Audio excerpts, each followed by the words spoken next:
Mr. Clerk.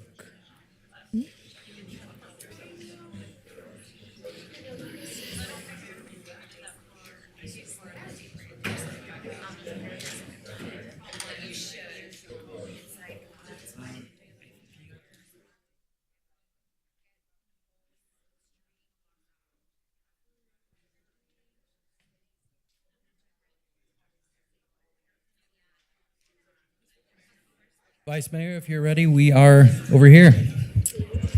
Okay, let's get some movement going. We're a few minutes late, but that clock is wrong, so don't hold us to that. But good morning. I'll now call to order this meeting of the Wednesday, August 23rd, Reno City Council meeting and Redevelopment Agency. Mr. Clerk, we'll start with the Pledge of Allegiance. Okay. Okay. Ms. Stewart, would you lead us this morning? Sure. My pleasure. You'll join me in the pledge.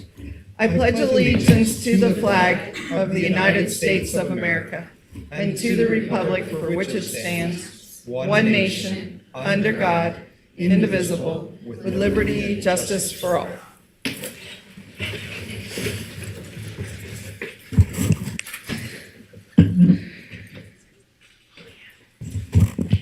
Mr. Clerk, the roll call, please. Thank you.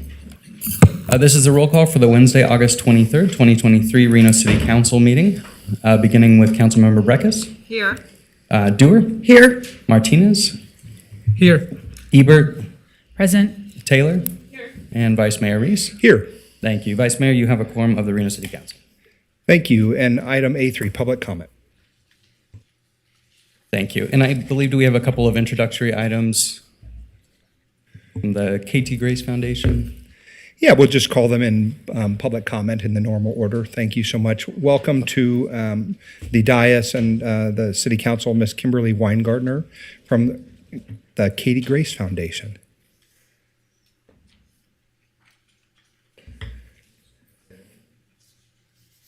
Everybody's just way too quiet for me. Well, you'll get this party started. Thank you so much for being here. Madam Mayor is just a few minutes late, but wanted me to express my sincere appreciation, gratitude for your being here. You were going to share with us just a little bit about what it is that you do. Thank you. Good morning. Thank you, Jenny. It was a pleasure meeting you a few weeks ago. I'd like to tell you a little bit about Katie's story. Katie was the child that was killed on Plum Lane 6 years ago. She was my only child, and I really couldn't figure out what to do with my life without her in it. We had moved here to Reno so she could be an Olympic volleyball player. You do have Olympic tryouts here in Reno, so we moved over here so she could become a volleyball player. But her sophomore year, her life was taken, and I kind of stumbled onto a fun little thing to do for the community. It all started first with Katie's Garden. It's an acre garden. It sits on the property of the Bridge Church, and it feeds the community I can't remember how many pounds we receive out of the garden every year, but it is part of the community outreach program. Our second part is we have 4 shoe cabinets in Reno. We give about 2,000 pairs of shoes out every year. And I also have Katie Bugs Boutique, which is in the Our Place shelter, and we provide clothing free of charge, backpacks, toys, shoes to the kids that are in that program. It's very important to me that the children that are in these programs know that they have value, they're loved, and they have a future in Reno with our community supporting them. Everything that's given to those kids in that program is all brand new. It's been folded, and they get to choose it. They get to come in and play. There's a little play area inside Our Place shelter. So it's actually really a warm, inviting place for them to know that they are cared for. We also have an expansion into the Domestic Violence Resource Center. There's a private room in the back, so any women seeking shelter with their children could come in and receive brand new clothing for those in that program. And we also have one in the children's cabinet, and that's for the Redfield Academy for students to feel the same way. They often struggle with different home issues, and school's just their reprieve, then they can come in and pick up a few items for if they have a child, or just additional clothing. We currently have a warehouse full of items that we receive from different warehouses in the Reno community. I currently pick up about 12 pallets a week and redistribute them to 154 nonprofits. So if you're in the statistics part of it, we service about 95,000 people. 40% of the nonprofits reporting have only reported, so with the rest of them, we could probably reach about 125,000 people that we've serviced in our community. We reach the warehouses in Red Rock, Stead, Vista, Sparks, Spanish Spring, Longley, The Legends, and one in Carson City.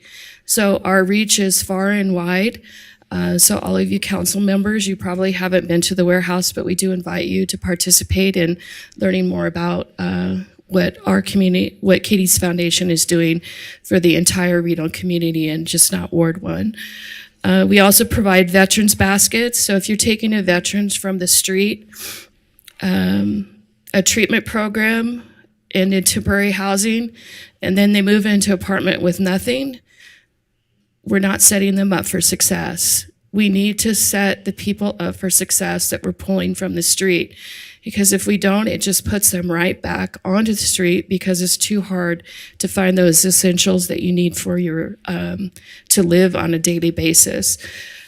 So we provide that. It's called an apartment in a basket, but it's not only for our veterans, it's for each one of the programs to pull people from the street. More statistics for you. We have saved over 300,000 pounds from going into the landfill. That's just from one warehouse reporting. For 4.5 years, we've been saving 450,000 pounds of pet food from going into the landfill. We've redistributed it to free of charge. Everything we do is free of charge to 25 rescues in the Reno community. Whether it's sweatshirts, shoes, clothing, barbecues, air fryers, everything that we get from these warehouses, we redistribute in the community. Bombas is one of our sponsors. We have over 2,000 pairs of socks we receive from them. Caraway, Shopify. If I was to put a dollar value on the items that we've received from these warehouses, it's over $4 million in product donations alone. Do you have any questions? Thank you so much. What a beautiful legacy that your daughter is leaving for our community. I thank you for your willingness to stand in for and be so passionate about all those who have such need. Thank you for coming today also and sharing it with us. I'm sure that many of us on the dais will take you up on the opportunity to come out and see what you're doing. So thank you for that. I know that my liaison, Tyler, will get with you this afternoon or this morning and make arrangements to have that happen. Thanks so much for coming out today. Thank you. Thank you for having me. Take care. Thank you. Kimberly, thanks a lot. Thank you. Next, we will welcome Jennifer Hines, representing the Children's Cabinet. Great. Jennifer, good morning. Who have you got with you?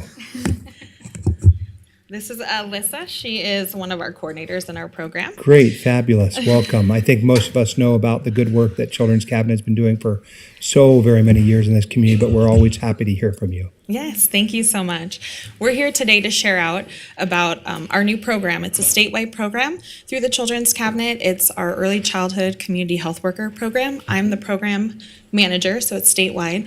Alyssa is up here in the north in Reno with our team. So we thank you for giving us this opportunity today to share out. So our mission for our program is, as early childhood community health workers, we are connecting early childhood populations to community partners and families with equitable resources and services to improve and sustain the health and well-being in early childhood settings and our communities. We currently statewide are supporting over 100 early childhood programs and their families and staff within that, which equals out to well over 5,000 children and families that we're able to support so far. Our services fall under Maslow's hierarchy of needs, so making sure those basic needs for children and families and those providers are being met. So that looks like food, shelter, clothing. They have safe environments to be in, employment, healthcare, to ensure that their needs are being met. And we're starting at a very young age to get them all set on the right foot. And Alyssa's going to do the next part. Good morning. I had the privilege of being a CHW for this program before I came into the coordinating position. So some of the things that the early childhood community health workers do is they go into licensed child care facilities and help the providers with basic community outreach services, like getting nutritional food into the homes or into the centers. We actually right now donate over 40 food bags weekly to families within those centers and to those teachers. We provide resources, community referrals, training, promoting health and wellness. We connect families and early childhood providers to pediatricians, nutrition support, mental health, and overall access to medical care. The main purpose of our ECCHW program is to support for child care providers by identifying needs and creating goals with those families, teachers, and providers as a whole. We also support the schools and the centers in ASQs 3 and ASQ SE2s. I would actually, while we have a minute, give a shout out to 2 of my CHWs that are here with me today. Because of one of them, we would not be standing here today promoting our program. So I have Leah Bennett and Beatrice Aguilar here. And I can't tell you the countless things that they do for this community, pulling resources for these families, teachers, and providers. Leah has done amazing work. She got a grant for $69,000 for one of her schools. Beatrice Aguilar helped pull a resource and helped a teacher within at that's a clientele pay for 4 months of rent through that resource that she pulled before that teacher was evicted from her apartment. So overall, we are just happy to be here and to share out this program of what we're doing as a whole in the community and pulling different resources and just coming as a whole together with these providers. Well, thank you to the both of you this morning. What a great work that you are doing, and thanks for giving us the update. That's awesome. Perfect. Thank you. Thank you. Have a great morning. You too.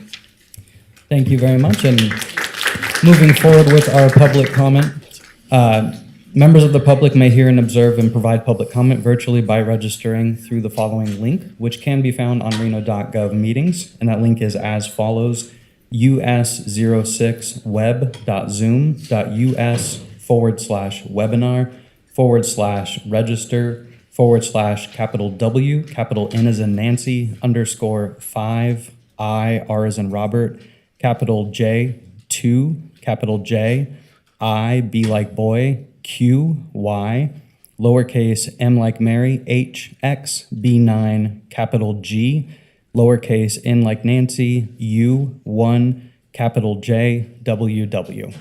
It should be noted for those in attendance that comments are to be addressed to the mayor and council as a whole.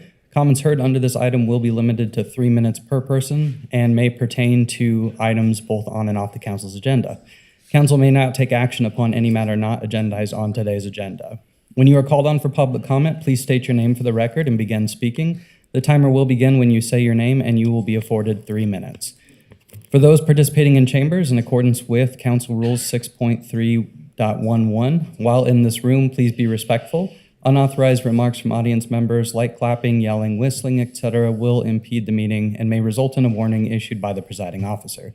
If the behavior continues, you may be removed from chambers. If you are in attendance in the Zoom meeting and would like to make a public comment, please raise your hand at this time.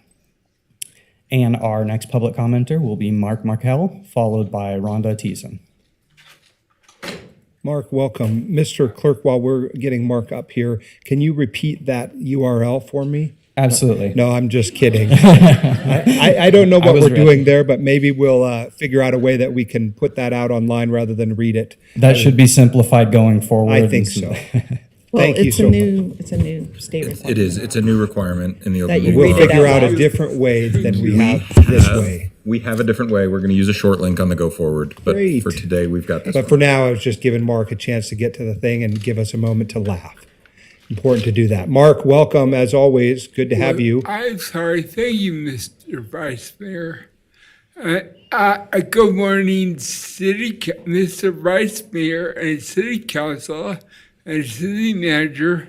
My name is Mark Markel, and I'm a Reno resident. Back in '89, I was in a motor vehicle crash. We rolled 8 times, and I was ejected and it landed on my head. I'm mentally handicapped, so I don't know. I've been coming here for 20 years. I don't know how long it's been, but it's been a while. And I just want to warn people not to get in the car with drunk drivers. I live in I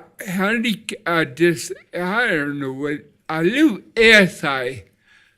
They've done a good thing for me, because I'm on SSI.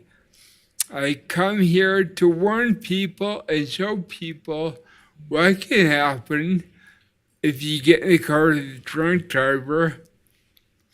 And thanks to ASI, I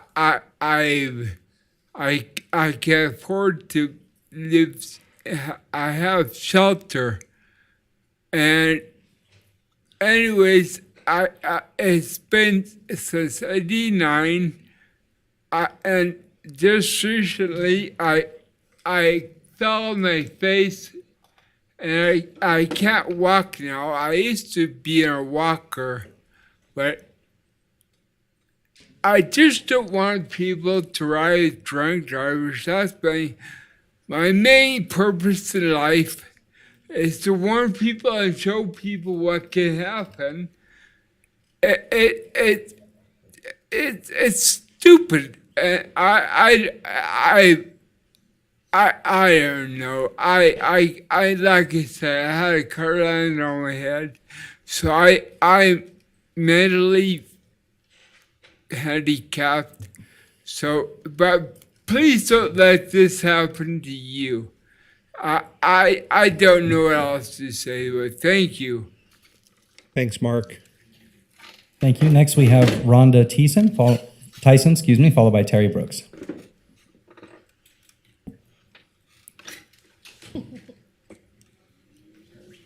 Ms. Tyson, welcome. Thank you. Good morning. My name is Rhonda Tyson. I'm here to speak on A4 as it applies to D4. I have been through more than 3,000 pages on your agenda this morning, and nowhere do I see the resolution that you're being asked to vote on today. That makes it difficult, I think, for you to vote on the resolution, and it makes it impossible for me to speak to it. But assuming that you surmount that technical hurdle, I want to speak about D4. That's the provisions relating to Zero Riverside Drive. I was surprised to see this on the agenda because I only this weekend met or arranged with Mr. Stitzer to have him come out to my community on September 20th to go over his plans. And I'm sure it's not his intent, but it takes on a whole different meaning when you've done this step before you've come out to the community. It becomes less of, I want to hear your input, and more, here's what we're going to do. I will also say I'm surprised that there aren't revised plans here.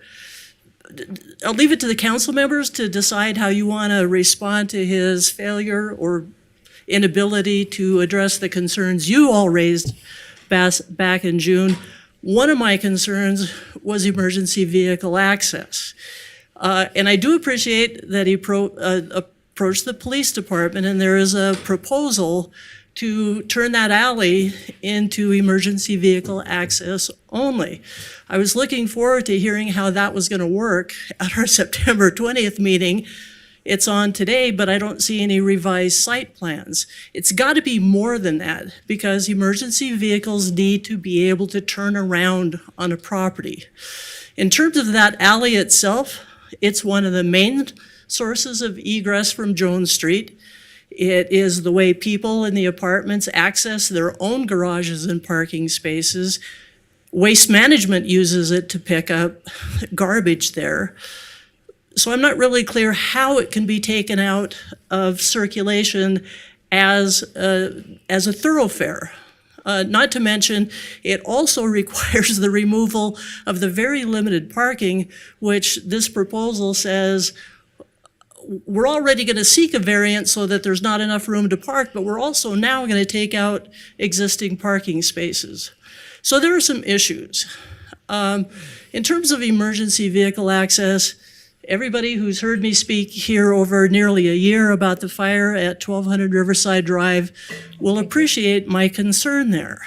So let me also spend the few seconds I have left remaining thanking Councilwoman Doer and Tyler Shaw for coming out and looking and seeing for themselves what happened there. I invite everybody to come and do that. Please come and look. Before you do, ask the city manager for the AAR from last October, and you will learn why I've been so concerned. Thank you for your attention. Thank you. We have Terry Brooks, followed by Ann Archer. Good morning, Terry. Good morning. It's me, Terry Brooks again, and today I'd like to render on the act of discrimination when it comes to politics and gender. It has been a very long time that women in our nation have had to face several aspects of gender discrimination. For a long time, only men who owned property could vote, and since women could not own property, back then they could not vote. It wasn't until 1920 that all U.S. women could vote, but it was back in 1914 that women in Nevada could vote. It took a long time for this country to head in the right direction, but finally, women could even run for office in an election. At first, it wasn't very often that a woman would win, but once they made our government more diverse, they kept winning again and again.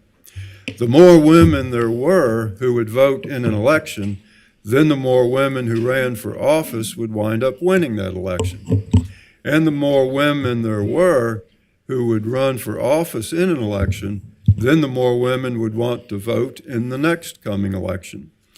There are actually more women than there are men in our nation. So having more women in office better represents our nation. In the election of 2016, a woman ran in the presidential election. She did not win the Electoral College vote, but she won the popular vote in that election. And in the year 2020, a woman ran for vice president, and she won, so today she's our first female vice president. The less that women are discriminated against, and the more that women are respected, the more they will be voted for, and the more they will be elected. So when it comes to gender and politics, equality has begun to grow. But in some situations, we still have a ways to go. I would like to thank you all for listening to me today, and I look forward to coming back when I have a lot more to say. Thanks, Terry. Thank you. Ann Archer, followed by Bonifacio Pinchi on behalf of Jade Dispensary. Hello. Good morning. My name is Ann Archer, and I am going to speak on the medium in up and down Virginia Street. I own 4 businesses on Virginia Street. I own Batch Cupcakery on both ends of Virginia Street. I have one in the foothills and then one right here next to Grateful Gardens. I also own the Arch Society, which is the little craft cocktail dessert bar that's right at the end of Junkie Clothing Exchange. And then now I opened a cookie store that's on Plum in Virginia. But the medium is the main issue. I cannot even tell you how many customers daily say they can't get into my business. You can't even turn into Batch Cupcakery. You have to go to California, flip a U-ey, or you have to take St. Lawrence, and then it's a back kind of alleyway. They get confused. I've lost a lot of business over the years since it was finished. It did took many years to finish, and we lost a lot of business then too. But now that it is completed, it's really difficult for customers. And I don't believe on the original plans it was supposed to look like that. I thought that there were more entrances into our businesses. I also, if I welcome any of you to come sit at the Arch Society and just sit on our outdoor patio and watch on a daily evening how many accidents you see, how many people bump up over the divider, people almost getting hit constantly. I mean, you could just sit there for just an hour if you don't mind. Come and watch, and you'll actually see all the problems with that medium. And I don't know how we can remedy to this because it took so long to put it in there. But I'm just saying that as a business owner, like I said, I have 4 businesses in this, and I've been here for 15 years. I've owned Batch for 15 years, so I'm not just new here, but it's just really becoming a giant problem. And I don't know how to fix it, but I do want you to just be aware of it and figure out something we can do. Make more openings, get rid of it altogether. I just don't know the answer, but I do know it's not good. Where it is, how it's just not working for businesses up and down Virginia Street. We're having a lot of problems with it. Thank you. And thank you so much. Okay. I love your new location in the Reno Public Market. Thank you. I was there last week and was really excited to see you there. Yeah, Always it's- awesome to have a cookie or a cupcake. Thank you you. for that. Thank you. Can I address that? Of course. Oh, Ms. Ms. Stewart. Archer, before you go, I just wanted to tell you, last meeting, we made a motion, it was approved, to include a review of the median in our next budget. Great. To put a work program together. It'll be up to the council at that time whether they approve that work program. And then we learned at our last meeting that the earliest we could really make changes would be after March 2026 because of contractual relations we are under with RTC and the federal source of funds. So I just wanted to tell you, though, that we did take some action last meeting to begin to address it, but it is going to be a while before we can make any changes. Great. Thank you. Okay. Thanks, Ann. Bonifacio Pinchi, followed by Tyler Colton. Hello, Vice, Hello, hi. Vice Mayor and Council. We are the owners of Jade Dispensary. We bought it from Bloom when it was before. And just to give you what happened, the numbers came down more than 50% from COVID, from pre-COVID. And I talked to all of the other businesses that are around me, and they all have the same issues with the median. We're grateful for the sidewalk and all the other rest of the work, which was a great job. We were so happy when we bought the business and we saw that was going to come up, and we 3 hard years while there was COVID on top of it. But everything was we're very stoked about it, but in the end it didn't turn out as we hoped. So that's my intervention in this, and I guess that's all I have to say. But we can show you the numbers if somebody's interested. We can show you the numbers that were pre-COVID when we bought from Bloom and what we're doing now, to prove to you that it's been very difficult for the business, for all businesses. I have all the recorded, numbers, but I'm sure everybody's complaining. All the rest of the businesses around me have the same issues. Thanks. Welcome. Would you mind stating your name for the record, sir? Yes, Bonifacio Pinchi, Jade Dispensary. Thank you very much. Thank you so much. Next, we have Tyler Colton, followed by Barry O'Sullivan. Hi, Council. I am back. Does that show up for you guys? Yeah. Yep. Okay. Hi, my name's Tyler Colton. I'm here to talk about the median. We were unaware that was happening last meeting, so we're here. I just wanted to quickly go through this since we don't have a lot of time. Councilman Ebert, you asked about safety, and they came and they said there was 1 accident. That is clearly untrue from what you've just heard. There's been 5 accidents in front of my building. The picture you're seeing is a car that jumped the median, took out a fire hydrant, a tree, a light pole, my entire patio, and stopped in the middle of my building during service. So that is completely incorrect that there has been only 1 accident. In that study from UNR, it was done mostly by students. We appreciate the work they have done, but it did not show any documentation of any accidents from 2020 to currently. Not one data, so there's no reference they had to say it was safer. They're simply giving you a line. So I ask you to look into that and ask them, fire, EMTs, Public Works, how many accidents have occurred, what has happened, because the number they gave you is completely false and incorrect. Councilman Dewar, thank you so much for showing up to every meeting that we had about the Midtown, everything. SNC did a great job. You showed up, Naomi showed up, getting trees, getting art for us, participating, being there for us. So thank you so much. And you made a really great point at the meeting. That plan that was done for Midtown was created 8 years ago. In 8 years, Midtown has changed, but that design did not get updated for the last 8 years. So you're correct saying we do need a study and we need to implement that and see what that would look like to make these changes, because Midtown isn't the same as it was 8 years ago. Devin Reese, Councilman Reese, you were in the meeting with Partolls, RTC, everybody. Once again, they never mentioned a 10-minute split between the buses, and they did say a study could be done 6 months after the median was put in and adjustments could be made. So 2026 seems unreasonable. No one's asking the city to pay $40 million to take this median out, and RTC is giving this a big hype and a big media line because it said possibly could be. So it doesn't say we have to owe that money, and it does not say 2026. So something possibly could be done sooner, and we'd like to see that. Thank you, Doug. You were always a big supporter. Kathleen Taylor, you asked about safety and everything. All the crosswalks and the pedestrian safety failed F results. Martinez, you are going to probably be our councilman. So we hope that you will meet with all of businesses in Ward 1, which will become hopefully your ward, and in Midtown. And to you, Ms. Breckus. You were so off base last time, and I love your smugness. You have 2016, 150 business and property owners signed a petition saying that they wanted the median out. You showed up to no meetings. You showed up to nothing that Councilman Dewar showed up. You've met with nobody. You're completely off base. You're completely inaccurate with what you're saying. Mr. Colton, please make sure you address the whole council, the All right. body as a Well, whole. Ms. That's what Breckus- I understand, yes, but Councilman please make sure Breckus, that we're being respectful Councilman of the body Breckus as a was whole. off base. It is not I one understand. bar owner. Address It is the a body as a multitude of whole. owners. She has not taken the time to meet with any of us or the different owners here. She's misstated and misrepresented her ward to you, the council, and to the general public, which is frustrating. And it's frustrating also that RTC is making headlines for small businesses. Pedestrian safety and business access aren't mutually exclusive. They can be as one.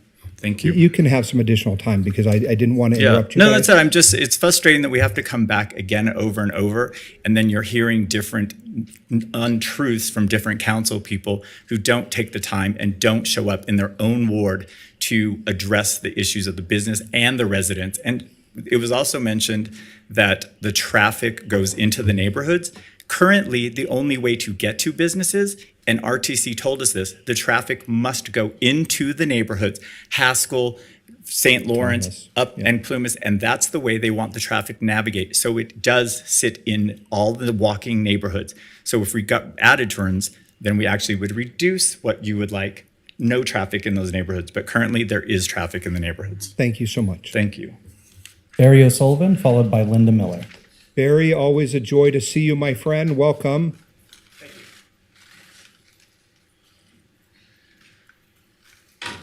I am Barry O'Sullivan. I live in Midtown and I have my business in Midtown. I was born in the same house I lived at right now. I always feel like I like to get involved in what's going on. And back in April of 2012, I sent a letter to then Bob Cashell, the mayor. In the letter, it indicates that there is a lot happening in Midtown. I don't know if you've noticed it, but there's a lot of people, and we're dealing with a lot of problems with the streets and sidewalks and no parking. He calls me right back. He's always very good at returning my phone calls and said, Barry, we are looking at this. It is going to be dealt with. Your project is going to be here probably in the next year and a half. And so when the first meeting came, I was there, and I have not missed one single meeting for all these years. We went through round and round trying to make sure that we built something for these businesses. These businesses have it hard. They don't have it like a lot of us or a lot of you guys have. They don't have every 2 weeks where they get a paycheck, the same amount. They work their butt off. They get sick calls. They have to get up at 3 o'clock in the morning to make sure there's somebody there to have your coffee ready when you come, or your cupcake, or whatever that you deserve. That's what businesses are about.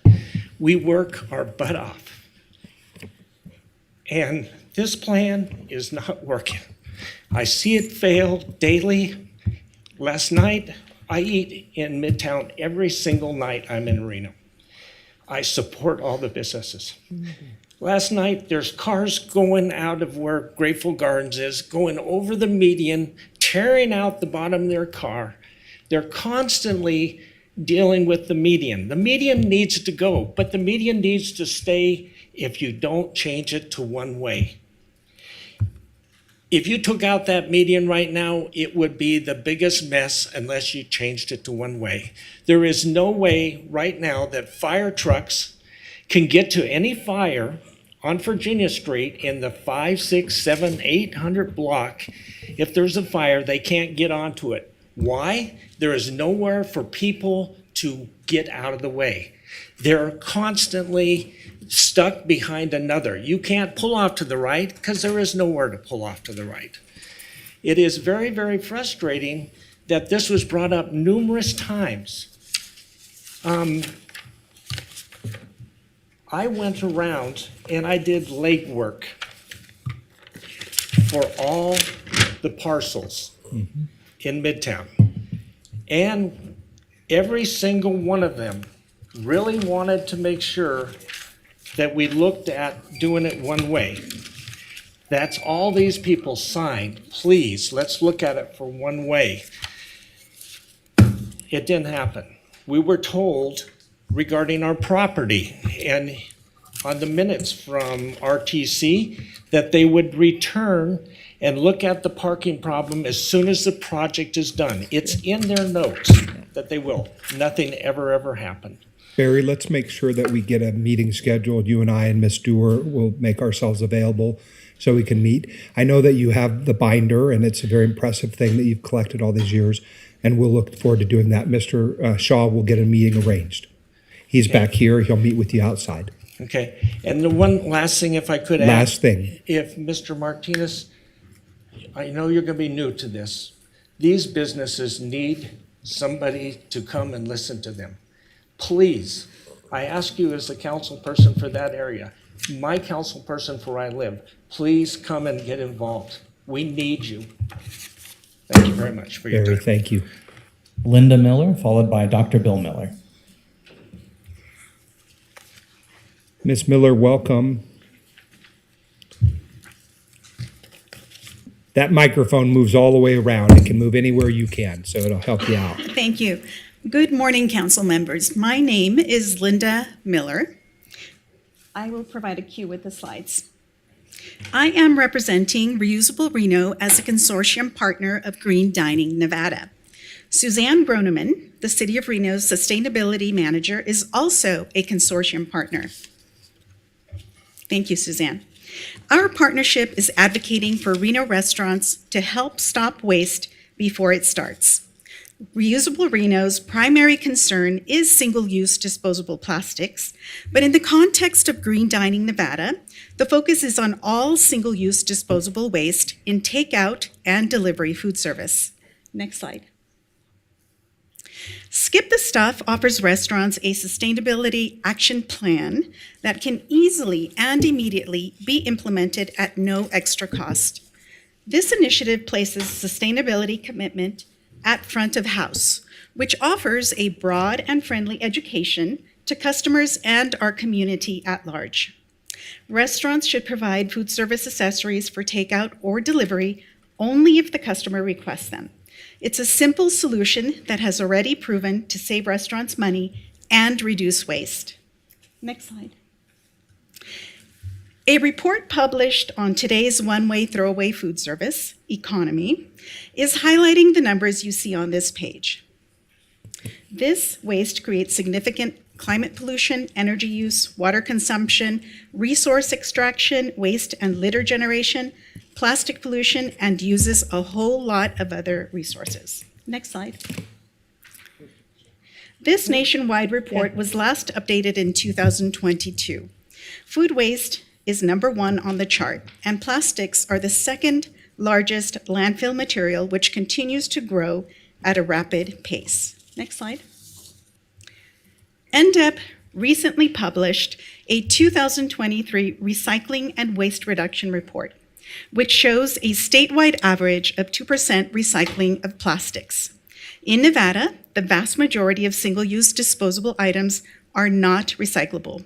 Food packaging is usually too dirty to be recycled. Utensils and straws muck up recycling systems, and the plant-based products are actually a contaminant in most commercial compost facilities. Next slide. Green Dining Nevada needs your support. I suspect you all carry smartphones, correct? We ask that you please scan the barcode on this page to pledge your support today. Thank you. Thank you, Dr. Bill Miller, followed by FKP Global Services.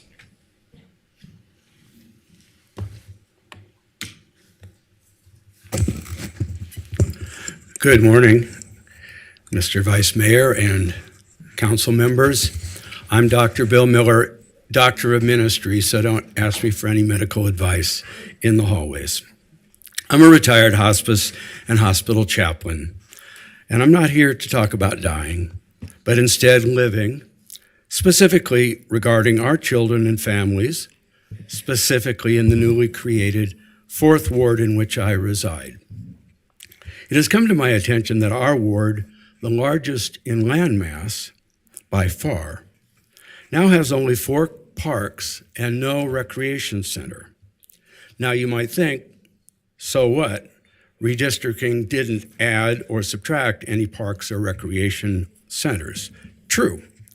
But what it did do is reveal the systemic inequities in our recreational opportunities. Why so few? All other wards have many more. Curiously, Ward 4 is probably the lowest income ward in the city. I know myself. My neighbors are primarily working class and tradespeople, wonderful neighbors who would give you the shirt off their backs, but they're not flying to Paris for the summer. These are the people whose children need parks and recreational opportunities more than those in any other ward. And it's not only the right thing to do, it's the practical thing. These are also the children at greatest risk of falling into trouble. So as I see it, every nickel spent on their well-being is likely $1 or more saved later on. Parks are beautiful and life-affirming, jails, not so much. So I'm here today to encourage you to invest our tax dollars wisely and create more parks and recreational opportunities for my ward, Ward 4. Thank you. FKP Global Services, followed by Kiv Malafu. Good morning. Hello, good morning.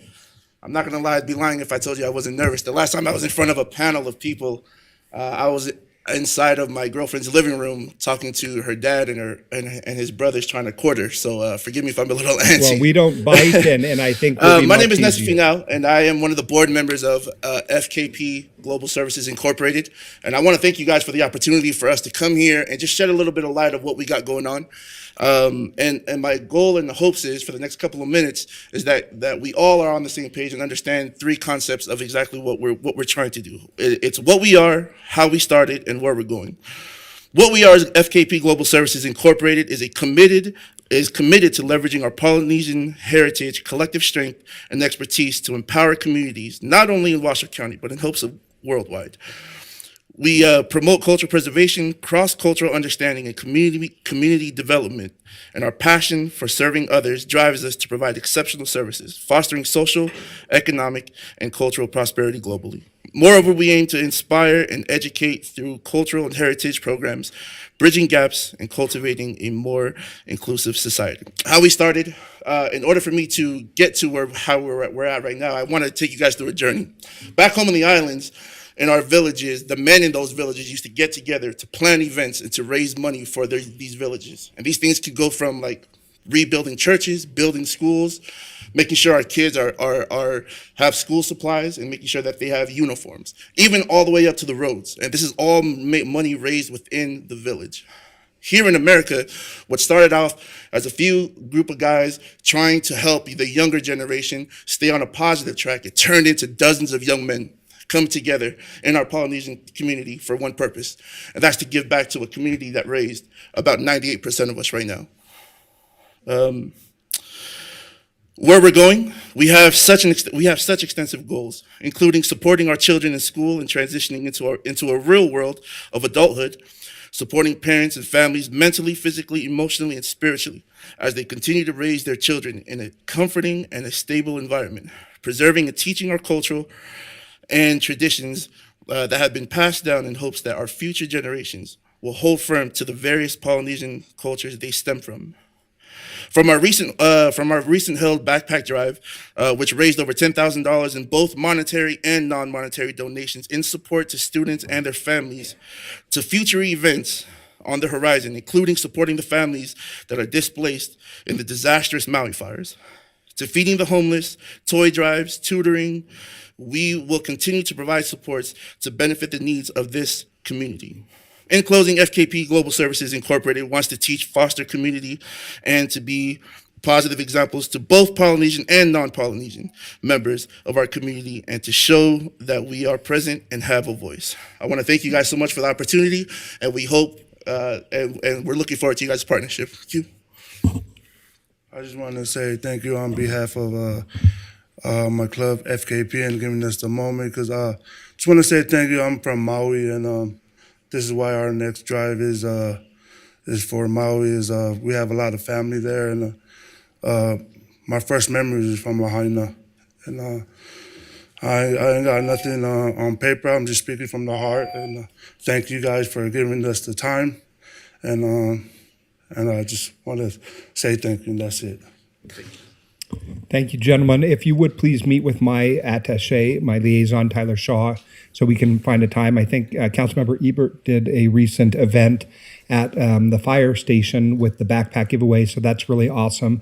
Sounds like you're doing great work, and I appreciate my colleague for supporting. Let's see what else we can do to work together. Thank you so much. Just real quick, it was actually at the Evelyn Mount Community Center. Oh, fabulous. Which just highlights how important community centers are for my ward. But the fire department and the police department did send representatives to engage with the community, and it was a really great event, and I just thank you for the invitation and the opportunity to be a part of it. So thank you. I love that. Thank you so much. Thank you. Since we heard from Mr. Malafu, next will be Nathan Oliat, the Director of Parks and Recreation.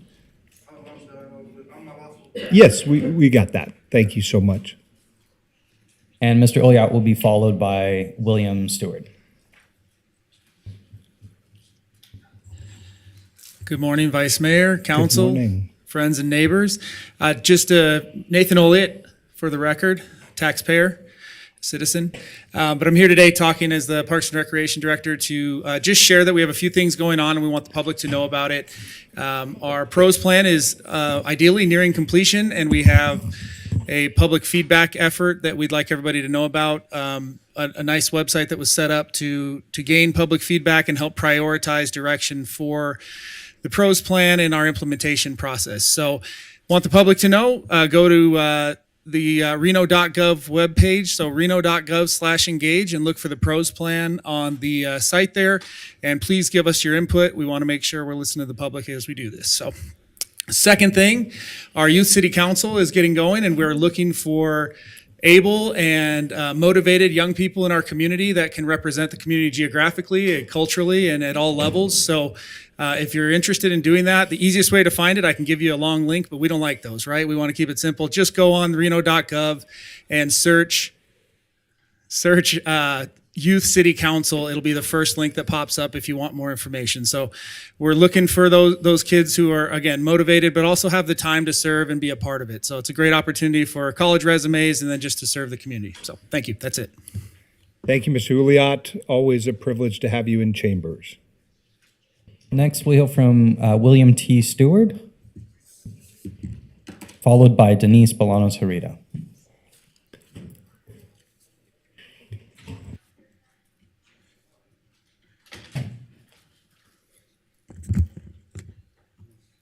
Good morning. For the record, William T. Stewart.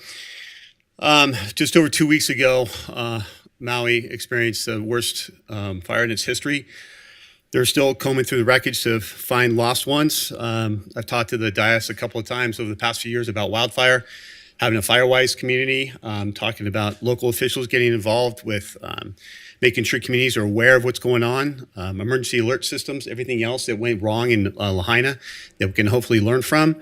This picture actually has the exact same things that would have happened in the Camp Fire in 2018. So within 5 years, we've had multiple fatalities over fires because of how quickly they move. And obviously, we don't have a hurricane blowing down our doors, but we have 65-mile-an-hour winds that come on whenever we have cold fronts. This is a big issue, and I want to try to get the council involved with getting more and more people aware of Firewise.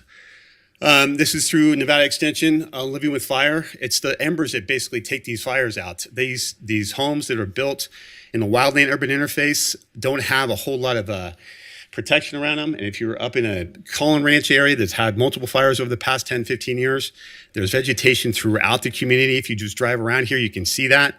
Trying to make sure when homes are built and communities are developed that we have Firewise in mind so we don't have one way in and one way out. As a retired firefighter, you want to make sure that they have access to basically get out when people are trying to come in to save their property. And Firewise just doesn't help communities in making sure that their houses don't burn down. It helps the firefighters because when will your house burn? A lot of people have done a lot of research on this. Jack Cohen's done a ton of information. The Firewise program was built around his data. So there's information out there. NFPA has all kinds of information that you can look up. I'll leave that with the council as well because it's really simple. We can get out in front of this because too many homes are burning down and we can do something about it. So I want to leave you guys with a picture that shows exactly what happens when people can do good things. Now, let me find the picture. Hold on one second. I don't know if you can see that very well.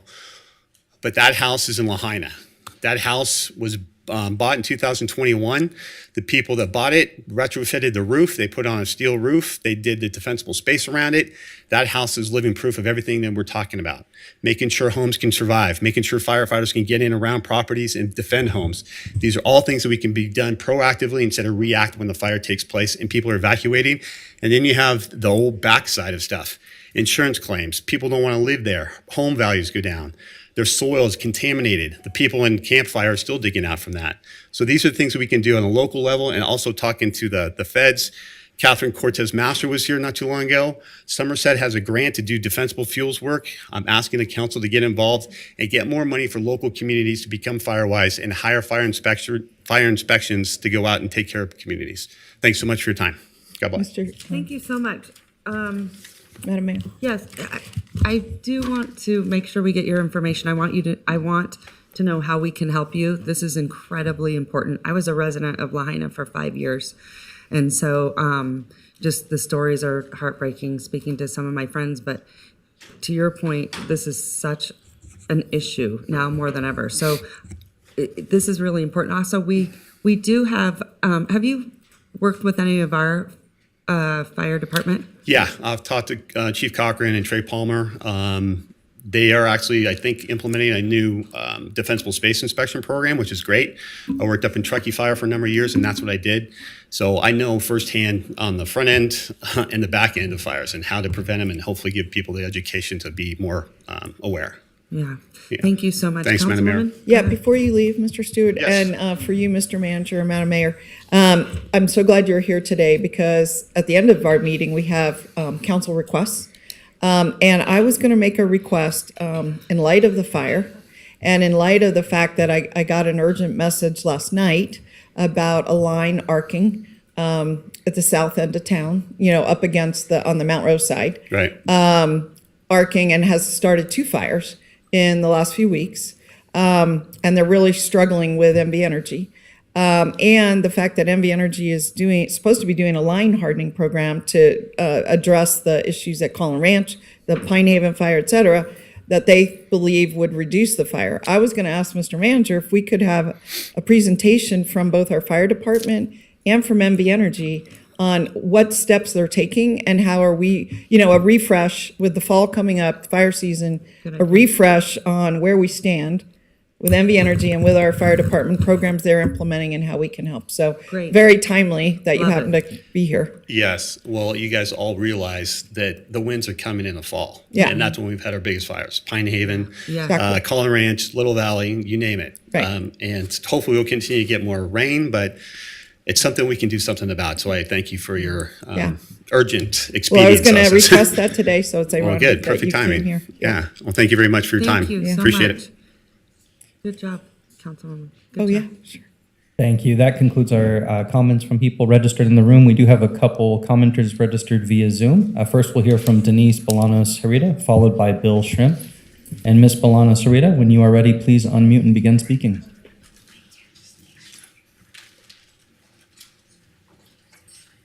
Hello, can you hear me? Denise, we can hear you. Perfect, thank you. Good morning, members of the council. My name is Denise Bolaños Heredia, and I'm here with Make the Road Nevada, speaking on agenda item E.2. We strongly support the map as proposed, as it represents a more inclusive Reno where every voice finds representation, and it keeps my community together. Thank you for your time.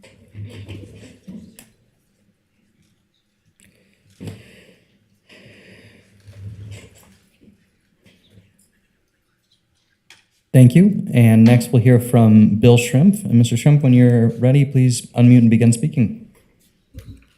Hi, Bill.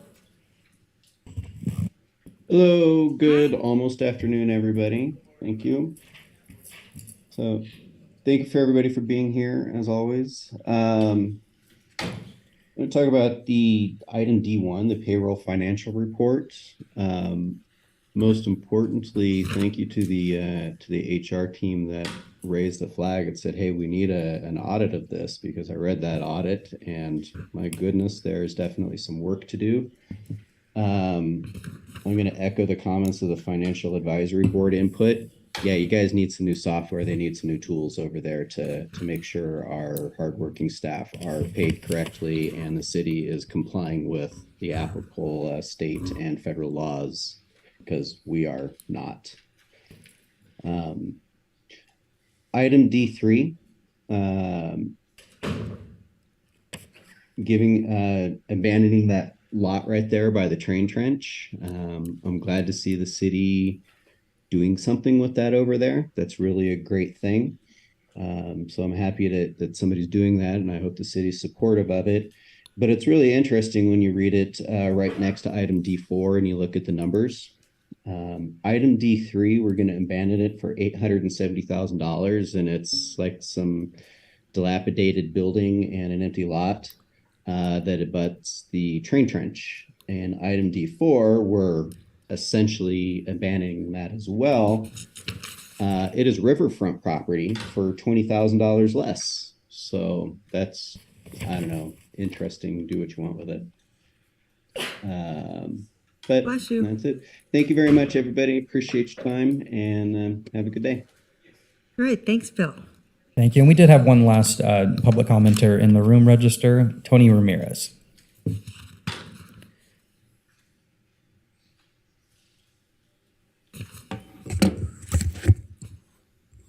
Good morning, council members. Tony Ramirez for the record, Tonyramirez. I'm the Government Affairs Manager with Make the Road Nevada. I'm here to speak on item E2 on behalf of our membership. We are in support of the map as proposed. We feel that this map will ensure better representation of the community. So I'll be brief.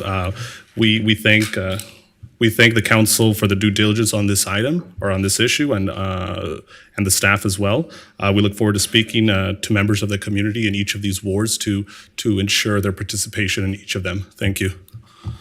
All right, thank you so much. Thank you very much. That includes our in-person public comments. For the record, we received 5 comments, which were general in nature or not directly associated with an agenda item prior to 4 p.m. on August 22nd. 3 of these comments were written correspondence received via our Reno.gov online public comment form or by email to our office, and 2 voicemails. Copies of these comments have been distributed to the Reno City Council and are available to the public on the Reno.gov meeting portal, and they represented 5 concerned. And that concludes our public comment. All right, thank you so much. Okay, at this time, we are going to head into item A4. Wait, hold on. Before we do that, Mr. City Manager, do you have any updates on this agenda? I do not. Oh, great. Okay, thank you so much. Moving right along. Madam Mayor, I'd like for to have approval conversation. of the agenda. Hold on one second. Second. So go ahead, Councilwoman Breckus. Yeah, I don't think you were in the room or had arrived yet when Ms. Tyson brought up item, let's see, D4. Okay, so I noticed that also. D4 is written as a resolution of the City Council pursuant to his NRS 268.063. To my review, and in preparation for this meeting and today the materials, there is not a resolution. And if you look at item D3, which is exactly the same title for a different purpose, resolution of the Reno City Council pursuant to 268.063, the materials show a drafted resolution. So I don't understand how we can take action on D4 today without having the resolution available for The us. resolution is prepared. It was an oversight in the uploading of the document. Hard copies are being produced right now for distribution to the council. It's going to be uploaded during the break. It's a short resolution. It just lays out the findings that have to be made under the statute, and we've conferred with the city attorney's office, and we're allowed to move forward today. I think that's wrong. I really do. I think this should be continued for 2 more weeks. I like to be very prepared for our meeting. There's a lot of interest on this, and we just cannot allow this sort of thing to go on. And so, Mr. Attorney, you're comfortable with it legally? I mean, really? Yes, it has been uploaded. The resolution is totally consistent with the staff report, and I have a copy for Ms. Tyson if she would like it. And it has been uploaded, and copies are distributed. So I find that don't have a unbelievable. problem Okay, I'm not going to support this motion. Thank you. Okay, thank you so much. Okay. So may I get approval of the agenda? I think Vice Mayor gave me a motion. I gave a Councilwoman second. Dewar, second. All those in favor say aye. Aye. All those Aye. opposed? Opposed. Motion carries. Okay, item A5, approval of the minutes. May I get a motion? I have a motion. Second. I have a second. All those in favor say aye. Aye. All those opposed? Motion carries unanimously. All right, good job. We're going to head on over to item B, consent agenda items. And Mr. Clerk, before I do that, or right after consent, before we move on, anyone that is here for a particular item, can we, zero? Okay. All right. If there is anyone here for a particular item, please see Madam Clerk, and we will make sure we'll move the agenda to accommodate everyone in the room. All right. Thanks so much. So at this time, I'm going to start with council members. I'd like to ask you if there are any items, if you'd like to pull up this agenda. Go ahead, Councilwoman Breckus. Give me some items. Madam Mayor, I'd like to pull item B8. B what? B8. Okay. B10 and B11. All right. Thank you so much. Councilman Martinez. Nothing from me, Madam Mayor. Thank you. Councilwoman Taylor. B16, please. Vice Mayor Reese. B14.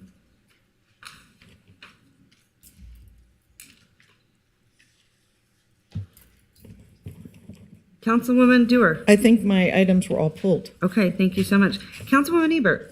Let me just double check that mine weren't all pulled.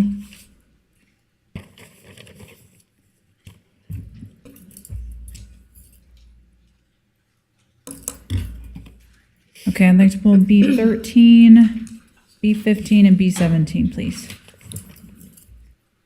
I think you want 13, 17? 13, 15, and 17, please. Okay. All right. Move to approve the remaining items. Thank you so much. I have a motion. Second. I have a second. All those in favor say aye. Aye. All those opposed? Motion carries.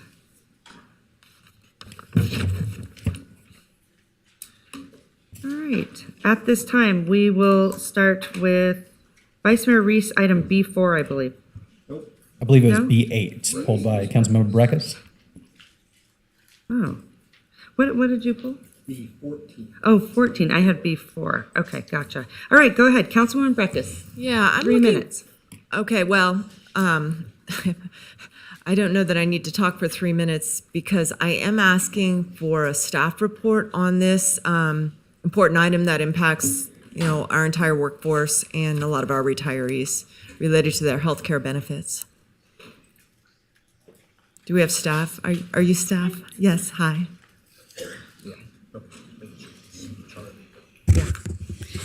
Good morning, Madam Mayor, council members. For the record, my name is Angela Davis, and I serve the city as your benefits manager. And I am joined here today with Tana Prince, and she is from Lockton Companies, and they are our broker for our self-funded healthcare plan. Oh, no. I'm looking for the... So, as we're starting here today, I just wanted to say I'm very gratified by the way this body really prioritizes how we take care of our employees. And of course, our benefits are one way that we really do take care of our employees. And so it is my pleasure to come before you today to talk about a way that we can improve services for our employees. So I'm here to talk with you today about the proposed contract with UMR for administration of our self-funded healthcare plan. And so you might recall about a year ago, you approved a TPA change for our workers' comp program. This is similar, however, it's for our healthcare plan. Okay. So our plans have been very intentionally and thoughtfully designed to give our employees choices that best fit their lifestyle. It's a great plan, and we find that it really draws people to the city to work and to stay. And so just to offer you a little bit of a context of what our plan encompasses, we have right around 1,560 active employee members and their family members. We have 730, give or take, retirees and their dependents. And so we're looking at about a little over 5,000 members on our plan. Of that 5,000 members, approximately 200 active employees and retirees live out of the local service area. And as some of you know, we have varying amounts of college students that also toggle between their college residence and their home base. So it's a very complex plan. We utilize TPAs, third-party administrators, to administer the self-funded plan. And they are a real key to success. They engage in tasks such as claims adjudication. They keep us compliant. They engage in data management and reporting. And of course, they provide that important network access. So our plans have been administered by the same TPAs for many, many years. I've been able to trace it back at least 34 years that we've had the same TPAs in some form or another. As our plans and population have grown more and more complex, our TPAs have really struggled to provide that consistent, competent customer service that we want for our employees. Oftentimes, our employees are frustrated. Their frustrations come to me by way of complaints, and when their issues don't get resolved, they make their way to their labor partners as well. So as a result, oftentimes our employees are confused about their coverage. They feel disempowered to get involved with their wellness, and we have found in some cases they may be paying more for their claims. That's just not a good way to take care of our employees. So we went with the increase of our complaints and concerns. We went to our Employee Insurance Advisory Committee. I don't know if you're aware that we have an advisory committee, but this committee has been active for several years, and we have 2 members from each of the unrepresented groups, and then we have 2 members from each of our labor partners, and they provide that advisement on how we can make sure that our benefits really are directed to what the employees need. After discussion, our Employee Insurance Advisory Committee decided that they would like to look at other options for our third-party administration. We went to initiate a request for qualifications in May, and their recommendations really provided the backbone for that RFQ. We had 5 respondents, 3 meeting all of our qualifications, and that was Aetna, Anthem, and UMR. So we were looking for an administrator that would, missed that spot.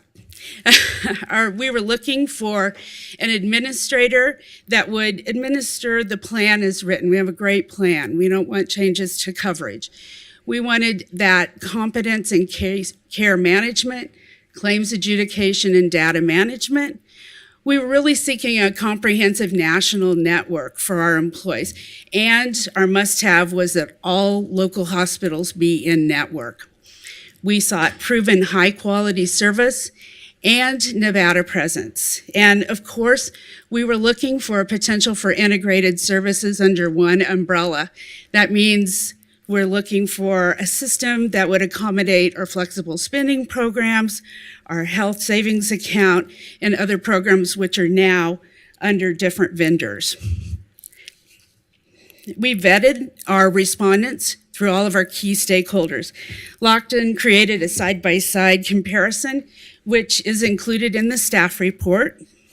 And then it was presented to our internal selection committee, and then again to our Employee Insurance Advisory Committee. And their recommendation was to move forward with UMR. UMR provides a solution for many of those issues that we are experiencing. They checked all the boxes and came in at our price point with a 3-year rate cap, which is great. We checked references. Lockton checked references, and I reached out to the stakeholders myself. We found that not one of the references indicated any dissatisfaction with UMR, and as a matter of fact, one said it was the best move that they had made yet for their plan. Okay, so the important question, what does it mean for our employee, a change to UMR? Well, no change to coverage. Current level of coverage, our pharmacy benefit program, and our pharmacy benefit manager will remain the same. We may have providers that don't fall under our new network. However, our analysis shows that 90% of top providers from both TPAs are captured under the UMR network, and we're working to achieve that 100%. Our employees will have a comprehensive national network, which means consistent claims adjudication regardless of what their location is. They'll have the option to go to any hospital in this area, which is a pretty big deal. And they'll have expanded network opportunities for their families to use. They'll see an actual increase in dental providers that are covered in network. And our employees will have improved service. That means less frustration for employees and their labor partners that support them, and they'll be able to engage in their own wellness. We'll have opportunities at the city level to engage in disease management and wellness opportunities that we know really moves the needle on our self-funded plan, helps us control costs, get our arms around sustainability, which ultimately keeps the premiums low. And this is cost effective for the community. It's a good way to take care of our employees. So, timeline. It's going to be aggressive. We are looking at a January 1st effective date. And so, in realization of this, if this contract is approved, we would immediately engage in a rigorous communication effort to really help employees feel comfortable and supported in understanding their options, the provider nomination process, and to really be able to optimize benefits. And as you've noted, HR really prioritizes taking care of our employees as well. We would provide that same support that we always do necessary to ensure that our employees are able to engage in their wellness fully, and that's the key. If this contract is not approved, I'm afraid our employees will continue to be dissatisfied.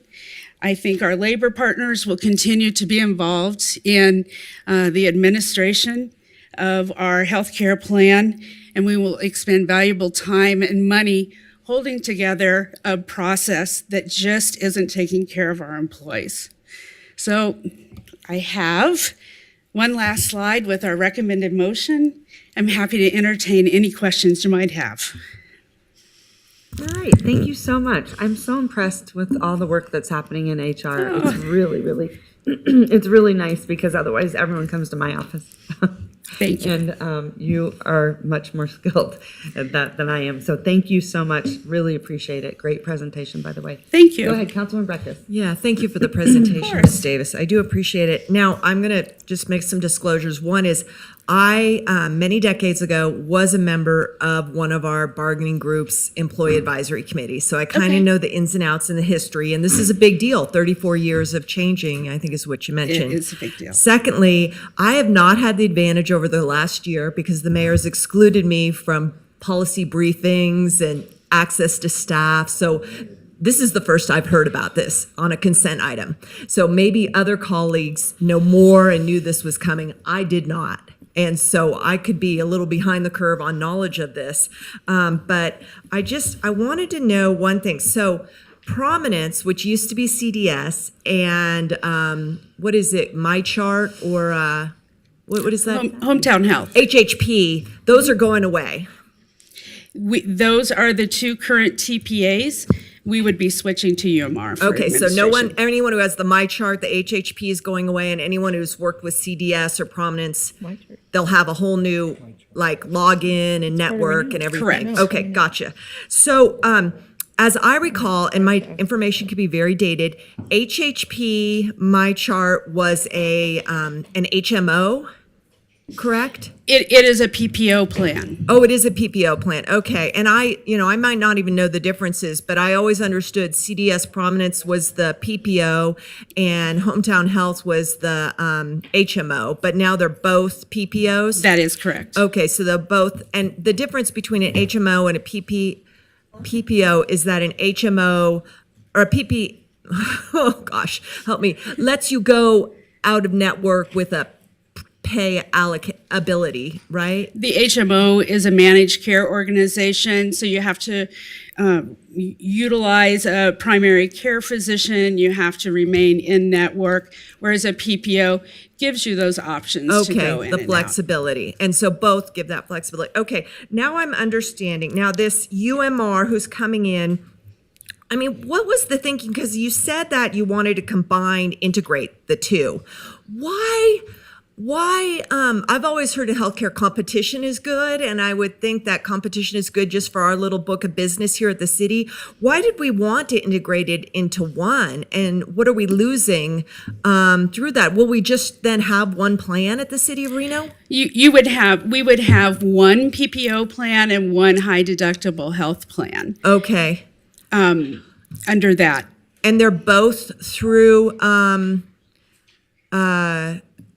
they're both, what is the plan called? City of Reno plan? Exactly. It would be under United Healthcare's UMR as our third-party administrator. Okay, I'm starting to understand. I'll just, that fills in a little bit of baseline, and I'll let my colleagues, if they have any other questions. Okay.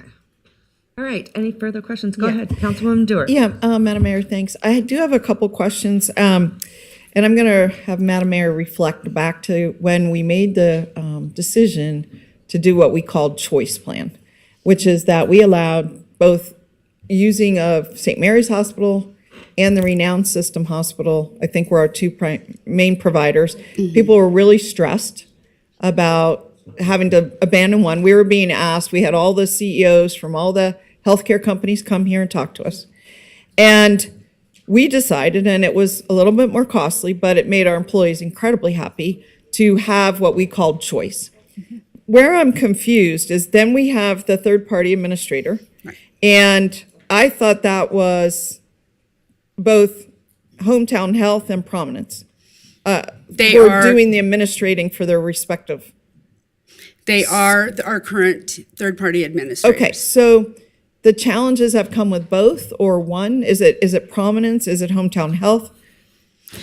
We have seen challenges with both TPAs. Okay, so in UMR, you say, well, we're trying to actually expand doctors. You mentioned in dentists, we're going to have more dentists.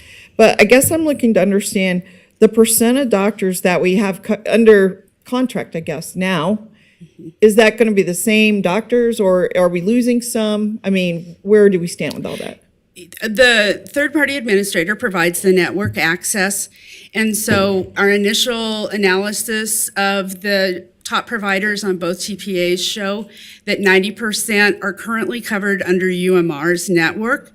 Mm-hmm. We're engaged in efforts to try and make sure that we've got the 100% of those top providers.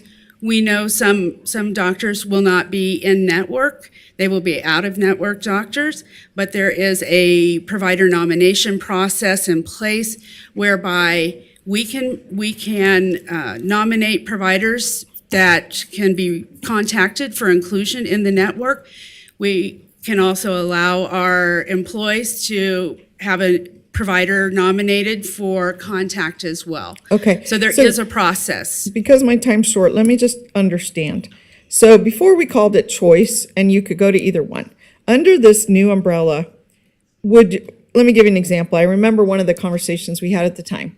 We had Reno Diagnostic, and they were linked up with St. Mary's. So if you went with Prominence, you could have St. Mary's and Reno Diagnostic. But if you went with Hometown Health, you couldn't have Reno Diagnostic, but you had other services, maybe other options.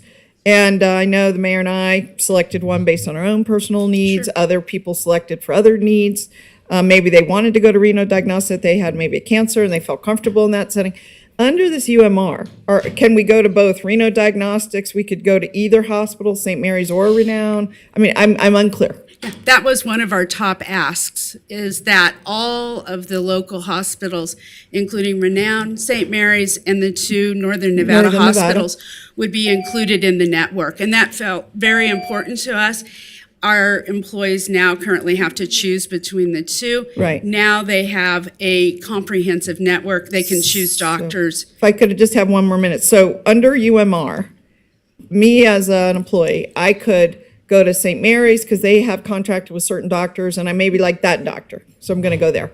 But over on another issue I have, maybe they're working contact with Renown. I could also see them. Is that That's correct. Because I've been having to really juggle. I mean, my husband had a procedure. That person was contracted with St. Mary's, but we were under the Renown HMO. They had to get PPO. They had to get special permission for that doctor to work in that hospital to do that operation, so it'd be covered under our insurance. Are you saying those kind of issues would go away? You would have that one comprehensive network that if you needed a specialized service at Renown, you could obtain that. You could also go to a Northern Nevada hospital. We wanted, again, to be very intentional about providing our employees with choices. I might have a round two, but I know my time's up. Okay. Ms. Davis, thank you so much for the Yes. presentation. First of all, outstanding work. Thank you. It is complicated, the decisions that we make in the healthcare world, and they've been made more complicated by the layers of federal bureaucracy, the ways in which health insurance carriers and health providers are having to go through a lot of reorganizations, restructures, hospitals change, ownership groups change. All of those things create, I think, an incredible depth of complexity to the work that you're tasked with doing, which is to go out into the universe in an open and competitive process and seek a new third-party administrator. So I think you've done an absolutely fabulous job of doing that, and I want to thank you also for involving our labor groups in that conversation, because without their support, I think it's a very difficult road to hoe. Now, as to any particular individualized person, like I don't know if I'm going to reach down and say, well, employee X needs this specific provider, and if that's not here, I cannot support the type of change that you're recommending. I think we have to balance the competing concerns of the larger systemic issues that are true for all third-party administrators and also providers, with the balance against any particular individualized need. So I just want to say again, thank you for the work that you did to bring this forward. It sounds like based on the RFQ process and also our own internal vetting, that you have found what you believe is the best thing for us today. That's not to say that in 2 or 3 years or whenever the time is for those considerations to be made, that it wouldn't change, but where we are today suggests that you've done your homework, and in that I rely. So thank you so much. Thank you. Yeah, I have more. Okay, thank you for making those positive comments, because I feel the same. I just want to seek to understand, because this is our first discussion with you, and the last time we did this, we had a series of conversations to get to land where we landed. It was really important. So, would we be the largest employer under UMR in Northern Nevada, or? No, Washoe County, and I may defer to Tana here. Yeah. Because she's well-versed in the industry, but what I spoke with was, I personally spoke with Washoe County, and they are under UMR, and they felt that it has been a tremendous asset to their plan. I also personally spoke with PEB, and the state of Nevada is on UMR. Clark County utilizes UMR. Great, so they're statewide. Yes. A question, you said earlier in your presentation that there were no complaints. It's hard to believe. Not that I received. Okay, so, but you've had a lot of complaints, our personal experience here at the city. Absolutely. And I'll give you one personal. I mean, I need to get a test. I've been waiting for 2 weeks for insurance to sign off on the test. It's not a very complicated test, but still they have to sign off. And so, we're still waiting. I just checked in with my doctor. They said we're still waiting. So that could be an example of a kind of complaint that it seems like that kind of decision should be done in 2 or 3 days. You qualifies, it doesn't qualify, move forward, don't move forward, right? And that is part of what we're seeing, is the length of time that it takes just to adjudicate a claim. Okay. So, Then lastly, I live and die with my chart. I mean, it's very helpful to have all your medical information gathered. Did I hear you say that we won't have my chart anymore? We'll have maybe a new system? you will have a new system through UMR. Okay, will the data transfer, or? Your new claims data will build in the new system. You have to use that. You have to come up. Forgive me. Well, it's not so much about claims. I mean, it's for tracking your medical tests, what's due. It's a way to communicate with your doctor. Absolutely. You send messages, they text you, I mean. It will be a different system with UMR. I'm sorry, I'm Tana Prince. I'm a senior vice president with Lockton. Worked for the city of Reno for some time and worked in healthcare for over 25 years in Northern Nevada. UMR has a different online system, and while it might not mirror the one you're using with Hometown, it's very user-friendly. I've used it myself. Easy access to view your claims, easy access to find providers. It has much more sophisticated tools for you to go in and say you need a knee surgery. It'll have very easy use tools to say which providers have the best outcomes, what are the prices. It's got a volume of information that a TPA the size of UMR can provide that the local TPAs just don't have. Okay. The systems. So I thought that my chart was a Renown product, not a Hometown Health product. My chart is a part of the system that Renown bought to facilitate their communication with our providers. Right. So what I'm just trying to understand is, let's say I continue to work with Renown on something. Would I still have access to my chart? Or? You wouldn't use my chart, but you would have access to all your claims and communication with your providers. Not looking for the claim so much. I'm looking for the data and information. All your test results are loaded in my chart. All your medical data. From 1/1/24, if you move to UMR, all your data, all your tests, all that detail will be in the UMR system. That's what I was asking. Would it Absolutely. be transferred? And I heard no. I'm sorry, it won't transfer historical data. Yeah. It will be, all your new data will be housed in the new system. Well, I was talking about historical data, just to be clear. Yeah, it doesn't I'm done. traditionally Do transfer. you want to move on? Councilwoman Ebert, go ahead. Hi, I'm sorry, I stepped away for a minute. This isn't replacing current plans, correct? Is it in addition to other The plans that we offer currently? It is replacing the administrator for the plans, the coverage levels, the pharmacy benefit manager, and the pharmacy benefit plan will all remain the same. Okay, so we'll still continue to have the same mail order and all of that? Yes. Provider. Okay, thank you. All right, any other questions? Councilman Breckus, go ahead. Yeah, I'm glad I pulled this off. I was planning to anyway. Okay, it's a reoccurring theme for me that items like this, when we've got a hot, probably a time-sensitive, vendor out there offer, should not go on consent. And actually, I think this item before you even went out should have come to the council for a dialogue. After 34 years, we've realized we have problems with our TPOs. Oh, here's an audit of them. I mean, I do understand Prominence has been problematic and, they were CDS before, but I just don't think we can be an organization that the policy body, who has the trust, and the purse strings, and this is not a small part of our, budget when you get, the contract is, but everything else, doesn't daylight where we're going. Here's the baseline knowledge, here's where we're going. I would have loved this discussion 6 months ago, highlighting the problems we have. We need to do this. This is the process. Council, do you have any input on it? That's how we do business as a city, not hot vendor item, B15 or whatever on a consent. It's real problematic to me to do it this way. I hope it works out, but I'm not going to support just by virtue of the fact that these items, these big decisions should not come at this advanced stage on a consent agenda with a contract and a vendor hot to go.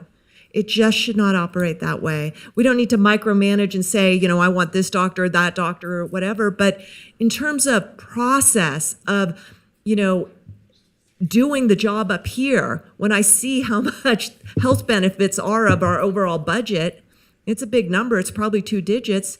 We've got to have baseline information, not just consent items. So we will be voting against this for that purpose. I hope it works out. I know the HR department's probably ready to go, but I'll be voting against it because I'm not happy the way that this item has arrived to us. Thank you. Thank you so much. All right, go ahead. Mr. City Manager, Doug Thornley, did you want to jump in or no? You're fine? Okay.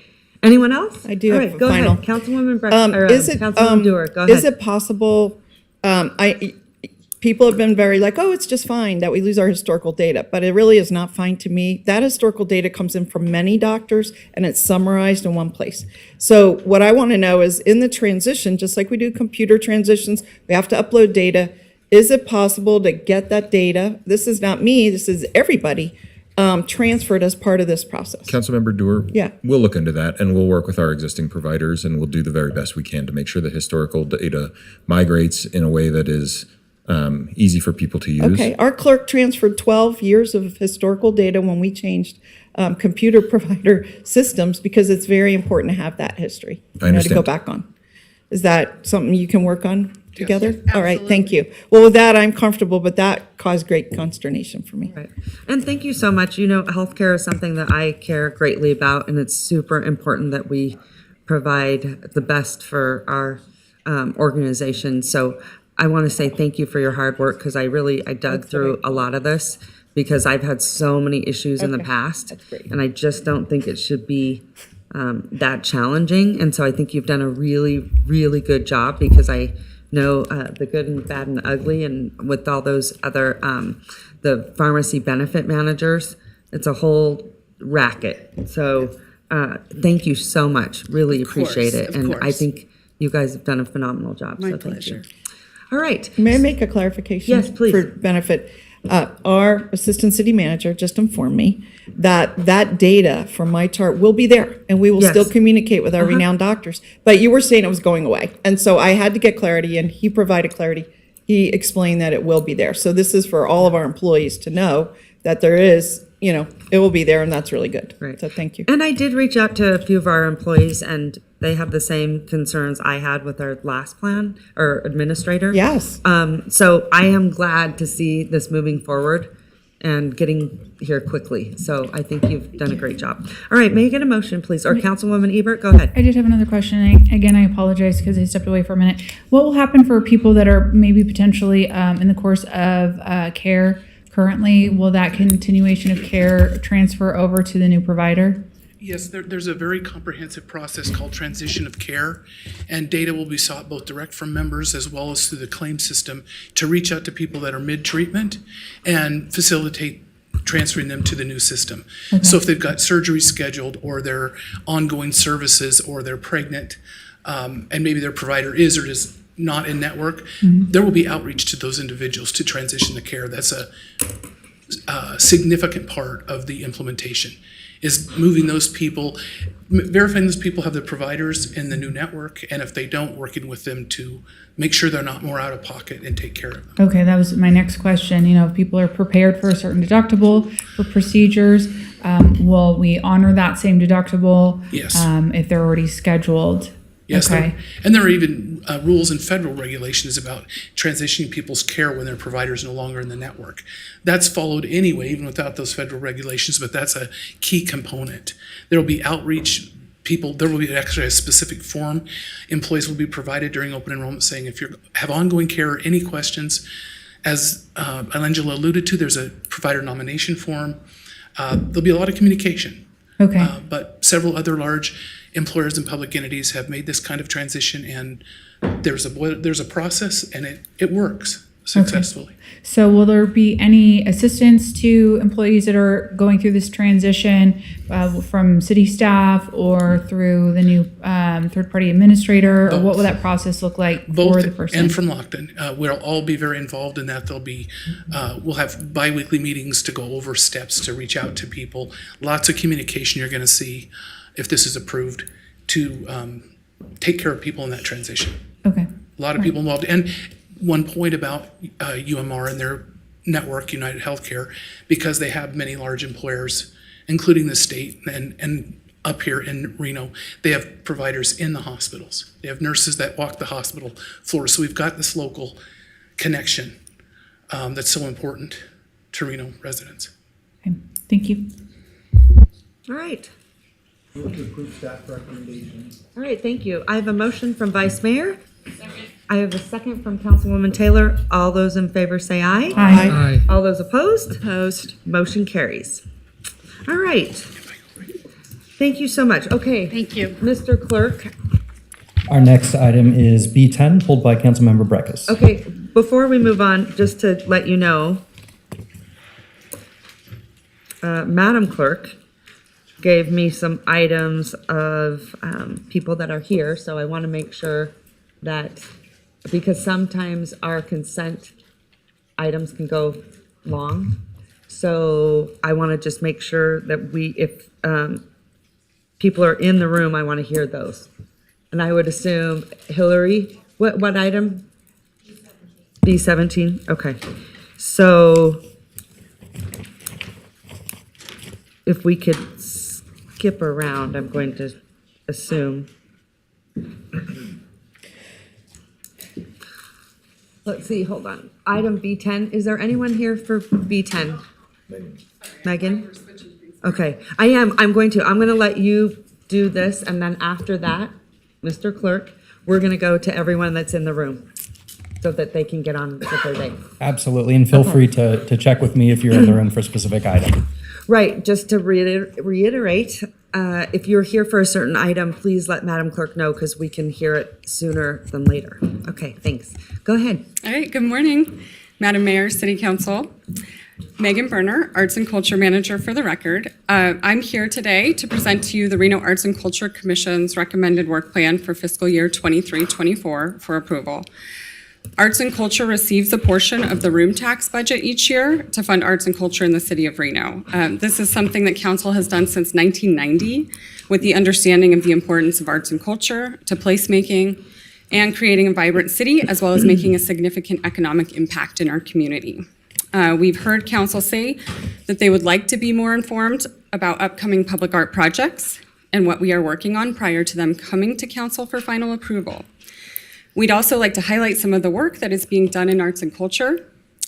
and give some of the spotlight to the work that our Public Art Committee and Arts and Culture Commission are helping to facilitate as advisors to the City Council. So I'd like to start with a quick overview of what was accomplished in arts and culture in 2022 and part of 2023. This will also give you an idea of some of the items in the work plan for this year and the impact they have in our community.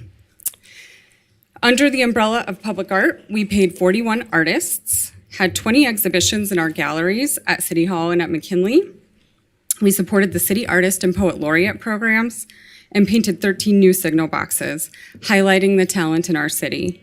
All of these programs support local artists.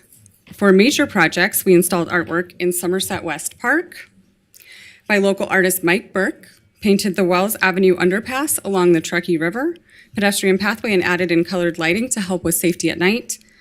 We painted a mural on the Keystone Bridge in collaboration with the Nevada Museum of Art Museum School and Communities in Schools with local artist Hannah Eddy, and painted the National Bowling Stadium mural and hired local artists for the aerial gallery artist banners hanging around downtown and East 4th Street. We also awarded 46 grants through the annual Arts and Culture Grants Program for different events and programs throughout the community, and through the Art Belongs Here neighborhood public art grants. Through those grants, 793 artists were paid and 72,683 audience members served. We also had the unique opportunity last year to distribute $450,000 in funding from the National Endowment for the Arts Rescue Plan grants to 36 local organizations. These were operational support grants, and on top of helping to keep organizations open and paying their employees, these funds paid 501 artists and served 212,447 audience members throughout the year. So again, this work plan reflects funding in the room tax budget for the current fiscal year. It does not show projects that are already in progress that are funded from previous fiscal years, such as the Audie Boulevard Public Art Project or the Moana Springs Public Art Project, which is funded from the 2% for public art allocation from CIP specific to that site. So this fiscal year, you will see allocations in the arts and culture budget for the annual Grants to Nonprofits program, our city galleries, our Poet Laureate and City Artist programs, and these are all ongoing annual programs. There are also a couple of new projects in here. One is for the North Valley's Roundabout Public Art Project, which the city received grant funding from the NEA for, and we're required to match that funding. So you'll see there's funding here and then additional funding in the public art allocation, so that we will have a budget of around $125,000 total. The Arts Commission also made a recommendation to create an equity expansion grant program. This is intended to provide support to eligible arts organizations that provide arts, culture, and heritage services. And the grant prioritizes projects that are by and for underrepresented groups, including youth, seniors, and access-challenged communities. And then you also see items for minutes for the Commission and Public Art Committee, an item for our collection management system, and public-facing art map that allows the public to access information about our collection online, and an item for social media and marketing. For the public art allocation, the Commission is recommending continuing to fund the Lake and University Way windows display and the Art Signals painted utility box program and the aerial gallery. All of these are opportunities for local artists. You also see an allocation here for the North Valley's Roundabout project and then some unallocated funds for contingency and future projects. I have a recommended motion and I'm happy to answer any questions. All right, thank you so much. I'm going to head to Councilwoman Breckus. You are the liaison on this board. The new liaison. It's been fun. It's had challenges. I was not allowed to have an orientation with staff. The manager did not allow me that access, so I've been really learning it on the job, and it's come with challenges. The Arts and Culture Commission had a meeting yesterday, and we were gonna, I was gonna, ask some questions about this, but they lost a quorum and could not meet, and also their chair just resigned too, who brought a lot of knowledge and background to the organization. But the one question I wanted to ask in general is, two I wanted to bring up to the council, is the city artist is something that the Arts and Culture Commission decided they wanted to have. Now that stood in opposition to the Poet Laureate that the council initiated and the council has named the poet laureate. And I think we need consistency between the two. It shouldn't just be worked into their work program, as it is, in my view, to appoint the city artist. I think, to make it truly a city artist, it should be a decision of the council, on recommendation, both of those. But that's not how it's set up. So I wanted to bring that to the body for consideration, because adopting this keeps it, the city artist is voted upon and hired by the commission, not the council. But the other one is this equity expansion grants, which they've worked on quite a bit over time. But I'm really having a hard time wrapping my head around when I read the grant parameters. They seem very much like the other grant. What's the other grant that we have? Those are annual events and project grants. No, there was one in the staff report that was the public art. Is it the public art grant? It more or less has the same parameters for, competitive allocation.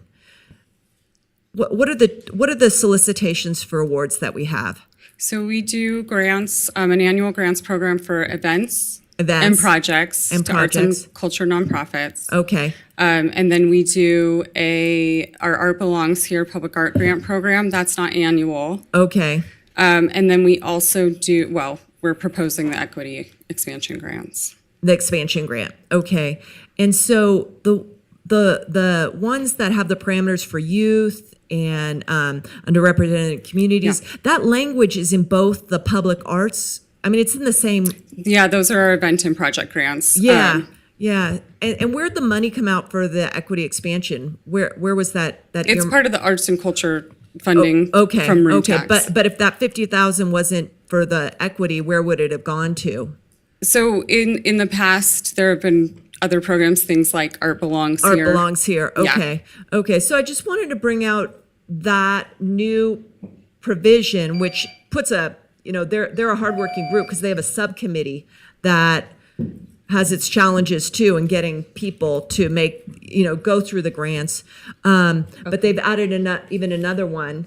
And I just wanted to hear staff represent the ease and that it's not duplicative of having this new equity grant program. Okay. Is that correct? Yes, it is not. And the equity grant program is designed to be much easier to apply for. There are no matching funds required for it. It's a smaller amount. Okay. I'm going to cut you off. It's much more accessible. Sorry. Councilwoman Ebert, go ahead. I just real quick wanted to comment about the projects or the grants for the roundabout in the North Valleys. I just want to say thank you for that. It's something that's important to me, and I meant to call it out from the consent items at last meeting, and I forgot. So I just want to apologize for that. I meant to give you a moment to shine on that, but just thank you for that effort, and I'm really looking forward to bringing more art to Ward 4, and hopefully we can do some electrical box paintings and things like that going forward in the ward. So I just wanted to say thank you. Yes, we did actually paint, I think, a new one, at least one. I know off the top of my head this year, and last year we did too. So we'll make sure we continue Looking forward to that. Thank you. All right. And Megan, make sure you tell the NEA thank you so very much. I love working with them. They have been a tremendous partner. We've had other grants from them. Lots of grants from the NEA. So anytime you see the folks from the NEA, please tell them how much we appreciate it. Councilwoman Breckus, unless there's Councilwoman Taylor, hold on 1 second. I have, Madam Mayor. Go ahead, Vice Mayor Reese. Thank you so much, Madam Mayor. Ms. Berner, thank you for the outstanding work that you're doing. I have noticed this last year some really intense focus by you and your office, and it's resulted in what I thought have been some of the most incredible gallery exhibits that we've had in the history of this community. And so I just think that your leadership over there is not going unnoticed. And so I want you to understand that the work you do is meaningful. And I talk to artists of all sorts of different mediums, and they all, without fail, say what a pleasure it is to work with you, to work with the city. I don't know enough about the difference between the city artist and the poet laureate, thing, but it would seem to me that both of those could be best handled by the committee. So I don't know if there's something that has to be changed in that regard, as Ms. Breakfast has indicated, but ultimately, of course, we want your subcommittee and the folks who work within that committee to feel engaged in arts in this community, and I think they have. You have had great board members over the years, and it is an area where we don't have the same familiarity that you do with all the people who are in the arts community and the different types of art and artists.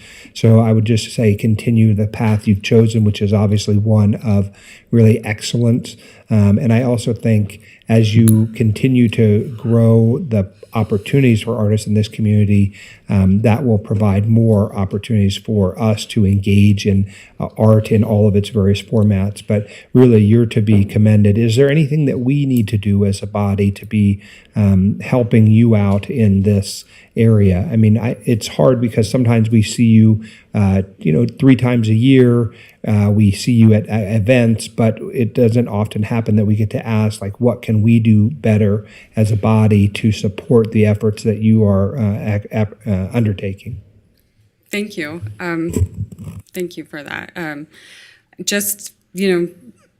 Taking this, and if you have any spots in the city and things like that that you want to bring to the attention of the Arts and Culture Commission for opportunities, let us know. All right, that's fantastic. Okay, Councilwoman Breckles, going to go back to you. Yeah, I do have one question because the presentation, you said this is the budget going forward, doesn't talk about encumbered funds from, this year or previous year. And, you see that in any capital project sort of budget line. But what are those that are encumbered and kind of having struggles moving forward or tied up? Because I do want the council to, I want to bring that to the council's attention. I think one's that Wells Avenue. Yes. So let's talk about that a little bit. So that is one. So there's the East 4th Street Public Art Project. This was an Our Town grant from the National Endowment for the Arts. It's artwork that's going to be attached to the Wells Avenue Bridge at East 4th Street. That one is set to be installed early next year. So we're doing scanning. There was a lot of technical stuff with that one, so it took a number of years and COVID to resolve that one, but still in progress. And then we have funding allocated to Audi Boulevard Public Art Project. That's also part of an NEA grant that we are in the finalist selection process right now. Same for Moana Springs Aquatic and Fitness Center. Okay, great. I just wanted the council, particularly because the Wells one is NEA, and we don't want to be slow rolling with federal funding partners. That can get you kind of not black eyes. But I don't care that much about, if the commission appoints the artist or the poet. I think it's a missed opportunity to elevate it up here and say it's the council's decision. I think it's good for the artist. But, and I'm satisfied that staff has a handle on this new program. We've got some work to do to bring on a new commissioner. I think we have more than one coming on too. Are we shy? We just have the one. That will happen next Okay. month. So I'm comfortable that the councils and that we've kind of discussed what we're doing this important function and budget items. So I'm prepared to. What's the motion you have up there? How'd you frame it? Is it adoption of the plan? Yeah, approving the Reno Arts and Culture Commission fiscal year Your 2023-24 work plan. Yeah. And really the exciting thing that we're going to be doing this year is the update to the public arts plan that the council will remember they budgeted for. Okay. Yeah. All right, thank you, Councilwoman Breckles. I appreciate the motion.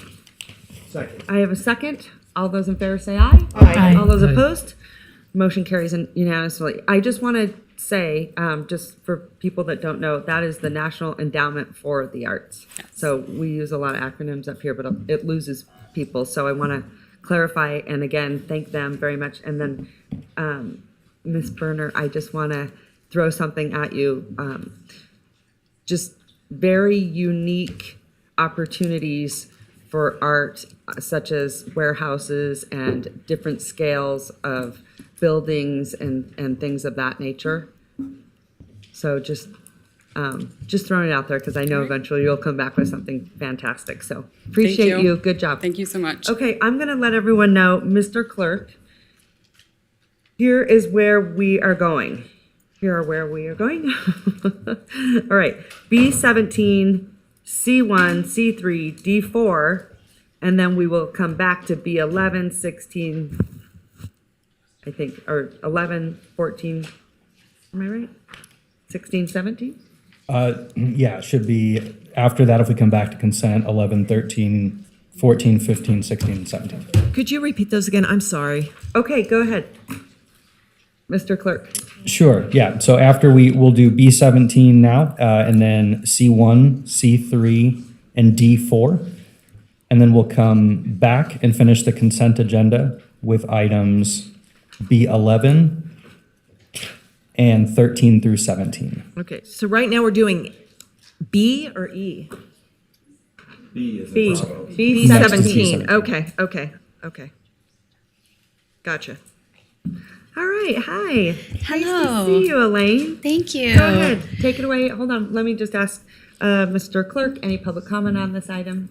No public comment on this. Thank you so much. Okay, the floor is yours. Go All ahead. right. Good afternoon, Madam Mayor, Council Members, City Manager Thornley. For the record, Elaine Wiseman, Housing and Neighborhood Development. What you have before you is a resolution which transfers the city's entire 2023 volume cap allocation to the state of Nevada for the benefit of the redevelopment of Hawkview Apartments. Our total volume cap this year is 16.3 million.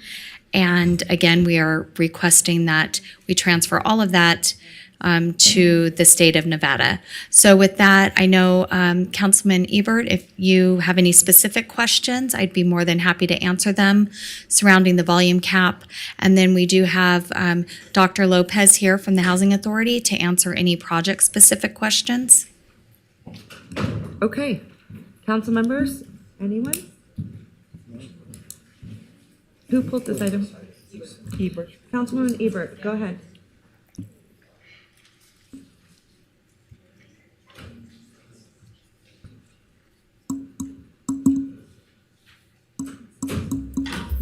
Yeah, I just wanted a little bit more information about, what this process is, redevelopment of 100 units to 200 units. Is this just a remodel or what is this process going to look like?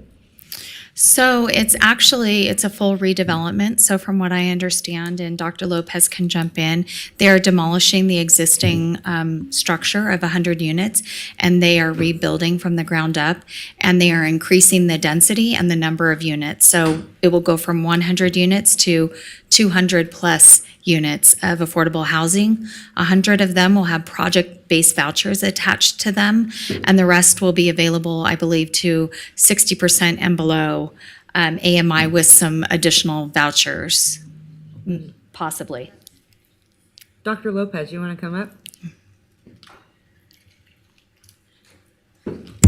For the record, Dr. Hilary Lopez, Executive Director of the Reno Housing Authority. So these funds will help facilitate the redevelopment of our Hawkview Apartments public housing complex. So as part of this, we'll be submitting what's called a Section 18 demolition disposition application to the U.S. Department of Housing and Urban Development. It's a very structured process. So we do have to meet various milestones in order to receive HUD approval for this project. At the same time, we are also acquiring and layering the financing to help us move forward with the project. So as part of the HUD application, the milestone that we are seeking to meet is obsolescence of the current public housing property. So there are infrastructure, major systems, improvements, other things needed at the site that the cost of renovation would exceed the cost of replacement of that housing. Okay. So how are we going from 100 to 200? Are we increasing vertically, making units smaller, or what does that look like? So we're currently working with the architect to do a site plan, but under current zoning, we believe that we have the space available to restructure the development of the site to allow for increased density up to about 200 units. So without any kind of vertical...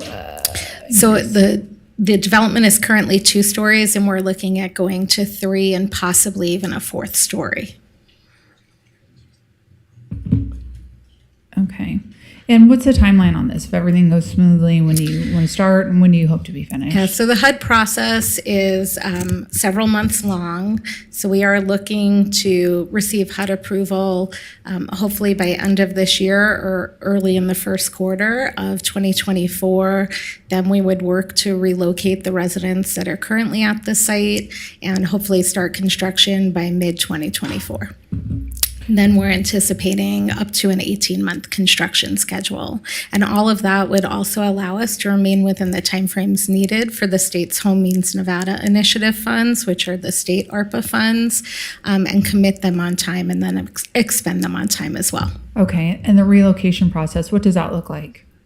So we have hired a firm called Housing to Home to assist us with the relocation process. All of the relocation will be done in conformance with federal regulations, and they will meet individually with each of the residents to come up with a relocation plan, and then relocation resources may entail either transferring to another public housing property or receipt of a housing choice voucher with assistance in locating a comparable unit, relocation advisory services, as well as other assistance with moving and moving costs. Okay, so is there any requirement on maintaining the same or similar rent cost in this relocation process? Yeah, so under the program, we'll be receiving what are called tenant protection vouchers, and we'll be then project basing those back to 100 replacement units. So that we'll be replacing those units that we're disposing of on a one-for-one basis, and those will be available to households at or below the public housing limit. And then on top of that, for the additional units, since we'll be accessing tax-exempt bonds and 4% low-income housing tax credits, those units will be available at rents within those program requirements. Okay, so that's for people returning to this unit?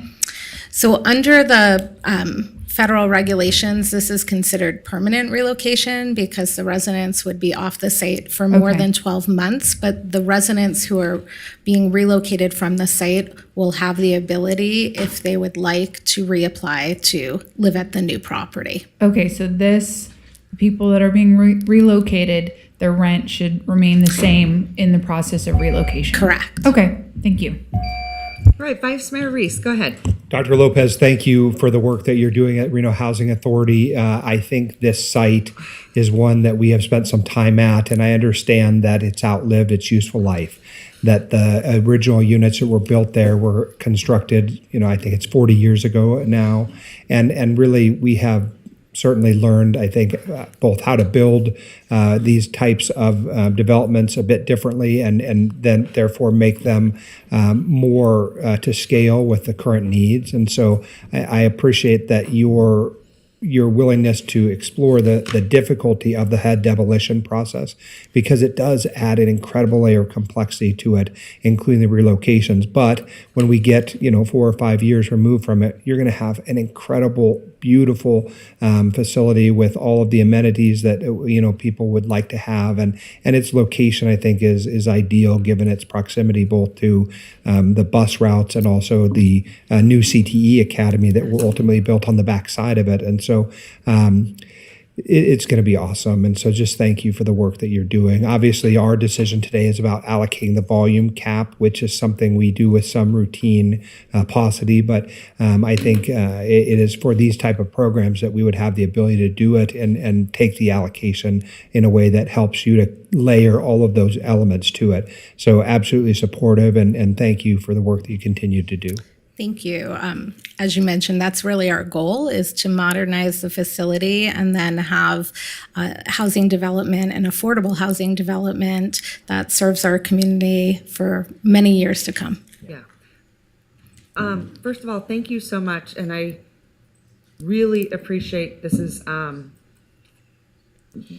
is really important to expand this housing supply, and I'm grateful to see it in Ward 4. But I think it's a big testament to your vision and how you're paying attention to what's happening at the Housing Authority. It is impressive. Hillary, I just want to point out your work and staying on top of this, because it's so easy just to forget about the existing supply and just leave it there instead of figuring out ways to be innovative to expand whenever we need it so desperately. And especially, like I said, in Ward 4, which is fantastic. So I just want to commend you for your vision. It's awesome. Thank you. I appreciate that. All right. So go ahead. Councilwoman Ebert has one more question. Okay, and I'm sorry, I have a brain fart for a second. I remember what it was. So what if in the process somebody says, I don't want to live in Reno anymore. I want to move out of the area. Will we still assist them in that? Do they have to stay within Reno in this relocation process? Actually, under the relocation assistance, when they meet with the relocation specialist, if they express that they have relatives or family or some other reason why they would want to leave our area, the relocation specialist could help them, and they might then be a better candidate for a housing choice voucher that then they could then what's called port to another area and use it in that so area. they would still get support? Yes. Okay, thank you. All right, Councilwoman Ebert, why don't you give me a motion? Okay, I make a motion to approve item B17. All right. Second. I have a motion. I have a second. All those in favor say aye. Aye. All those opposed? Motion carried unanimously. Thank you so much, Thank Dr. you. Lopez. Good seeing you. All right, we're going to move on to item C1 and C2. All right, so at this time, let's see. We are, Mr. Clerk. At this time, we will now open the public hearing. Has proper notice been given? Any correspondence received? I'm sorry. Thank you. Sorry, just confirming. Yes, proper notice was given. We have no registered public comment, but we do have, for item C1, one comment which was directly associated with the agenda item received prior to 4 p.m. on August 22nd. And this was a voicemail correspondence. The transcript of the comment was distributed to Reno City Council and is available to the public on the reno.gov meeting portal. It represented one in opposition of this item. Okay, thank you so much. All right, at this time, before we begin, I'm going to ask council members if they have any disclosures. Councilwoman Dewar, anything? No. Councilwoman Taylor? Yes, Madam Mayor, Go thank ahead. you. Disclosure for items C1 and C2. Madam Mayor, fellow city council members, and Madam Clerk, in the interest of full transparency on items C1 and C2, I am disclosing that Jacobs Engineering Group is a current client of my consulting firm, Tailor Made Solutions. Specifically, RTC awarded a design contract to Jacobs Engineering Group for the Mill Street Capacity and Safety Project in 2022. Jacobs Engineering Group, in return, retained Tailor Made Solutions to provide public outreach services for the project. On this matter, I have sought guidance from the City Attorney's Office. I have been advised that I have a substantial and continuing business relationship with Jacobs Engineering Group and therefore a commitment in a private capacity to the interests of Jacobs Engineering Group. Here, items C1 and C2 accommodate a third-party developer's request to abandon a portion of Market Street that is critical for the traffic circulation until the Mill Street improvements are completed by RTC. Because items C1 and C2 do not involve RTC and will have absolutely no impact on the Mill Street Capacity and Safety Project, approval or denial would not result in any form of benefit or detriment occurring to me or Jacobs Engineering Group that is greater or less than that occurring to any other member of the general business profession, occupation, or group that is affected by City Council action on items C1 and C2. I have been advised that the independence of judgment of a reasonable person in my situation would not be materially affected by my current contracts with Jacobs Engineering Group. Accordingly, I will be participating and voting on this item today. Madam Clerk, please accept this disclosure and lodge it on the record for this meeting pertaining to these agenda items. Thank you. All right, thank you so much. Anyone else? Seeing that there are none, we're going to move forward. Go ahead. Then for item C2, the ordinance introduction would be read into the record by the City Attorney. Okay, sending it over to Carl Hall. Go ahead. Thank you, Madam Mayor. Item C2, ordinance introduction, bill number 7244, case number DVA 23-00001, Market Street Abandonment Development Agreement. Ordinance to approve a development agreement between the City of Reno and Murph's Land Holdings, LLC, subject to case number ABN 21-00006, Market Street Abandonment. The requested development agreement addresses requirements and timing of the proposed abandonment as related to the Regional Transportation Commission, Mill Street Capacity and Safety Project, Ward 3. All right, thank you so much. Okay, I believe, anything else, Mr. Clerk? Nothing else? Okay, thank you so much. I'm going to send it over to Brooklyn, I believe. Come on up, the floor is yours. Good afternoon, City Council, Madam Mayor. My name is Brooke Oswald. I'm an Associate Planner with Development Services. And we'll have my presentation up here just in a minute. We are looking at two cases together. They are intrinsically bound. And I'll try to run through that and show you why we made this decision to put these two together. So the case before you is an abandonment, ABN 21-0006, and a development agreement, DVA 23-0001. Uh-oh, battery's dead. What is going to be the best way to advance?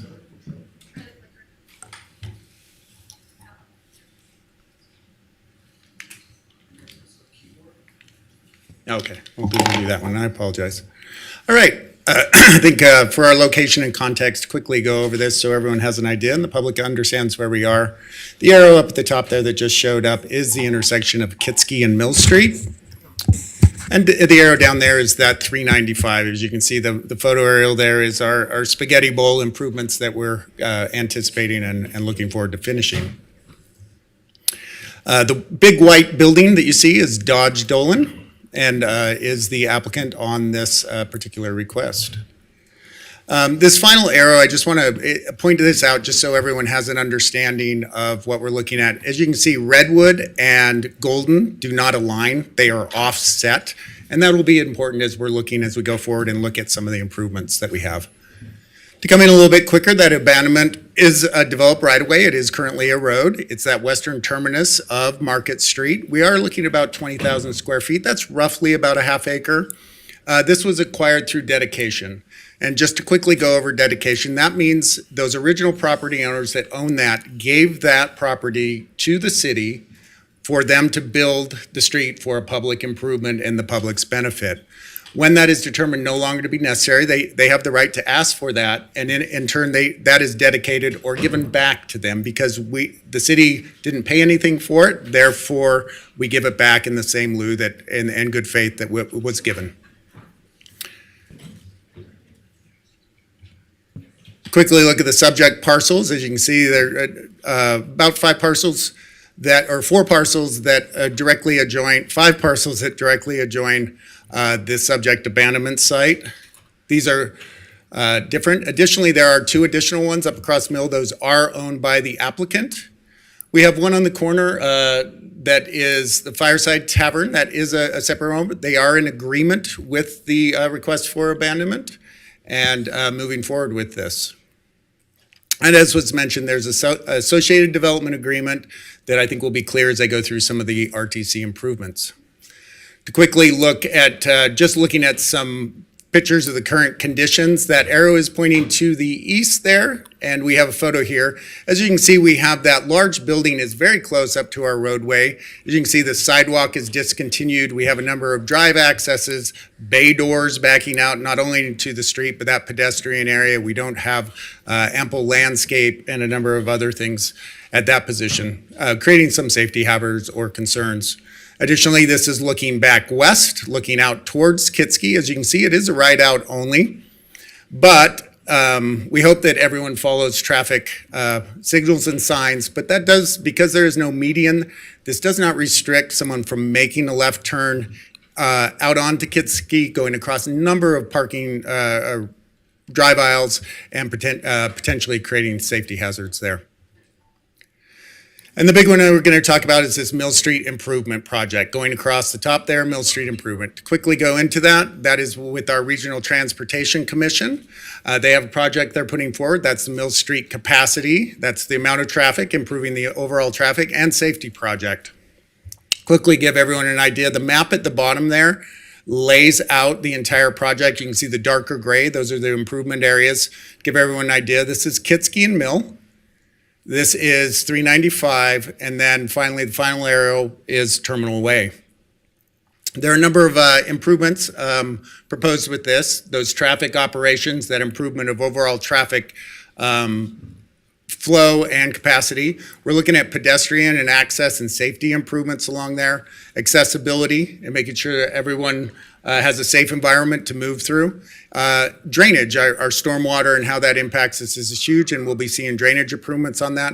And I think another one we're seeing is that undergrounding of utilities, both from an aesthetic element down our Mill Street and also from a safety aspect of those overhead lines. Currently, this is in the design and acquisition phase, and we're anticipating construction to start about late 2024.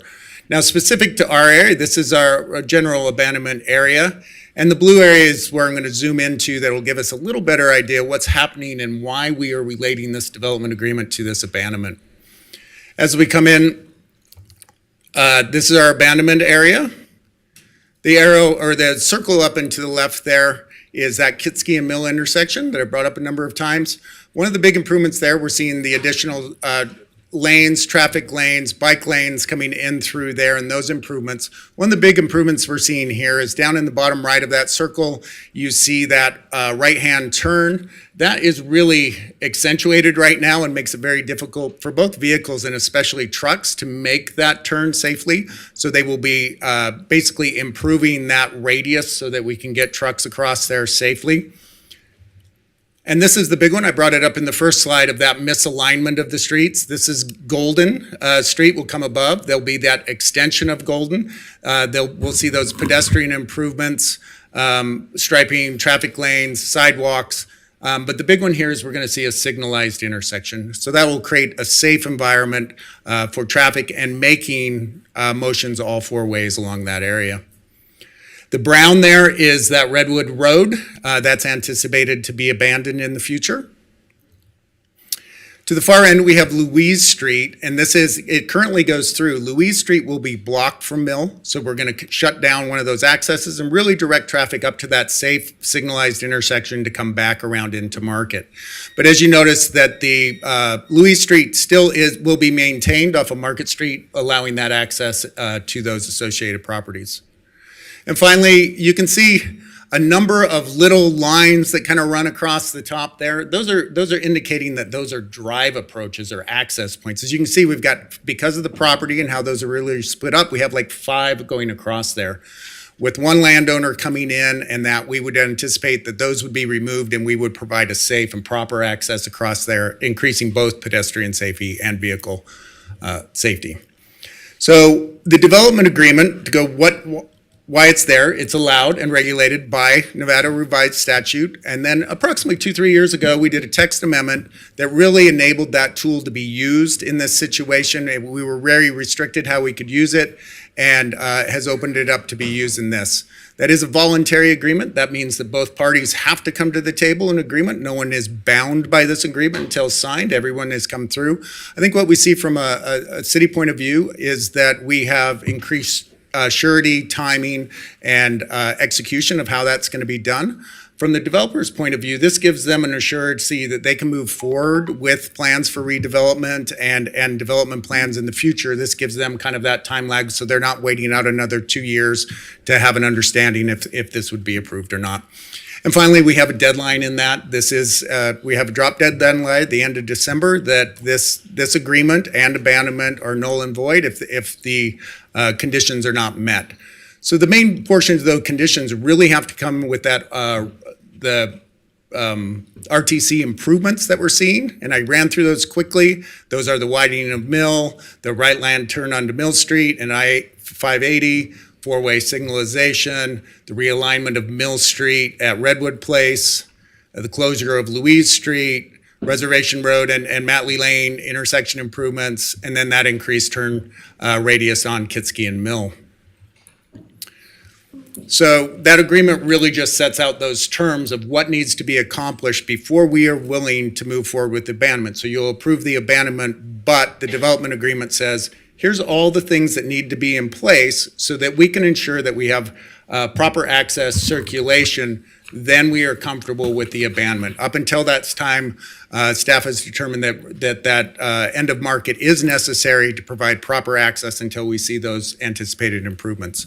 Looking at our big policies, this meets many of those underutilized properties, roadway design and classification, our access management, complete streets, and once again, the access management through another policy. And then we are seeing many alignment with our strategic plan, that fiscal sustainability. So this is a parcel that once we see those improvements, we wouldn't see as really necessary for the city to be in control of. We have a liability, responsibility, fiscal responsibility to maintain that roadway. That public safety that I showed in those few photos, that we do have some public safety issues because of the existing conditions. This helps to eliminate some of those. Additionally, that economic and community development. So we would see, we anticipate redevelopment of this area that increases our tax base by both our land or property tax base, and then also our sales tax base if we'd anticipate additional sales.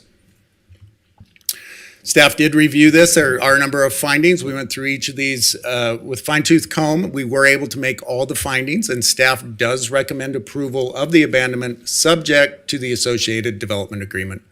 With that, I'll leave you with 2 motions, and I'm available for questions. Thank you. All right, great job.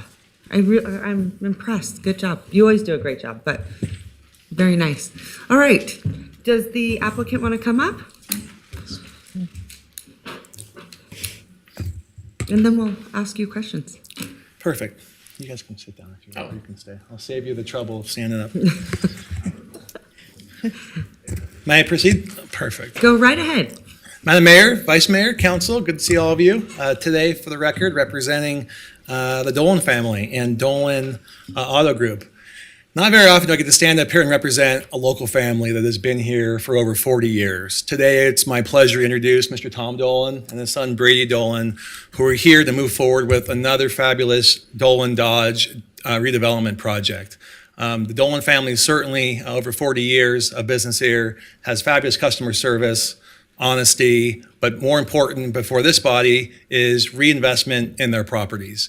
All of these locations, me growing up here, a lot of these were underutilized, blighted parcels until the Dolan family came in. Their Toyota dealership on Virginia Street, beautiful reinvestment, and I would note, being constructed right in the heart of the economic depression in 2008, and they powered through and got the building done.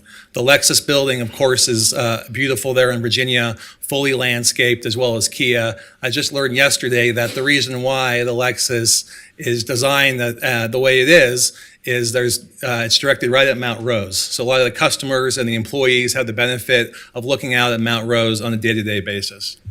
I'm going to embarrass the Dolan family here for a minute. They did not know I was putting this slide in. Again, I don't have the opportunity to brag about a local family very often, but certainly their philanthropy to this community has been unmatched. With their Dolan class project, hundreds of thousands, if not millions of dollars invested back in our schools. The Reno Rodeo Foundation has been a staple investment by the Dolan family. Their Toys for Tots, community engagement every Christmas, as well as the Wolfpack Athletic Association. So just wanted to thank them for their continued investment. And again, I'm sure Mr. Dolan's not happy because I'm embarrassing him. He's very humble.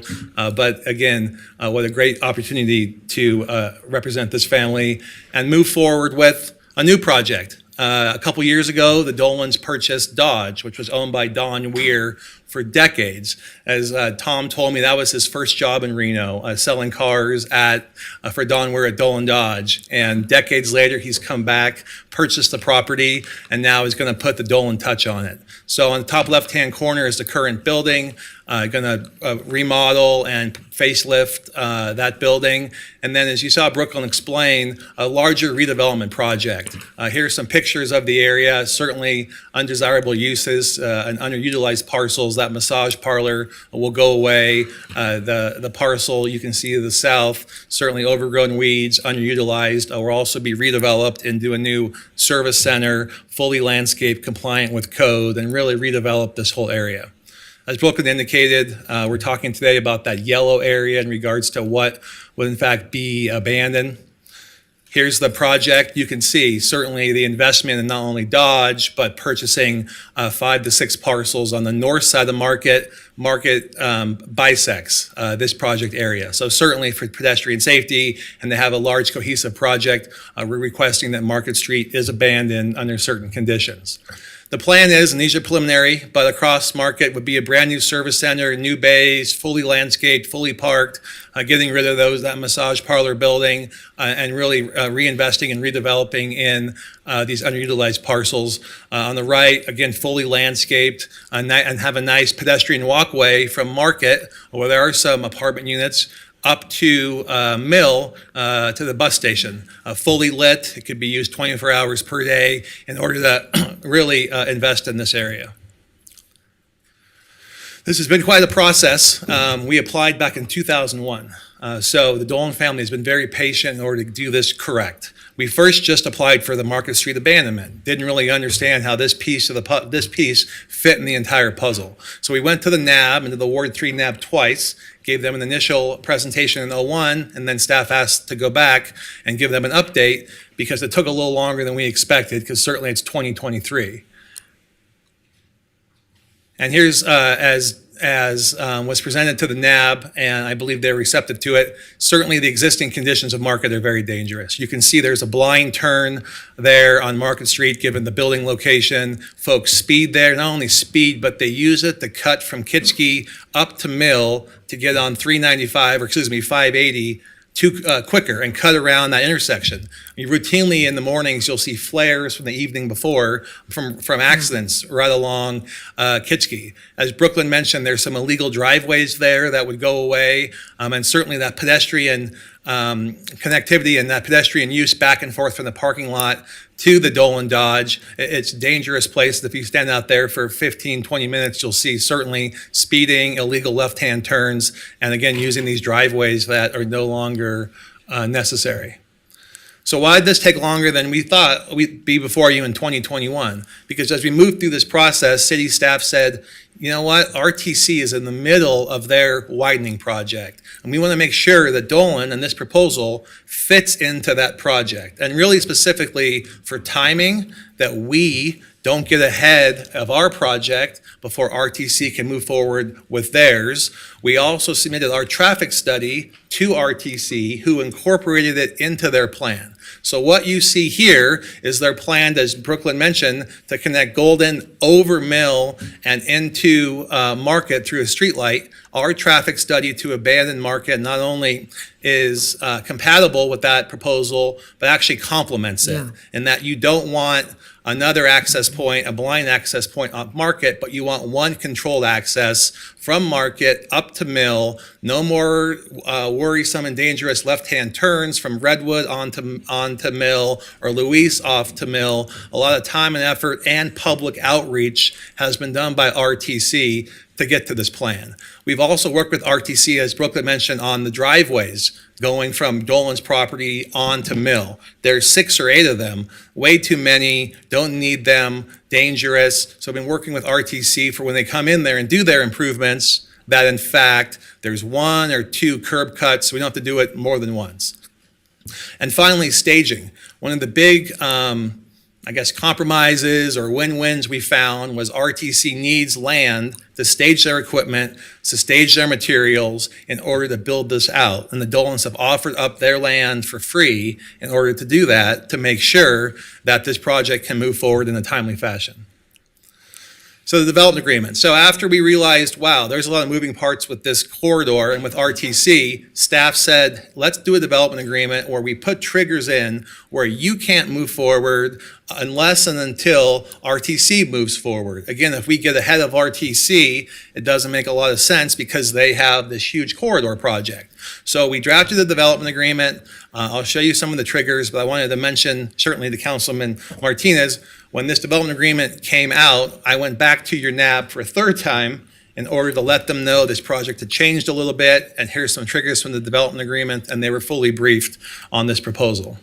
So what does the development agreement say? As Brooklyn mentioned, it was really important that the city and to RTC that mark that the Mill Street project is moving forward before we record an order of abandonment. So you can see there has to be construction documents, a bid cover sheet executed by RTC and City of Reno for all 5 of these improvements before we're eligible to record our abandonment.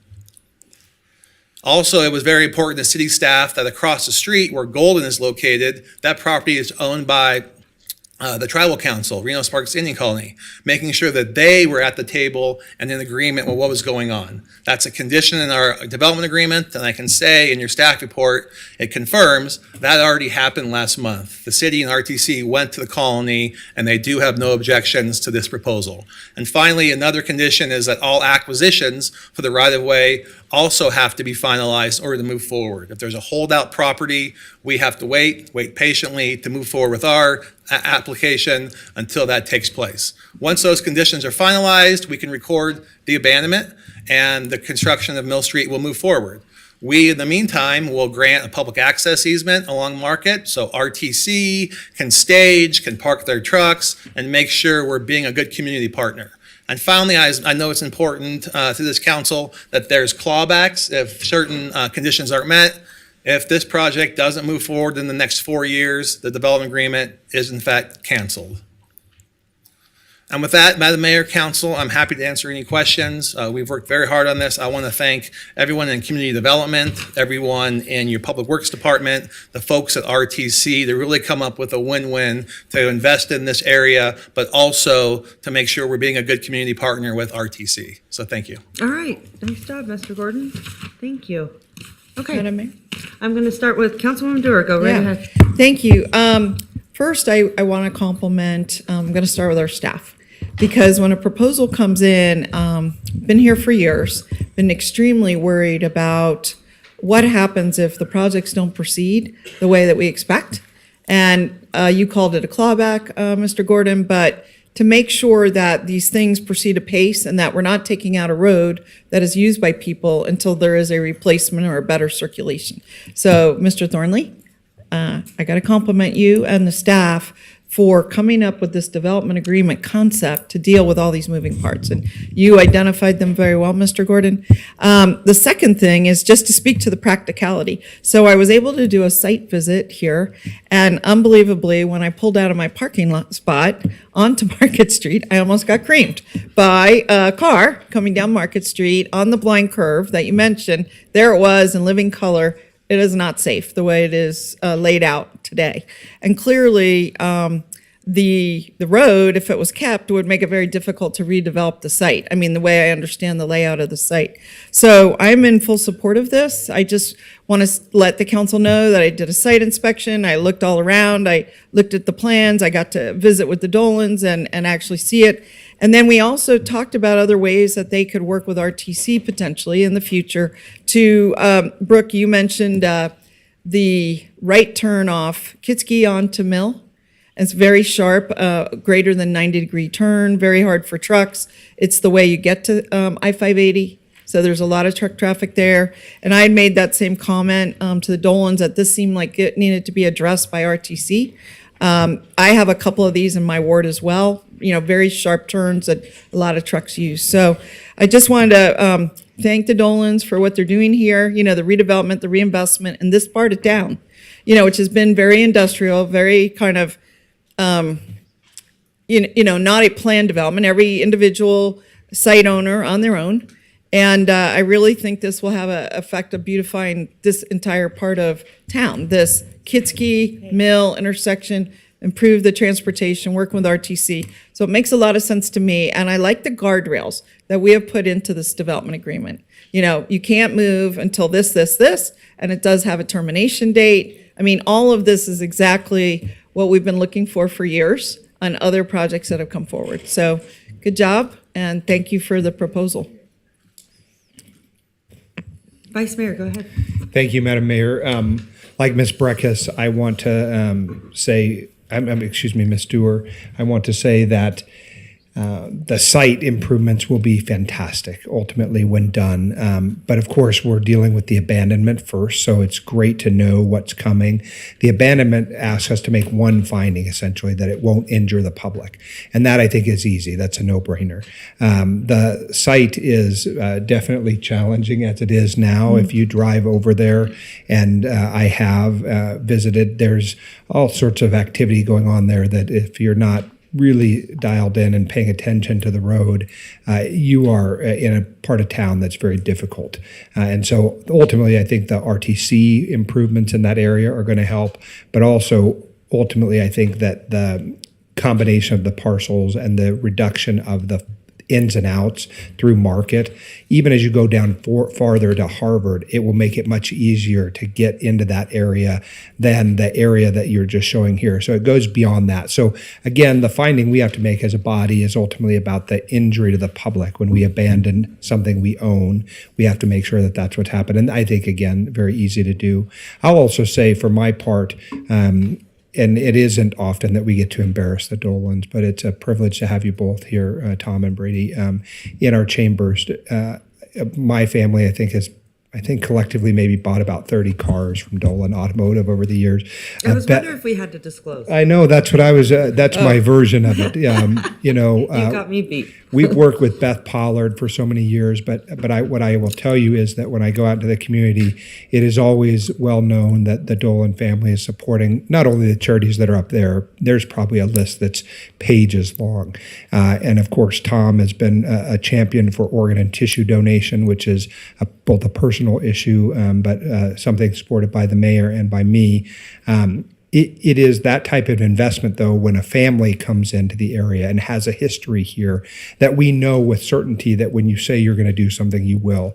So this, clawbacks are awesome, but the Dolan family's word is even better than that, right? So thank you for the presentation, Brooklyn. I think you did an amazing job, and it has been overly complicated by the fact that we've got RTC involved and the timing of their projects sometimes happen. I'll also give a shout out to Ms. Koski, who has been super integral in our understanding of the process, because those roadway projects change with some frequency. So for us, we have to be engaged from the beginning and watching the various parts of it all come together. I understand that sometimes that makes development more difficult, but you've been patient with us. And so I appreciate that too. Like Ms. Dewar, I want to see safe roadways. I want to see redevelopment in this area, in this community. And I think that you've brought just that project. So thank you to those involved. And thank you, of course, to our staff for the work they did working it up. All right, Councilman Martinez, go ahead. It's your ward. Thank you. I'm so sorry, I much. should have started with you. That was disrespectful. Go ahead. No worries. Thank you so much, Madam Mayor. Appreciate it. Thank you to all the staff and the Dolans for putting together a project that incorporates a lot of our community partners, especially given your involvement and the city's involvement with the Reno Sparks Indian Colony, and making sure that they are at the table and in agreement with what is happening along the street where they have a lot of their properties. I know driving through that area multiple times, having seen people use Market Street to cut off the traffic that's coming on Mill Street to get onto 580 southbound. It looks like there's going to be a lane added on Mill Street. Is that correct? Correct. We'd look at acquisition of land and they'd be widening Mill Street to provide that extra lane and turn lanes that you'd see. Okay, awesome. Brooke, can you restate your name for the record, please? Oh, sorry. My name is Brooke Oswald, Associate Planner for the record. Thanks, Brooke. I appreciate that. I think my only question is if I could have a little bit clarification about the deed that was included in the staff report, and I guess the cost for the abandonment, and if you can just give us some more context on why it is the way it is laid out that way. Why we, as far as, Brooke Oswald, Associate Planner for the record. I'm not quite sure of your question. So the associated deed, so what we did is lay out the development agreement, and then what you see is a legal description, the deed of the associated properties within that. So that's just providing that specifically. I'm just trying to understand your question, what you'd like to know more about that. The original dedication deed. Yeah, I was looking at the original dedication deed, and it does look like there was consideration of a sum of $10 for the benefits to accrue. Sure. So in working with our property manager on that, there is that $10.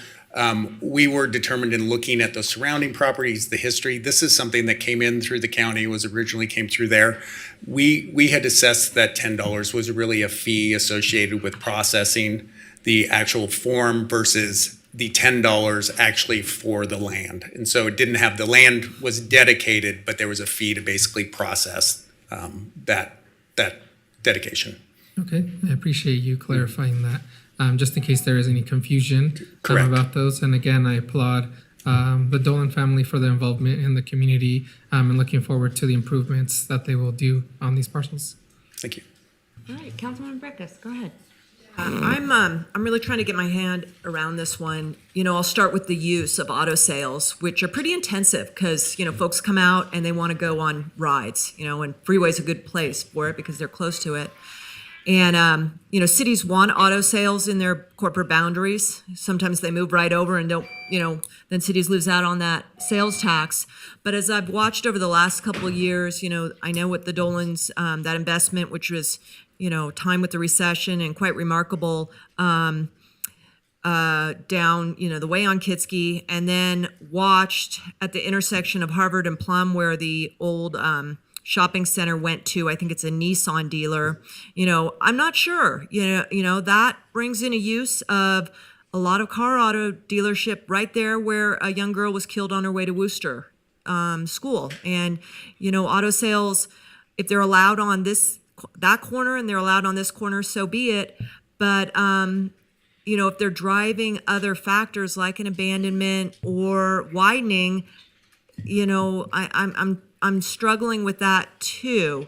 And a woman was killed at this intersection too. She was a cyclist. She was killed by a waste management truck before I came on the council.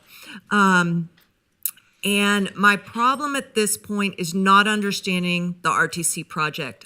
I don't sit on RTC. This board has decided to send others to that body.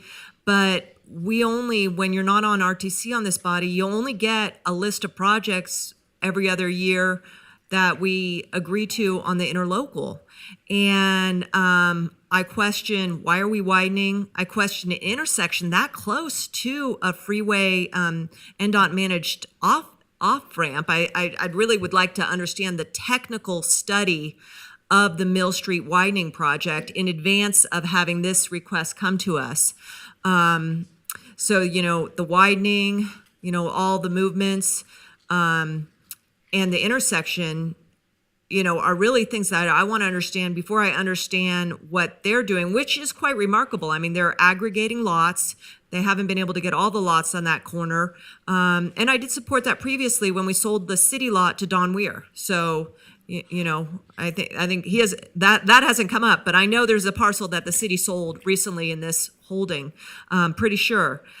But the problem I have here, and I had this problem with Stonegate, is that when we put external conditions onto an interest in an entity for their project, when it goes to the big sausage making over at RTC, there's a built-in constituency to fund this project. And let's say this is a $12 million, $15 million project.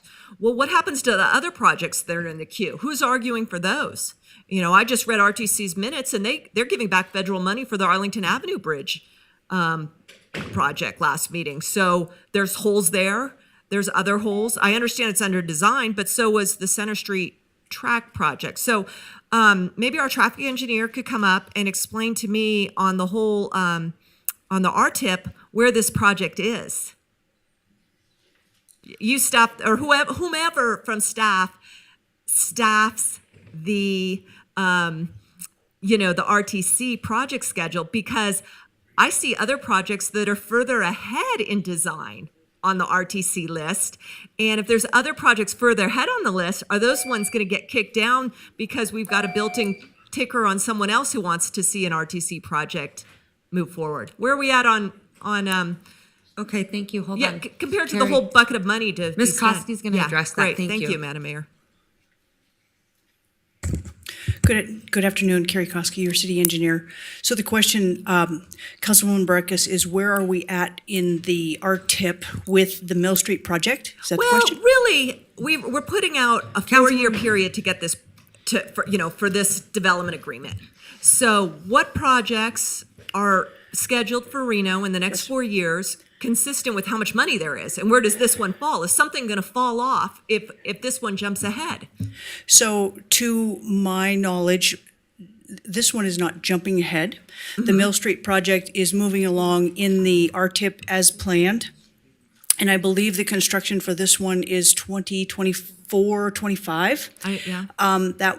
That is because they are working in the right-of-way setting. As you heard here earlier, there are many steps that they still need to take in order to finish the design and the approvals.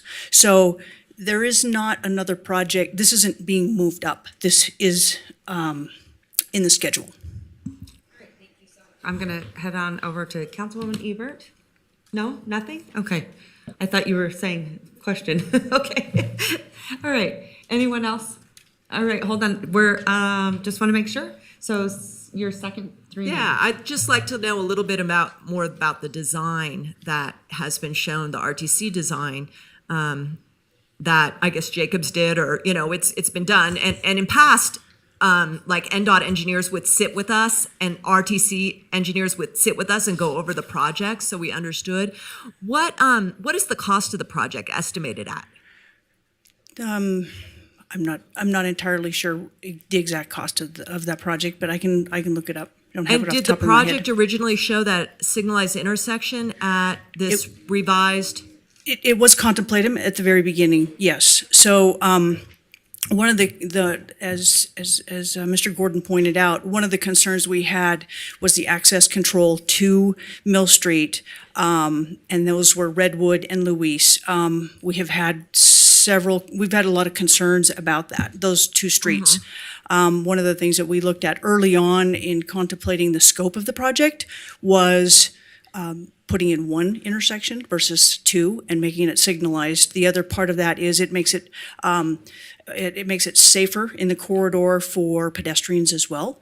We kind of channel the pedestrians in one location. Several of you probably driven through there and seen some of the issues we've had with pedestrians trying to cross.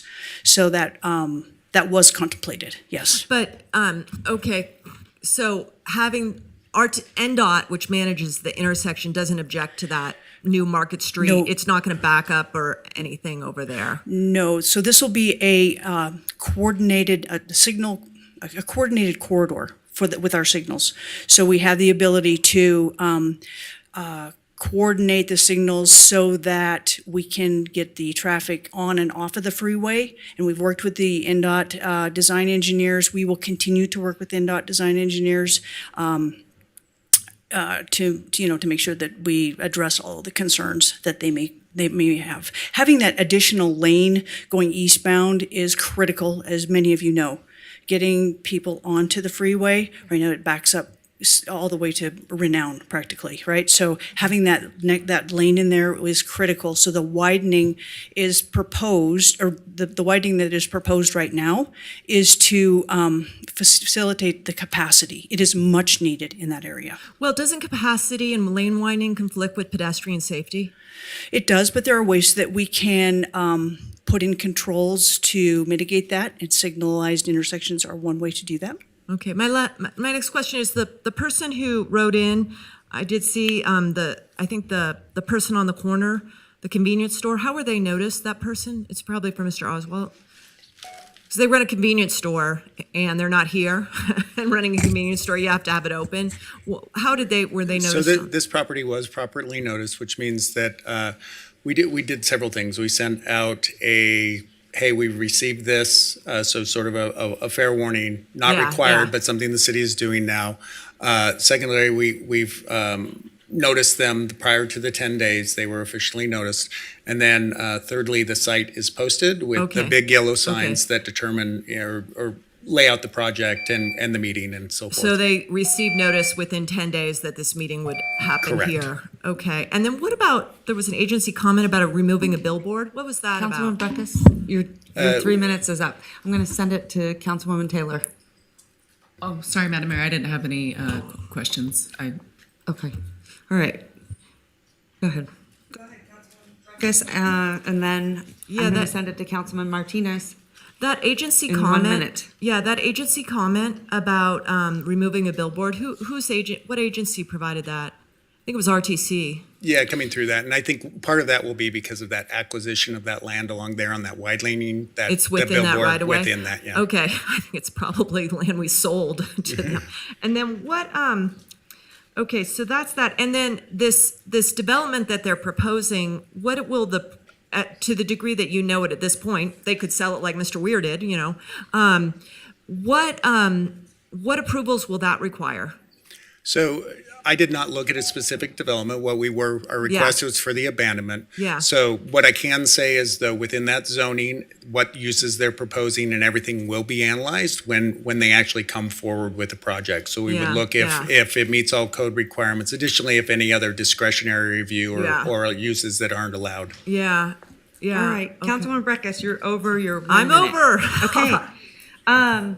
First of all, what I want to say is it's so easy to make it sound incredibly convoluted, but this is all done by experts. And when we design, it's not just something that happens overnight. It takes a lot of thought. So I get that, and I really appreciate it. I also want to point out, I think this street probably 20 years ago was fine. We have grown tremendously. That area has been very problematic. So I'm very glad that Councilwoman Breckus brought up some of the issues and fatalities that have been there. And I would also like to point out, you can have the best traffic safety design in the entire world, but you can't control, drinking or speeding or reckless driving, because if those things happen, it doesn't matter how wonderful the design is, right? So I want everyone to also understand sometimes it's not the way that we design some of this infrastructure. It's we as people tend to do things that are very problematic. So I'm really glad that you are addressing this, because I felt like this area has been problematic. I think Councilwoman Dewar hit the nail on the head, because I've been there, done that. So I really appreciate it. I think anytime we can get to the table and make some of the design better, especially in those problematic areas, I think we should, or we miss the opportunity. So I want to say thank you for your time and everything that you've done to improve this. So good job. All right, with that being said, Councilwoman Ebert, go ahead. I do have a question now. And I guess this is for staff, maybe for Brooke. Why do we just abandon this? Is there a reason why we don't sell this area, this piece of land? Sure, and that comes back to that dedication, how we originally received that. So we did work our staff, our property manager, go back to the historic records, look how the city originally acquired that. It can be convoluted. So this was coming through a county that came back over to us, we annexed. So the idea on a abandonment is that originally property owner gave that land to the city for the public interest to develop that road. And so when that is requested to be given back, we can't charge a fee for it because it was originally given to the city. And so what it is that goes back to them per the original agreement of those lots. Now, those could be subdivided, but what we see in per state law is it is usually their property distance, it goes out to the middle of the road, right? And they're entitled to that portion of that abandonment if an abandonment is approved. Okay, so there's rules in place that say we can't sell it if we've obtained it for no cost. Okay. And that's through state law of how that's all okay. Thank you. Yes. Okay, Councilman Martinez, sending it to you. Thank you so much, Madam Mayor. Based on staff being able to find the findings and the reputation of the applicants, I move to approve the staff recommendation, can make the determination that the public will not be materially injured by the request, and approve the abandonment subject to the conditions listed in the staff report and adoption of the associated development agreements. I also move to uphold the recommendation city staff and refer the development agreement for a second reading and adoption. Second. All right, thank you. I have a motion and a second discussion. Councilwoman Breckus. Yeah, I'm not going to support. Would need the confidence from RTC, who's running this project, why this is a project worthy of the regional investment, and how the whole queue of all the projects, because I know we have a lot, Garson Interchange is one, will fall and be budgeted in the next period to understand where this is as a priority, since the council's now deciding that this is a priority through this action and building a constituency for it. That's number one. Number two is I'm not so concerned about the outlier convenience store. So, I just want to say that, but I do recognize that there's some opposition to that. Number 3, the development agreement is a tool we haven't used a lot. The staff report mentions that Mr. Reese sponsored it. And what I understand, because we rarely do that, is upon sponsorship, he's supposed to inform us of sponsoring an item under our council rules. If I had received that notice, I think I would have done a little more ground legwork. And so I think that was an inappropriate use of the tool, and I think your response puts the rest of us at a disadvantage. But within the development agreement tool, I think a condition should have come that tied it to a certain development that we could all understand what that development is. And so in lieu of that, an inadequate, insufficient development agreement, the merging of this approval with, massive public budgeting of regional importance, I can't support it this time. Thank you. Okay, thank you so much. I have a motion. Madam Mayor, before we vote, we just need some clarification and have Councilmember Martinez reread the action. We have to have separate motions for items C1 and 2. Oh, that's right. I'm sorry. My apologies for trying to expedite that. I will go ahead and rephrase my motion.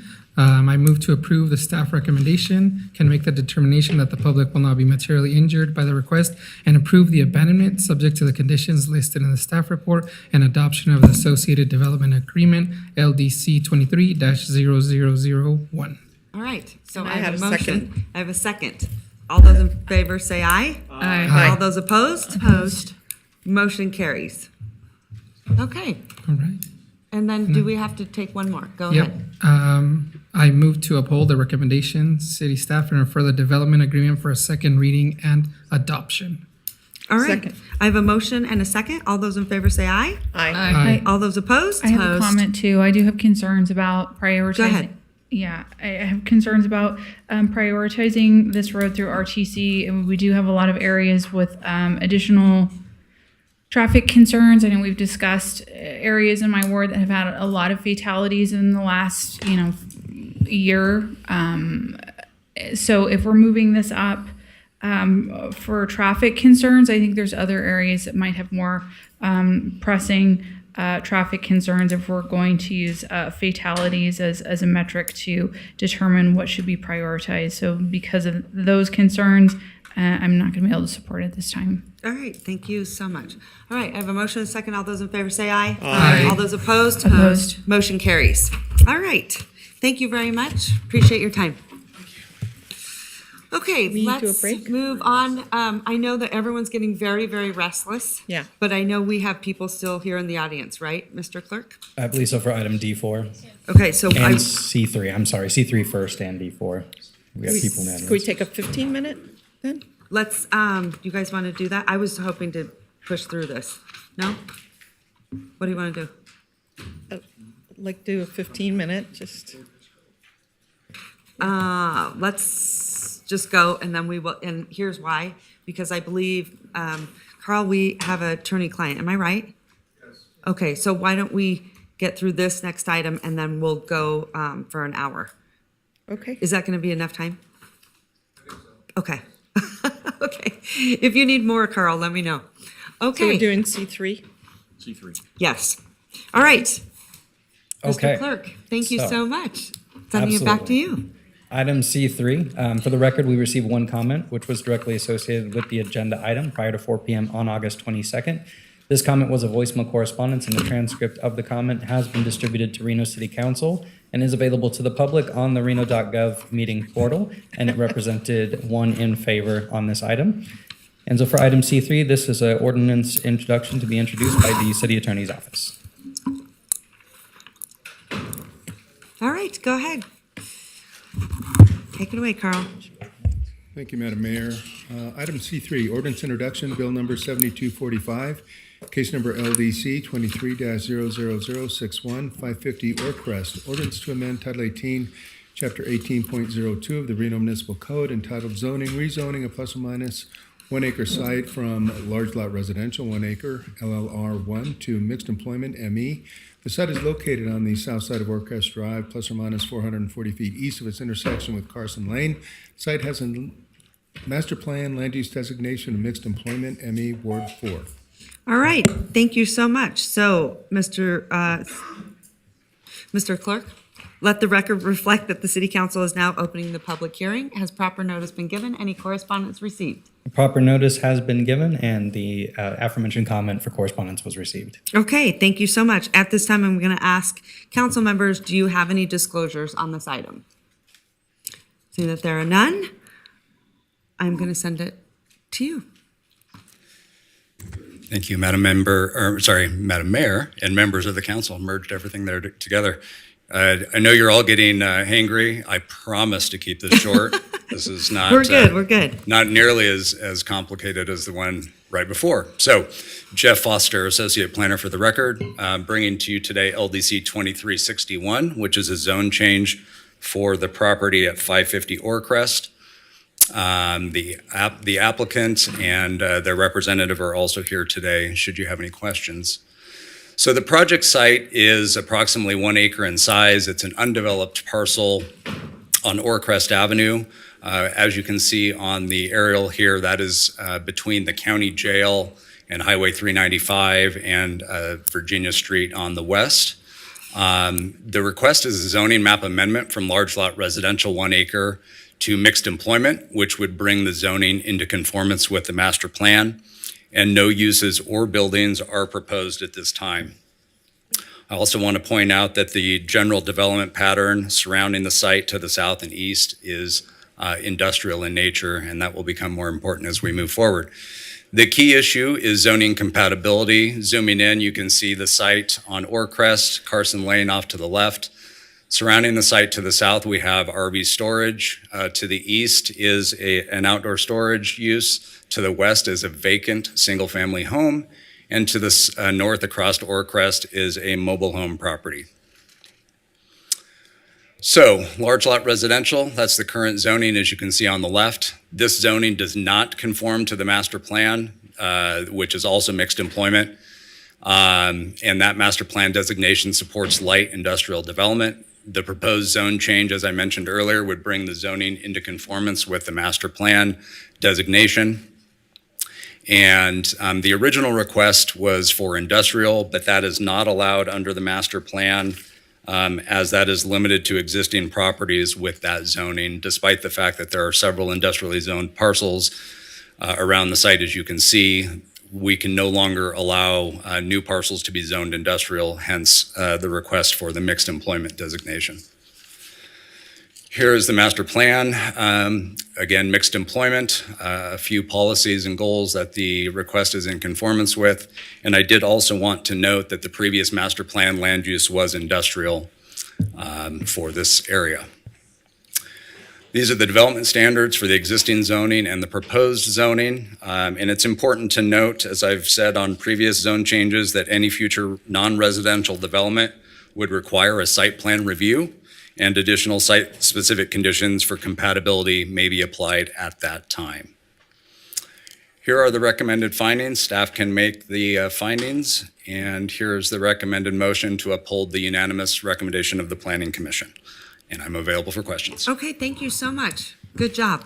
All right, any questions? I'm going to send it to you, Councilwoman Ebert. Go ahead, your ward. I have toured the site, and I do think it's appropriate to make the zone change. Okay, thank you. Anyone else? I'm going to send it right back to you for a motion, Councilwoman Ebert. Motion to approve. All right. Second. I have a motion. I have a second. Any discussion, to refer. Councilwoman Breckus? Yeah. I think Any we comments? had 2 seconds already. Yes. A third second. Any comments, Councilwoman? Nope. Okay. I have a motion and a second. All those in favor say aye. Aye. All those opposed? Motion carries unanimously. All right, thank you so much. Moving right along, we actually need to go to one more, I believe, Mr. Clerk. Yes, we are going to move into item D4. Jeff, thanks.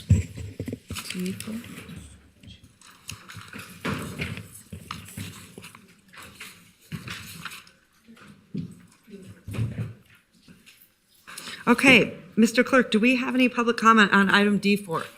No live comment registered, but for the record, we did receive 2 comments directly associated with this item prior to 4 p.m. on August 22nd. These comments were written correspondence received via our reno.gov online public comment form or by email to our office, and copies of these comments have been distributed to the Reno City Council and are available to the public on the reno.gov meeting portal. They represented 2 in favor.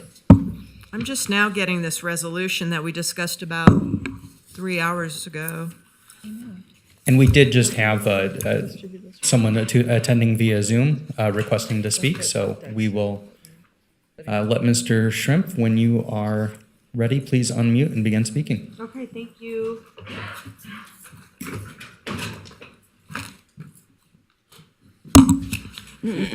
Hello, can you guys hear me? Yes, we can. Thank you. All right, thank you very much. I just wanted to point out that I'm able to download every other supplemental material for today's agenda from the website. I'm not able to download the materials for D4. I tried just as the last item was wrapping up. I can also read the checklist for open meeting law. Please proceed with caution. You guys are experts. I'm not a lawyer, but whatever you do, please don't get the city wrapped up in another open meeting mess. Really take a look at this. Be smart, be prudent, and please protect our interests as far as keeping track of open meeting law. Thank you. And Madam Mayor, that concludes our public comment for this item. So much. I have disclosure. I just want to make sure. Does anyone have any disclosures? I do. You do? Yeah, I met with the applicant yesterday just to discuss a plan. Just want to call that out. Okay, thank you so much. I appreciate that. I'm going to, hold on. I just want to make sure. Okay, I'm going to read one. Fellow city council members and Madam Clerk, item D4 involves the approval of an economic development agreement. In my personal and private life, I've retained Adam Hosmer-Henner who is a partner at McDonald Carano for private matters in my personal life. I understand that McDonald Carano represents Built Investments LLC. These two are completely unrelated and not even represented by the same attorney. So I want to make sure that that's on the record. The fact that I am represented by McDonald Carano will not impact my ability to impartially review and render a decision upon the particular agenda item. Madam Clerk, please accept this disclosure and put it into the record for this meeting and subsequent meetings pertaining to this agenda item. All right. That being said, go ahead, take it away. Floor is yours. Do we have the presentation up? Oh, excellent.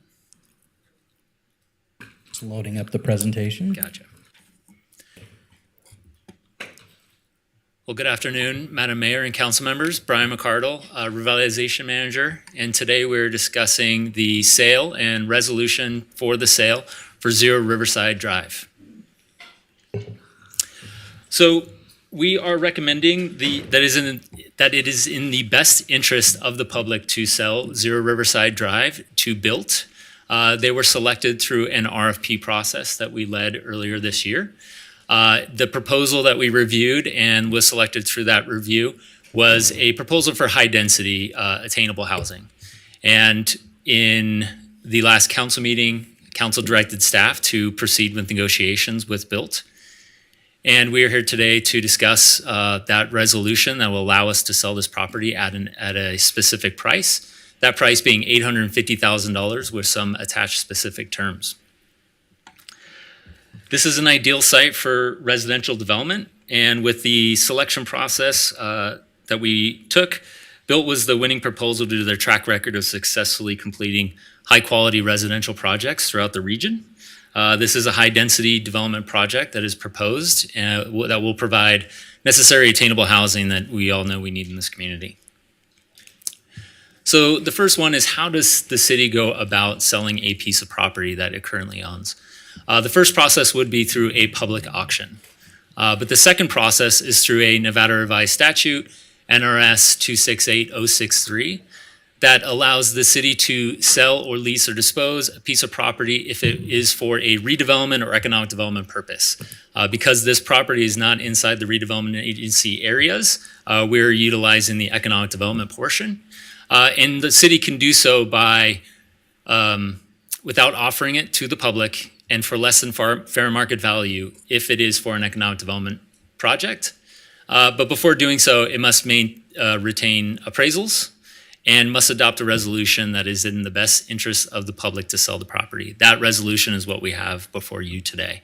The definition of economic development in these terms is either for a new and expanded commercial enterprise or residential housing, and in this case, it is for residential housing. Just some background on the site that we were discussing. So this site was acquired through the delinquent tax roll for $105,000. Many years ago in 2005, there was a final map produced on this property for a 12-story, 40-unit condominium. That was, it went through the mapping process, and those parcels exist to this day. But unfortunately, that developer wasn't able to finish the project. They became delinquent on their taxes, and as I said, the city attained the property for $105,000 by paying off those delinquent taxes. It's currently zoned multifamily 30. It's about a third in an acre, and it is a flood zone, AE flood zone. And when we went to look at this process, the RFP process, we wanted to make sure that it achieves the city's goals with existing plans, not only the city's reimagined master plan, but also the downtown Puma action plan and some other plans. And you know, the number one thing is that a lot of the mentions in there, it says, you know, to address affordable and workforce housing, to increase housing density, to do placemaking quality of life. The fact that this is on the banks of the Truckee River, we want to make sure that this accentuates our goals in placemaking and giving people a vibrant city to live in. Sustainability in any way possible, including flood mitigation, and then adding to an attractive and vibrant Truckee River. And so the process we went through, it was a scoring process. We collected a team of city experts from planning, Trina with the flood, and to discuss and review all the proposals. We did receive 3 proposals. They were all for multifamily projects, anywhere from about 50 units to 123 units. And so we ranked them first on whether they achieved the city's goals, as I just discussed. The experience of the team. We wanted to make sure that we found a team that could actually do this project, has experience doing projects like this, and can successfully achieve it. The design was another component. The financial structure, whether they were taking on financing, using some equity, whether they had the financial capacity to actually do this project, and what sort of residential units at what rent price were they proposing. And Built came out as the clear winner from that process. And at that time, we brought it back to council, and council directed us to start negotiations with Built. I will mention that this is just the proposal that the RFP was. This is the design that was within the RFP. What we're discussing today is not the final design of the project. That will be through an SPD process. Today, we're just discussing the price and allowing us to enter into an economic development agreement to sell the property. But in that proposal, they proposed attainable housing. I say it's within that workforce housing gap of 80 to 120% of the area median income. So the housing proposed is attainable. They did propose 123 units and 110 parking stalls. They do propose to do some improvement along the river there, maintain all the existing access easements to neighboring properties, and did address the flood and erosion that could potentially occur on this property. When we brought this before council, there were 5 items that council mentioned during that discussion. And the first one that we heard resounding was that they would like to see the applicant go through a robust SPD process. They did recommend initially a zone change, but through the SPD process, concerns about emergency access, easements, the density, parking, neighborhood concerns would all be addressed through a robust SPD process. It will require to go through the NABs, the Planning Commission, and back before this council. Robust public input will also be included in that SPD process, as well as the density and parking mix. And then last was the timeline. We did incorporate some timeline elements into the draft economic development agreement. And so we feel that those were addressed. Now, the appraisals came back. We got 2 appraisals on this property. One came back at $1 million, and the second one came back at $875,000. Quite a gap there. But the way we establish fair market value is to average the 2 appraisal prices. That gives us a fair market value of $937,500. Going back and forth with the applicant, the proposer built, we negotiated a final sale price of $850,000. This is recognizing the fact that they will have to go through an SPD process, get robust public input. There are still some concerns on that site around flooding, emergency access that haven't been finalized yet. The sale of the property is conditional on that SPD getting approved. And the timeline is that once that SPD get approved, the clock does start ticking to do the due diligence and actually close and sell the property. And then once it is sold, there is a 5-year reversion clause that if they cannot start and finish this project within 5 years, that the city has the ability to regain the property through the development agreement. Some benefits to the local community. We did select a developer that has a great track record in this community, that is local, understands local challenges, employing local builders. They do, in the current current interest rate environment, it is difficult to get projects built right now. They're providing significant equity into the project, which means that they can get started on this project faster without having to go out to the public markets and deal with that. Code enforcement has had 26 noted issues on this property, from people breaking into that existing home, to abandoned vehicles on sites, to fires, to possible drug uses. And so it is a blight and nuisance that we would like to remove. This does provide attainable housing, as I said, in that band, which what we consider workforce housing, 80 to 120% AMI. The sale of the property would add to the general fund, and it would put this property back on the property tax rolls, and essentially bringing in roughly about $92,000 in direct property tax into the city of Reno. And so, in conclusion, read my notes here. We have found a partner with a great track record. Leaving this property as is does have its downsides. Potential fire on site, additional squatting.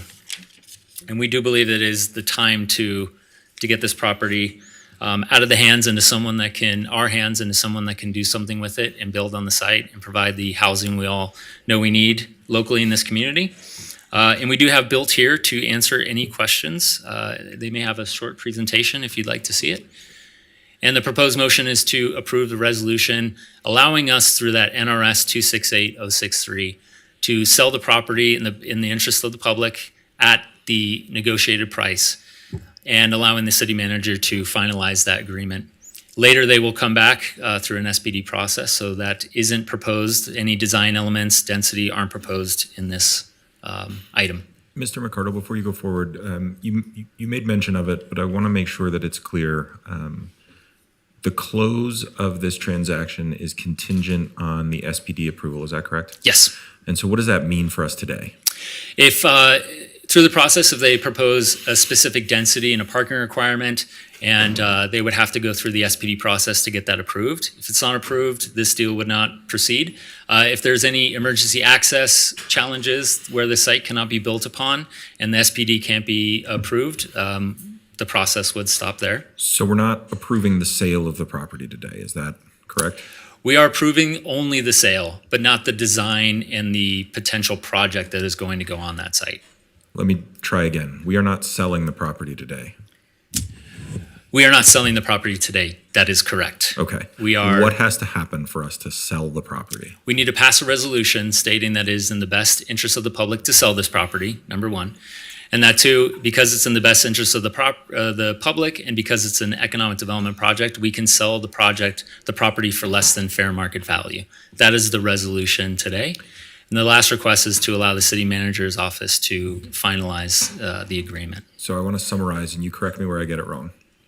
Today, we are asking the council to make a determination that it is in the best interest of the public for purposes of economic development, whether that's because of commercial use or new residential units, to find that this is an economic development project for which the council would accept $850,000 for the dirt, provided that all manner of other conditions related to the design of the project are met and then approved through the entitlement process at a later date. Yes. Okay. Okay.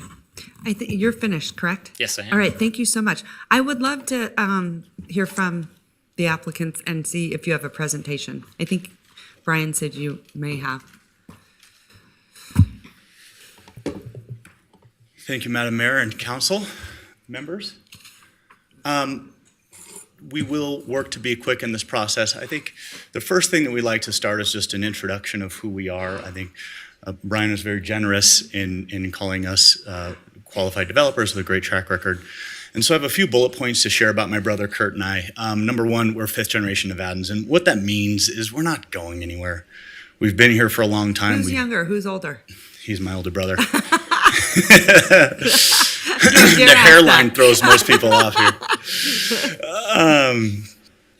My point is we grew up here. My kids were the fourth generation born at St. Mary's. We care about our impact on the community. We're not leaving.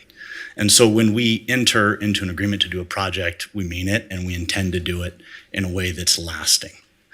Our projects are built and financed with intentions to own and operate long-term. What does that mean? It means that when we enter into a project, we don't intend to enter it and flip it and sell it and get on and out. We enter it and build it and finance it with the intentions that we can stay there and serve the customers that are going to live there. So does that guarantee that we're never going to sell it? No, absolutely not. But that does mean that we intend to be the people that can come down to our office on Mayberry and McCarran and say, hey, the product that you delivered, I have this problem with, and we respond to it accordingly. So we're here, we're not going anywhere, and we build our projects with the intention to be able to face our customers every single day.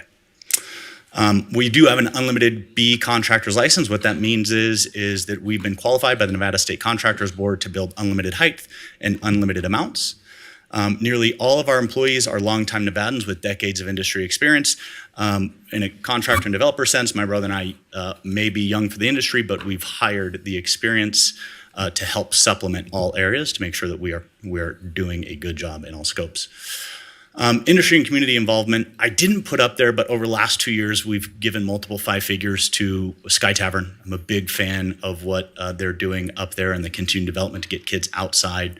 We also are active participants in a lot of the high school athletics that helped develop us. From an industry perspective, Kurt and I have been volunteers at the Builders Association for more than 7 years. We both served as president of the board. I personally spent a lot of time on trade development committee, and then Kurt's heavily involved in trade development, legislative, infrastructure, and planning. So we do everything that we can to bring the jurisdictions and industry together because we want to bring more housing. And on a personal note, and it's not on here, I want my kids to be able to live here. And so the more that it's hard to enter from the perspective of buying a home and raising a family, like the last thing that we want to do is be a part of something that's not creating an opportunity for those that we love to stay here. So this sort of thing is pretty important to us. As we entered into this project and the RFP came out, I would like to call attention to a project that we've done very, very close. We call it CalAv Studios. It's right next to Wells Fargo on California and Arlington. It's one parcel away, if you will. Yeah. This is a 36 studio apartment project. We were grateful to participate in the 1,000 Homes in 120 Days initiative to help get that project off the ground. We have since fully paid the city back. Thank you for that program, Council. Some things to know about that. When it was built, we were required to provide 8 parking spaces for 36 units. The rest is on-street parking. It is by design a smaller unit. Rent starts in the 1,300s. I'd humbly submit that if you look around the market for brand new units that are walkable and livable, that this is a very difficult price point to hit. Some other unique things that we've experienced here is we are achieving tenants that don't have a vehicle. So we have people that live and work in downtown or security members that work at El Dorado that this product serves really well. So we use this as a proof positive case study when this project came available to say, hey, who are we really trying to serve here? And our goal is from the perspective that this is a riverfront parcel that's on the bike path, that's walkable to the bus station, that we believe is near a major employment center, not we believe that is near a major employment center in downtown Reno, that a smaller product with higher density is a good fit for the location because of the public infrastructure that's there, and we're comfortable taking the market risk because we've successfully proven it just down the road. I think all this was previously shared by Brian, and so as it pertains to, just again, you can see the unit mix up there. This currently proposed, we understand we've got a long ways to get there, but the current unit mix really puts us in a position where we can target more of that missing middle housing, and hopefully, because of location, create more of a walkable, bikeable project. The other thing that the council did ask that we dive into, and I'm going to take the opportunity to look at here, was essence of affordability with vouchers and tax credits. So when this RFP first came out, we dove really, really deeply on 9% tax credits, 4% tax credits. Money's available at the Washoe Housing Consortium, Reno Housing Authority. And so for a number of reasons, including the pipeline being overfull and the number of years required to access certain sums of those funds, we continue to work with Reno Housing Authority and the Washoe Housing Consortium as it currently stands, and hope to find opportunities as it currently is. We don't have any immediate resources to say this is what's going to fit, but it's something that we're going to continue to explore and hopefully find a win-win on. With that, I'm going to let Kurt talk about some of the other technicals that the council brought up from previous. Great. Thanks, Clint. In talking to the 5 conditions that came from the first council meeting that we appeared in front of you guys, one of the biggest ones and a lesson that I learned intimately through the entitlement process of the Eddies is neighborhood engagement. I was a little bit upset to hear that Rhonda feels like we have not yet engaged with her on this project. We did go and meet with them on site a month or two back and really talk through their concerns. And we continue to work to learn about what issues exist, what we can do to curtail them, and we'll be working in depth through those with the specific or the special planning district process. One that I think is at the very utmost of everybody's concern is emergency vehicle access. That alley is the use of it is not going to change. The parking off the alley is not going to change. It's just dedicating that actual thoroughfare and classifying it as emergency vehicle access throughway. Maybe I can skip to here. What you can see here is where we're showing the wider parking area. That's the 26-foot minimum for emergency vehicles for ladder trucks. What we had proposed and talked about with Trey, and I had not yet gotten a chance to present this to their HOA, which we will be doing on September 20th, is widening that access easement that you can see there all the way across, such that an emergency vehicle could get all the way to the property line and service both our buildings and their buildings. So we've really worked through access and emergency vehicle concerns and issues in subsequent meetings following identification of what their concerns were, and we'll continue to go through that process and amend the design as appropriate, assuming that there is an affirmative vote here today. So the other major one that we had talked about was the SPD. Did meet with Angela Foose, got a great understanding of what all that entails from the actual authoring of the SPD in our proposal, and then obviously the public hearings and neighborhood advisory, planning commission, city council meetings that come along with it. So we are absolutely prepared and understand what that's going to involve, and look forward to working through that process with everybody in the community. And then, yeah, I think that's it as far as the remaining conditions that Clint didn't touch on. So with that, we'd be happy to field any questions, specific questions you guys may have, or give any more background information on ourselves if you'd like that as well. All right, thank you so much. Of course. Nice job. Okay, I'm gonna send it to Councilwoman Dewar. Sure. Thank you. Thank you so much. I just wanted to share that I had an opportunity to meet with Built and go over their plans in some depth, and I was really pleased that they have given a lot of thought to this project. I've been supportive of a multifamily product on this site from the beginning. I had heard about other proposals. That's not what came before us, but I was pleased to see a multifamily product. they always say devil's in the details, and I found that the Stitzers were very willing to listen and to potentially address the issues. So I just wanted to highlight some of the things we talked about. I gave them some concerns. Just to be clear, once the whole redistricting goes through, if we adopt that later today, my ward will go right up to across the street from this project. So I'm anticipating that and wanting to give them my input now so they can fold it in instead later. Public safety, as I said, is number one for me. And as you all know, the 1200 Riverside next door, I had a chance to tour. And Rhonda, thank you for that. It was like a 3-hour tour, and we really got to understand what their concerns were about fire. One of the things that's true is that their building was built in the 70s, and it doesn't meet today's fire code in terms of width of access on the side of the building, which is, I talked to our Trey Palmer, our person that deals with those kind of things, and he said that they need 26 feet plus another 15 at a minimum, that's 41 feet. In order to be able to lean up a ladder either side. And I note that there's a slight grade difference between the two properties. Rhonda and I looked at it when we were out there. One of my recommendations to the developers was that they develop in common a wider access that would serve both properties. So make sure that their building setback, I think Kurt said to me, was planning 10 feet. And I think they have 12 feet on the other side, so it might need to be a little wider. They indicated a willingness to potentially take out one unit in the middle and be able to get that depth. And I think that would provide public safety to both properties in a really nice fashion. One of the greatest challenges in these kind of properties is, of course, with the infill project is you got people on all sides, except in this case, you have the Truckee River, which you have an easement from the city of Reno going through. And I think that's the greatest challenge, is listening and trying to figure out how you can collaboratively work with the adjacent property owners to meet their needs as well. We had up on the screen, Brian listed things like affordable workforce housing, density, placemaking, sustainability, and so on. And I think one of those policy concerns is just everybody living well together.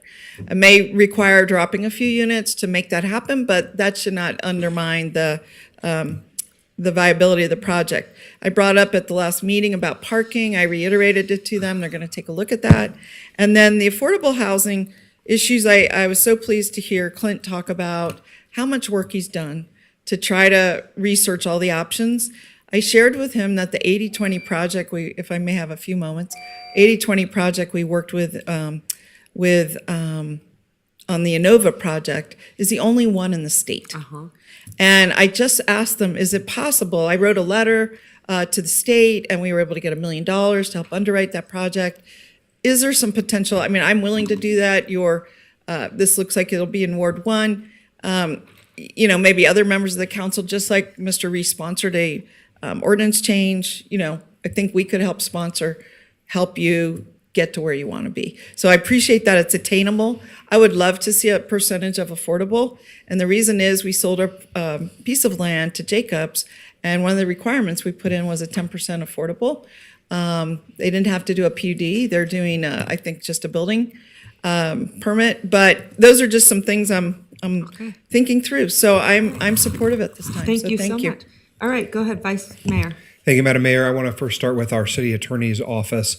One of the public commenters, and I believe Ms. Breckus, in error, was concerned about when the resolution was provided. And so I want to make sure that we have addressed that question.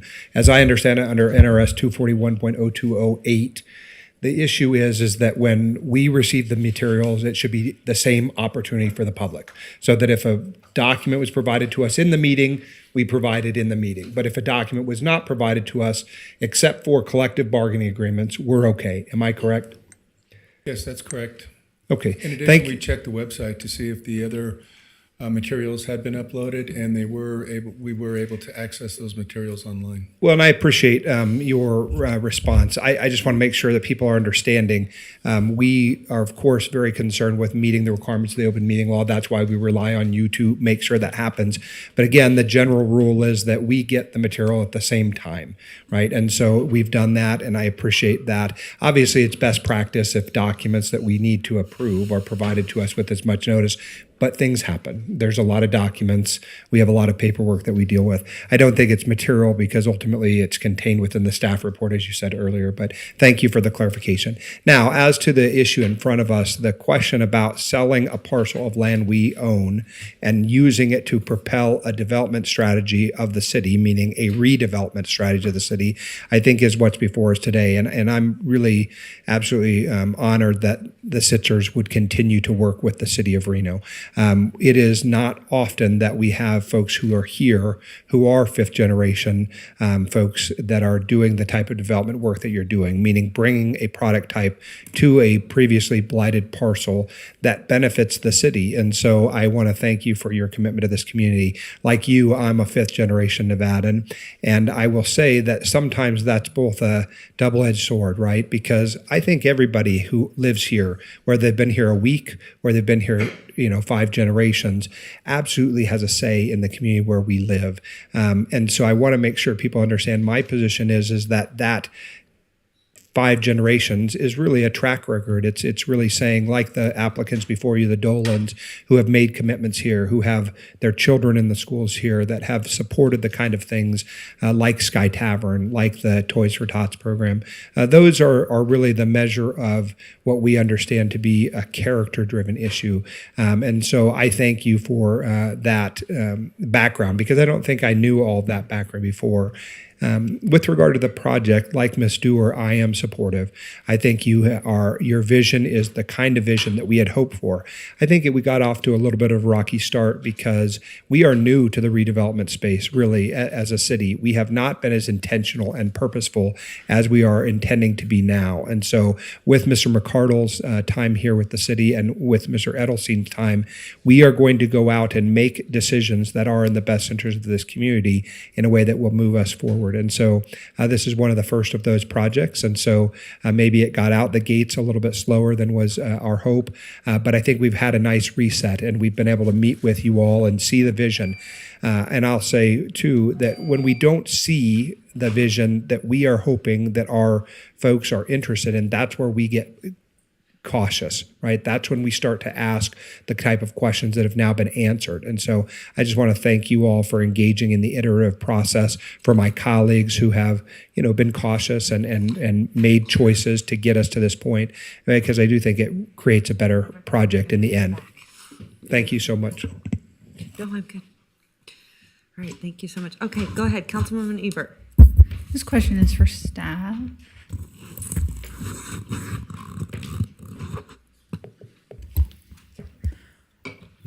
If we sell this property, where does the funds that we sell it from go? What account? Yeah, thank you for the question. Brian McCarroll, Revitalization Manager. It will essentially go into the general fund. These weren't budgeted. This is a property sale. Okay. So it would be generally in the best interest of the city of Reno to get as much money as possible for the sale of this property, right? Yes, assuming it's in the best interest for economic development, and that has other conditions applied to it, that it's not just for the money, but also for the public benefit. Okay. And for the appraisal of this property, who completed the appraisal of this? I don't have that in front of me, but it is we essentially use in the city, we use 3 appraisers, and we try to mix them up every now and then. Okay, so they're city employees. No. These are outside agencies that do these appraisals. All right. So I guess my question is, given that the funds from the sale would go into the general fund, which we could use to fund things like police, maybe parking enforcement, firefighters, whatever other service we may need, why wouldn't we want to sell this to the highest bidder? Why wouldn't we want to auction this property? Well, I think we intended this project to do a development project on the site. We put it out for RFP. We actually extended the RFP deadline to make sure we got the broadest opportunity to get people to propose anything really for the site. And in terms of getting the right price for this, I think there's a lot of other values other than just the price at the end of the day. Giving opportunities for housing, removing blight, those are all benefits. But at the end of the day, we do want to see redevelopment and other things achieved. The city did pay $105,000 for this property through the delinquency the tax delinquency. And so the city already plans to gain quite a bit. This proposed price is very close to the lower of the two appraisals that we received. And there are some remaining unknowns on the site, whether the density mix changes, how the, removing some units to provide fire safety that do put in a little bit of risk to this project. And so through negotiations, we kind of settled on that price as the final negotiating price. Okay, and this vote is just on, yes, we'll sell the property, correct? This has nothing to do with the development itself, right? Okay, so really, what the conditions will be is kind of irrelevant to what the vote we're making today, right? We're voting on how we should dispose of this property. Yes. Okay, so I'm struggling to see why it would be in the best interest to maybe sell this property for not the highest dollar amount that we could potentially sell it for. And I think that anybody that would buy it would be interested in developing it. That would be the point of purchasing it, correct? Correct. Okay, I think my time is up. Okay. All right. Thank you so much. So one of the things, and I believe it's required, and maybe even maybe our city manager wants to talk a little bit about this, because we've gone through this over and over again, because I've had the same concerns. One of the things you never want to really auction, because you're just kind of rolling the dice. You don't know what's going to happen. You don't know who ends up buying it, what their intention is. That's the very reason that we go out and we do RFPs and things like that.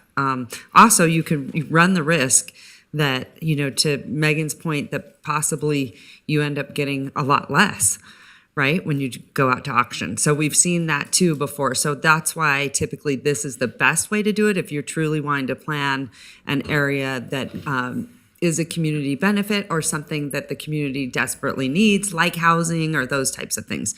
The other thing, maybe a city manager clarify, but I do know that it has to be, it has to have an appraisal. It also has to be within a certain period of time for that appraisal to be valid. And then it's got to be market rate, I believe, right? So it doesn't necessarily,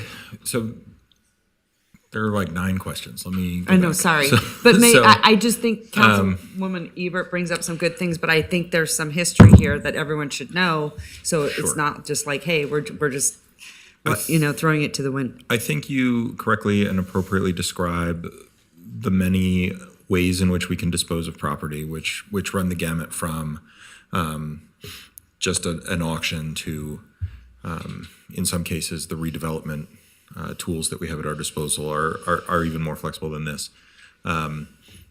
We are here today because the direction we received from the council originally with respect to what to do with Zero Riverside was to go out and engage interested parties through the RF process to find out what was possible. And if we liked those ideas, perhaps we would pursue them. And if we didn't, then perhaps we would take another run at whether or not we should auction a parcel that's sat fallow for a number of years. As Mr. McCardle described, we went out, we received 3 that we were interested in, and we put them through the scoring matrix that was described earlier today. Essentially, doing it this way allows us to put our thumb on the scale of the type of project being built on the site and what we would like to see. It allows us to be partners in the development of the space so that we can provide a high quality product and experience for the community at large. Were we to engage in just a direct auction of the property, our control would be limited to the entitlement process, the zoning code in place, and just the building review. Essentially, if you went out into a pure arm's length transaction in that sense, we would have less control over what happened on the site. And so that's the rationale for why we're using this process. I think I don't want to misstate it, but we had a slide up early in the presentation that talked about the statutory process by which you can dispose of property for less than fair market value. It requires us to make a finding that it's in the best interest of the public. And the case laid out for that finding, I think, was pretty clear for Mr. McCardle with respect to the improvement on the ground of conditions in the housing space for our community, the blighted nature of the property, onto, I suppose, the more gauche aspect of this is just Right. direct repeating revenue into the general fund on a year-over-year basis. Well, I think it's kind of interesting because we've had a lot of conversation about this land for many, many years because I've always said that is so special, but also, and I talked to a lot of, and honestly, I was hoping that we would see other projects come in with that RFP. You guys know that I was pretty vocal about it. But I also have talked to a lot of developers because I was like, what do you think about this? And they're like, I think it's really, really challenging. So, I mean, that's the other risk that you run. Or you could turn it into pickleball courts, things like that, right? But I think when we're talking about best use and community use, housing, is probably first on our list. So, but that was the other thing. I was surprised that we didn't get more, but that's because, so in my research, what I found out was this parcel it can be difficult, right? So, so that's why I think when we say, what's the cost? You have to factor that in too. And I would say it goes to show you because it remained vacant for so long, right? So that was the only, that I think people don't realize about when we look at something. It's not always that you can just go and build and do what you want. Sometimes it's pretty extensive and intricate. So anyway, okay. Go ahead, Councilwoman Taylor. Thank you, Madam Mayor. Brian, you had a slide up. It was, I think it was 9.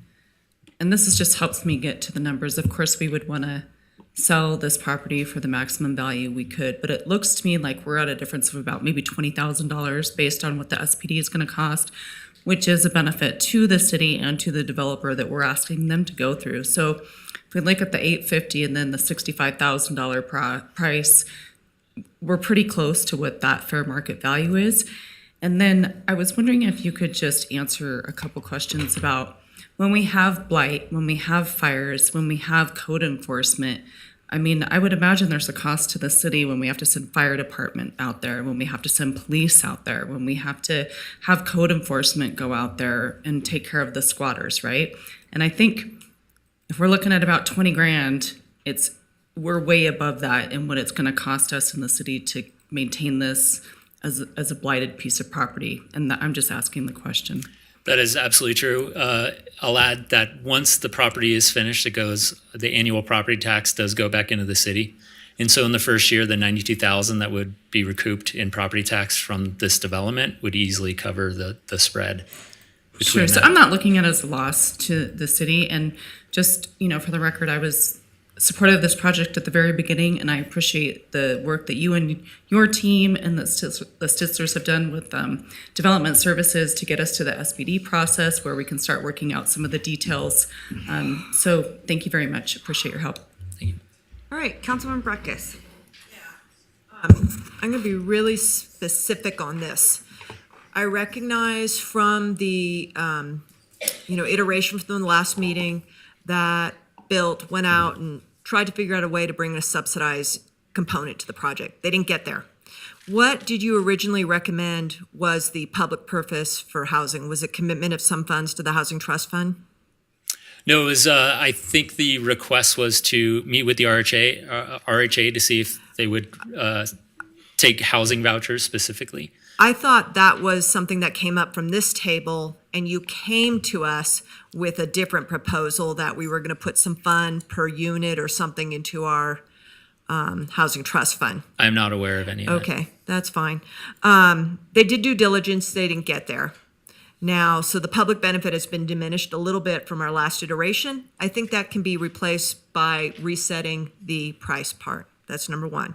Number two, they are talking and there's specific language about this access in the alley and the city coordinating with the alley and the fire department.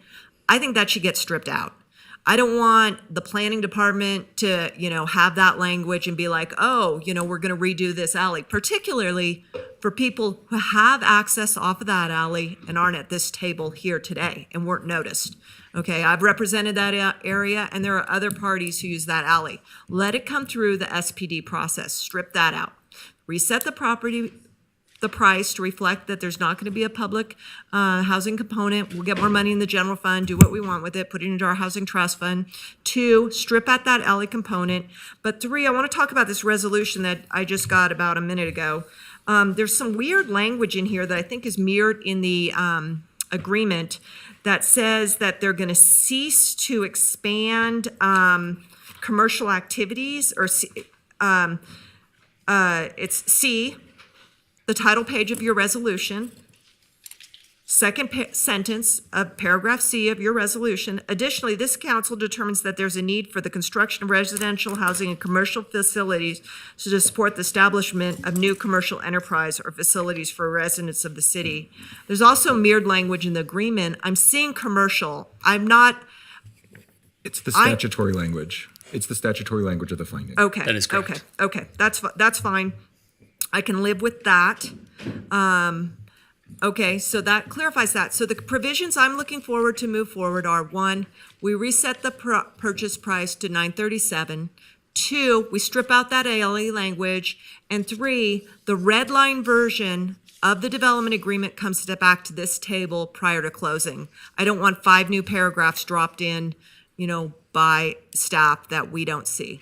So that's where I get there comfortably. Everything else, I look forward to talking to Built. I hope they can move forward. I've supported, that they were a good proposer, even though I was disappointed that we didn't get the other 2. And the second proposer had a meeting with me in the interim period, and they're ready to rock and roll, as is Miss Gilbert, who feels she was misled on what the purchase price would ultimately be. So I wouldn't be, there's 2 good offers standing behind.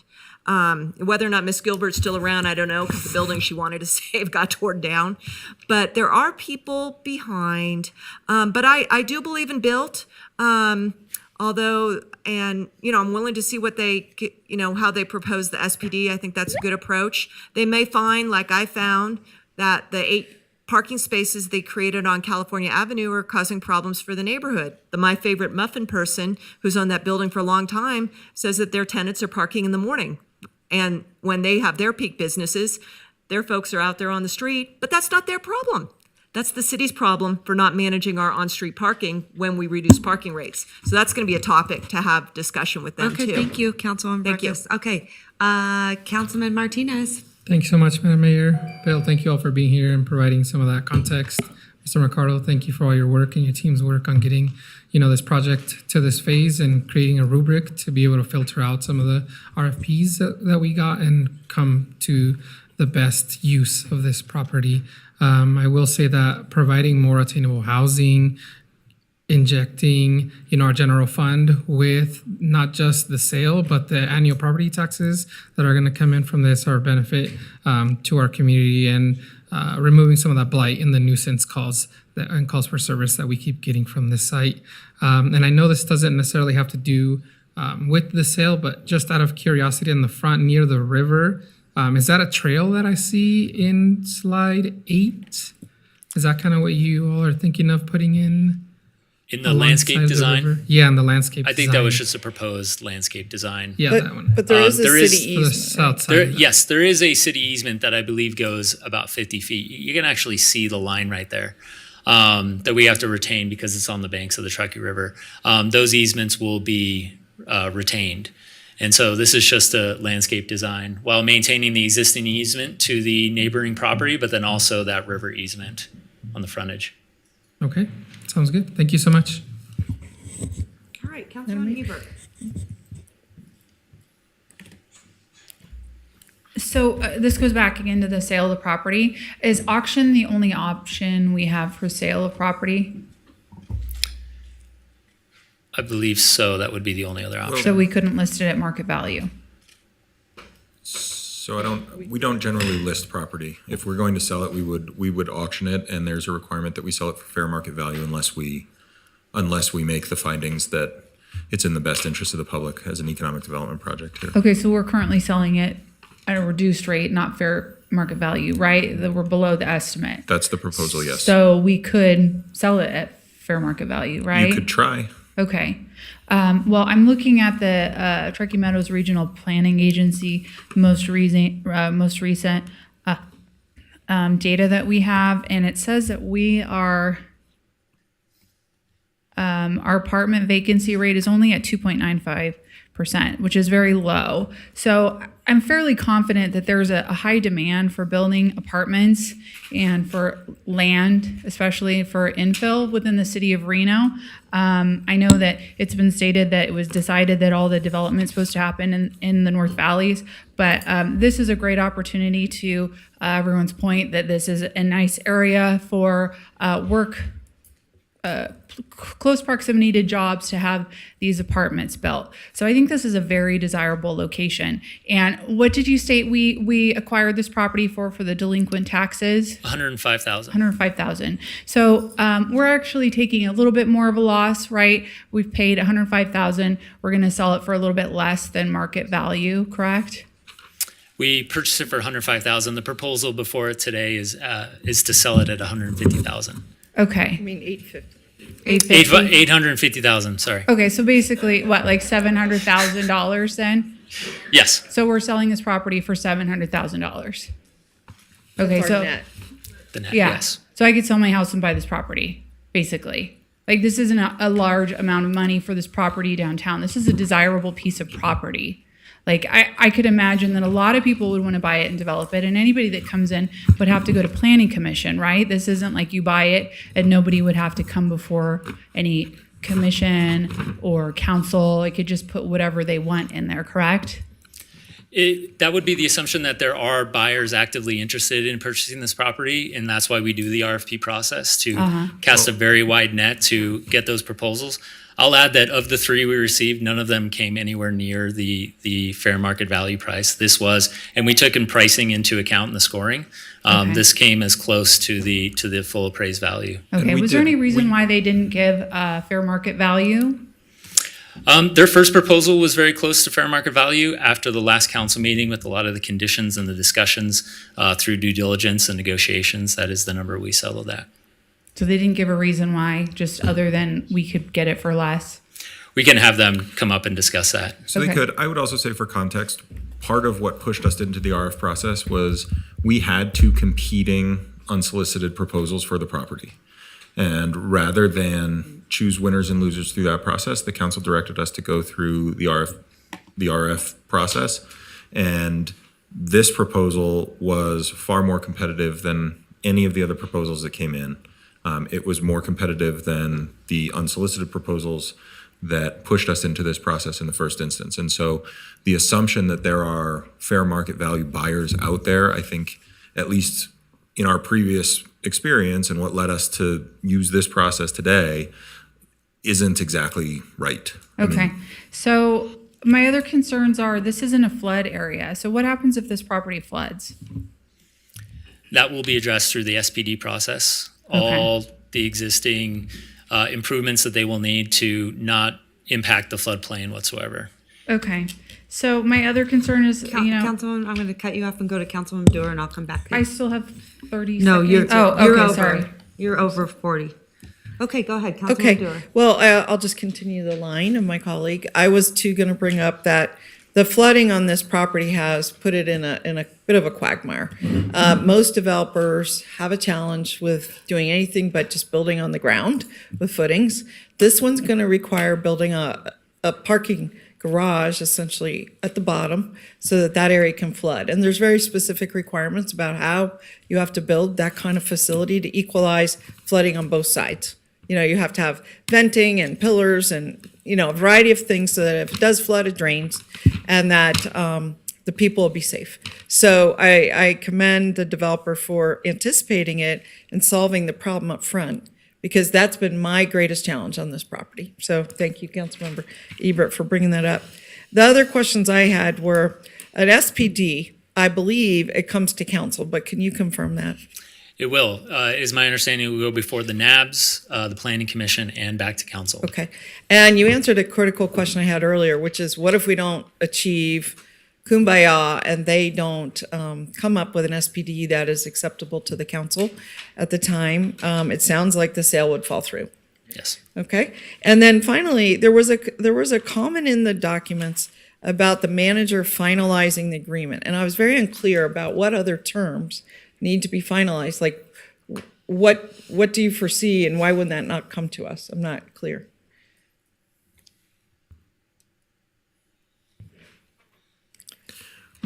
I don't foresee there to be any additional material terms in Okay. the space. I think we're just reducing the red lines to reflect what happens today. Okay, that's helpful. I like it when the final agreements come back to us, frankly. I mean, that may be considered by some an extra step, but I'm always worried what else got in there. Something that may have been viewed as non-consequential to some might be viewed as consequential to us. So I think when we're doing agreements, I like to keep them at the council. Finally, on the price, I would have liked to see a higher price. I'm real honest about that. I understand they've made an argument and all life's about a negotiation, making a deal. So it's not the deal I might have made personally, but I do understand why you went there. And the concern from the developer, I would have liked to see baked in something about the affordable housing. They tried, they couldn't get there, but I hope they'll continue trying because I have a feeling it's going to be something that we'll look for in the SPD. So I'll just, and finally, I was a little confused about this alley. So I thought all it was, there were no changes to the alley other than improving it potentially. But I didn't think that anybody would be restricted from use that currently uses the alley. No parking would be interfered with. In fact, they told me they were going to add some extra parking along the alley. Inline type parking. But I mean, it's not anticipated to change the world, is it? I'm asking. I was under the impression that it needs to be clear of obstructions to have it clear, but the existing parking stalls to neighboring units would remain. Right. So I think they needed 26 feet or something, and there is 26 feet there, and nobody else would be restricted, right? If it's their emergency access or their fire access, that doesn't change anybody else's property rights. Right. Right. Okay. Just want to make sure. All right, Madam Mayor. Any further questions? Hold on. Just want to make sure. Okay, Councilwoman Breckus, and then I'm going to go to Councilwoman Ebert, and then. I'd like to make a motion. So when you're ready for a motion. No, we're not. Okay. Okay, Councilwoman Ebert, back to you. Get back on my thought train here.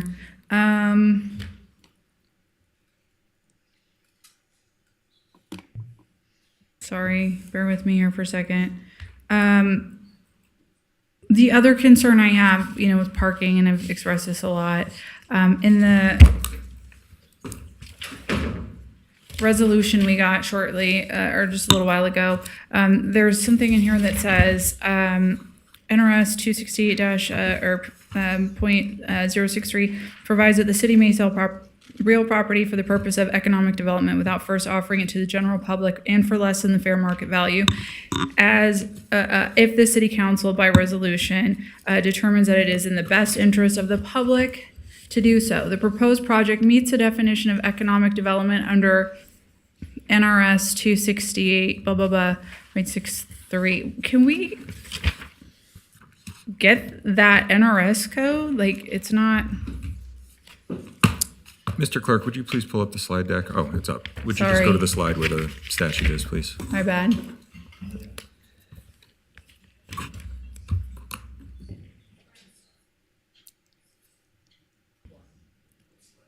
I think one more. Here you go. Okay. This is a summary of the NRS statute. Okay. It is fairly short, but it says that the city may sell, lease, or dispose of a property if for the purpose of redevelopment and economic development. And because this property is not in the redevelopment area, we are going with the economic development option. And the definition of economic development means a new and expanding commercial enterprise, meaning a business or some other commercial enterprise, or residential housing. And so this project is for residential housing, so it meets the criteria that it can be considered an economic development project. Okay. And also on the Truckee Meadows Regional Planning Agency, for the city of Reno, there's a bullet point in here that says,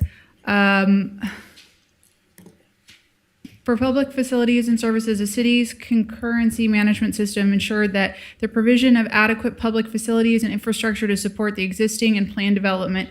Private developers were responsible for building infrastructure for their projects.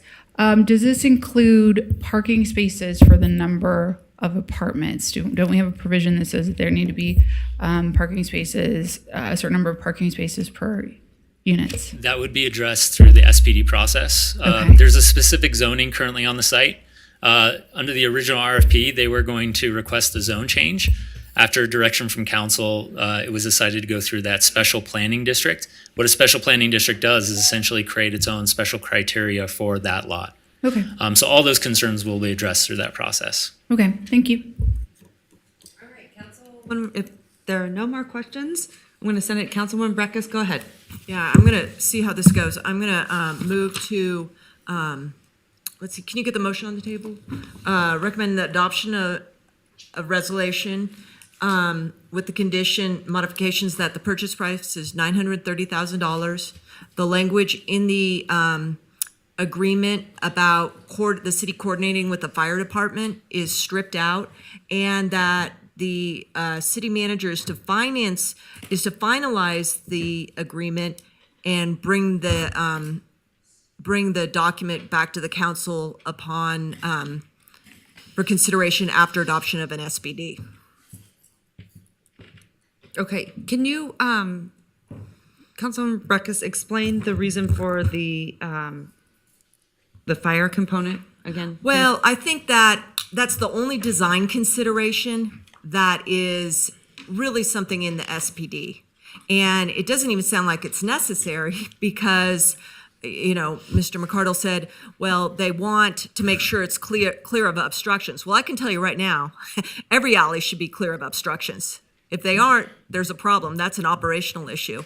So number two is, I don't think it's necessary, but I don't want the fire department to take this agreement and say, you know, we need to be telling these people that they can't put their trash cans here or so on. I mean, I think that when the SPD goes through, everyone on that alley is going to get notice and be able to talk about their needs and issues with the alley. I don't want this development to have an increased city council preference for their alley use when we have other people here. I don't think there's many issues, and I ride my bike down that alley fairly often, but there are people who back up to it, and there may have to be you know, like offset drive stalls or something, because you don't want two people having backup. But anyway, I think it's just unnecessary. And I think we should bring the applicant up to see if they're agreeable with that, too. Okay, thank you. This I have a proposal. motion. There's a second. Do I have a second? I'll second. All right, I have a motion and a second. Any discussion? Well, I would like to hear if they're okay with that. Sure. Thanks for calling me up, Kurt Stitzer. In response to the couple of the conditions that you put on your motion, first, the alleyway.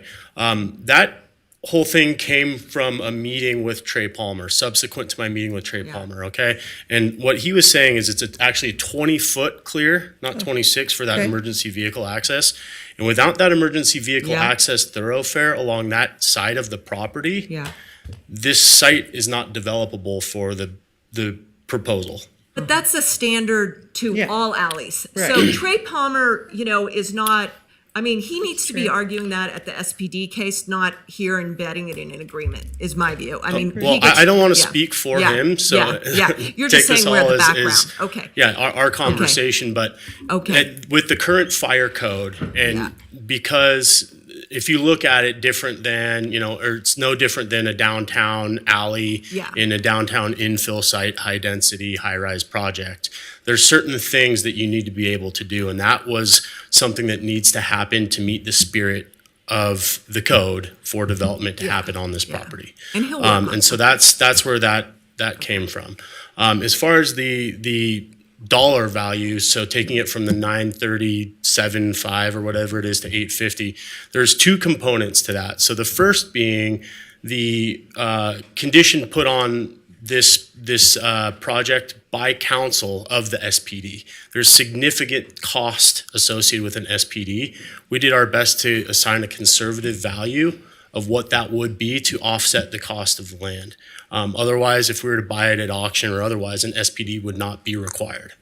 So we thought it was a fair adjustment. The other one is the reversion to acreage, which was requested be handled in the RFP by city staff. That was pushed back on us. And so that's that difference that you were talking about.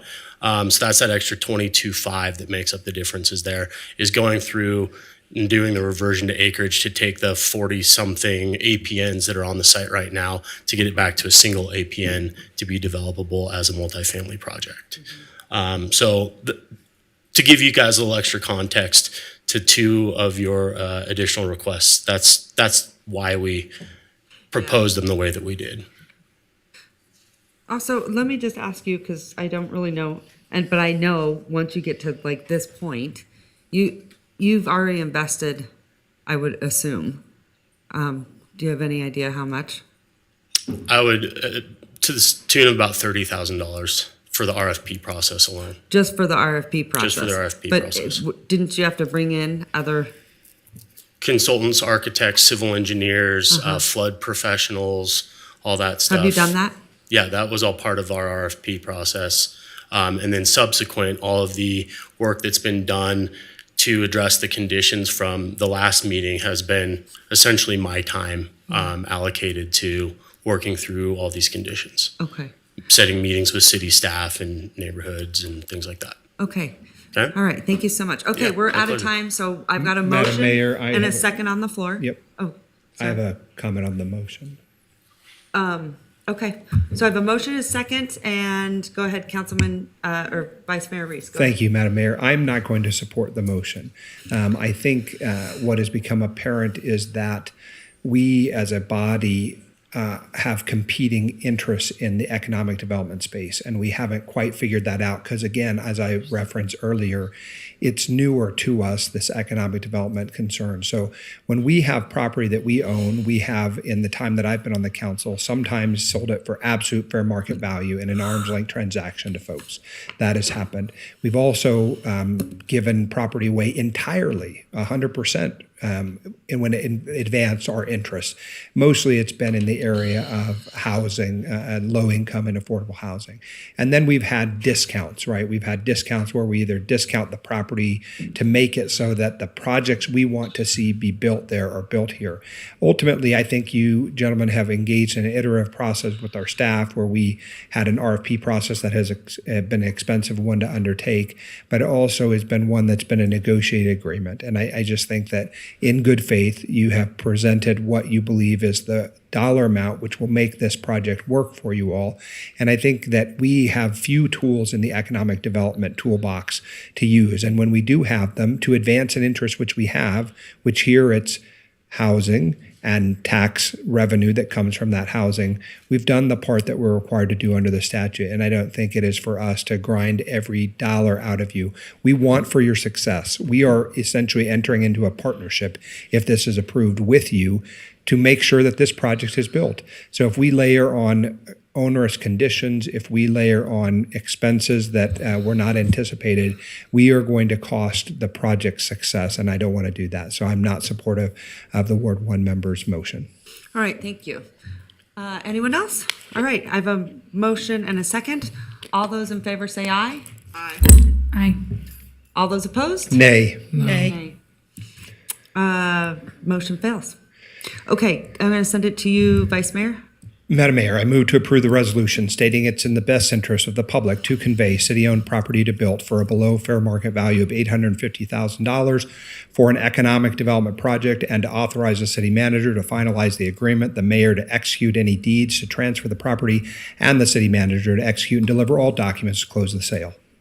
All right, I have a motion. Do I have a second? Second. I have a second. Any discussion? All those in favor say aye. Aye. All those opposed? Opposed. Motion carries 6-1. Thank you. I'm not sure. We look No, forward to it goes continuing to I work thought with you she's- guys. 6-1. Jenny supported. All right, thank you very much. Thank you. All right. We are going on a break. I think we've been sitting here a long time. 4.5 I feel hours. like a very long 4.5 time. hours. Okay, good. All right, so I want everyone to get up, get something to eat, and then we will have an attorney-client. We are going to reconvene at 3:30. All right.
Okay, Mr. Clerk. Oh.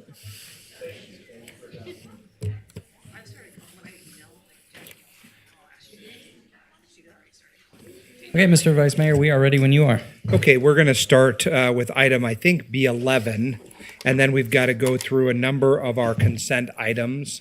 Are we done with going out of order for as far as you know? Okay, so let's start at B11, and we'll get started there. But remind me, it was pulled by Ms. Breckus, I think.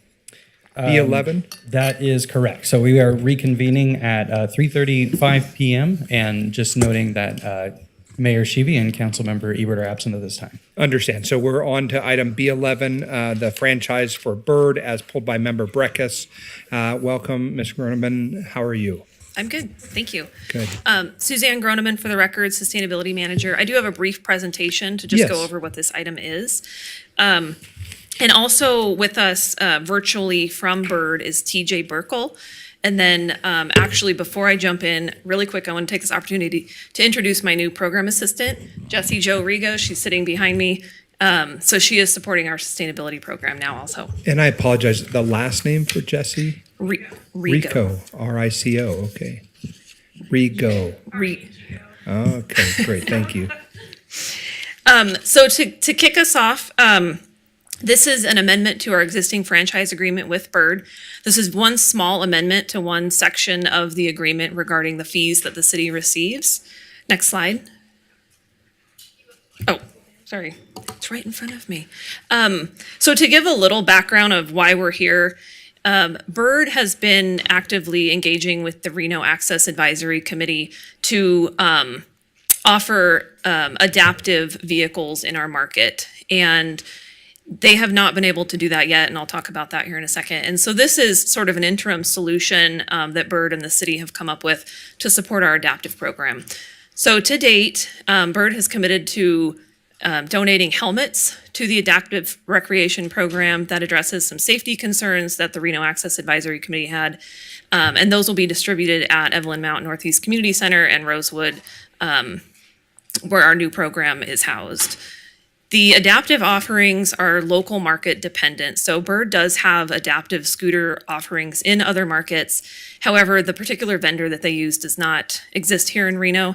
They are working with a vendor that is here in Reno. However, that has not come to fruition yet. So this is an interim solution that we came up with to help support the program. And then lastly, Bird has offered to show where our adaptive centers are in their app, so that if folks are looking for those adaptive vehicles, they can go to the Bird app and see where we have them in the city of Reno. And this also helps on the community engagement side. So this amendment just amends our existing contract, our franchise fee portion, to add an additional 1 cent per ride to go toward the city adaptive recreation program, specifically adaptive micromobility. And then that adaptive recreation payment shall be due upon the same terms stated in the existing contract. And to go briefly into what our adaptive recreation program is, I have April Wolf here, and she's gonna hop up here just for a couple slides to go over that.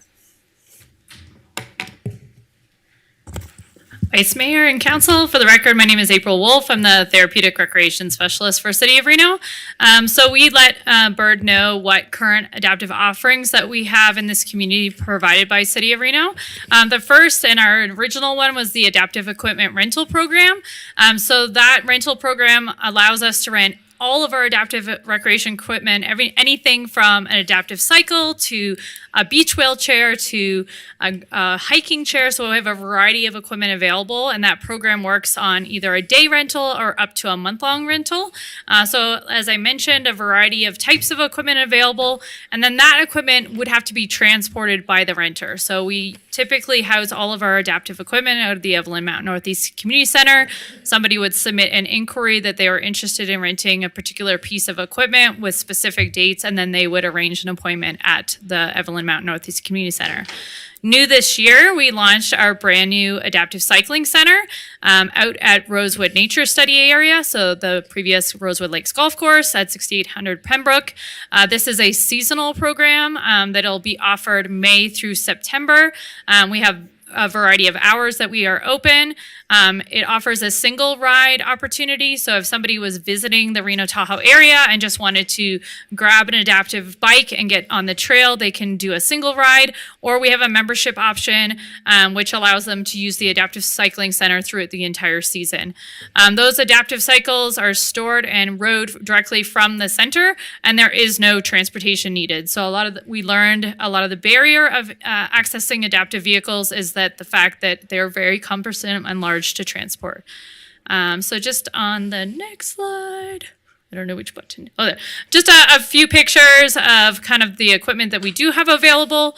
So the first is Councilman Taylor at our opening of the Adaptive Cycling Center. This is one of our newest and most popular adaptive bikes. It's side-by-side and power assist, so it allows a person with a disability and a caregiver to be able to ride together.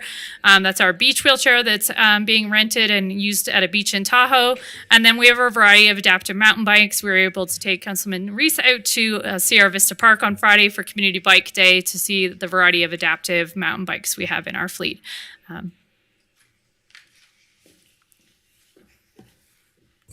Suzanne Groneman for the record. So with that, this is our recommendation to council to approve the amendment to the franchise agreement for shared mobility between the city of Reno and Byrd, and add a 1 cent per ride fee to be paid by Byrd to the city of Reno to support the city adaptive recreation program.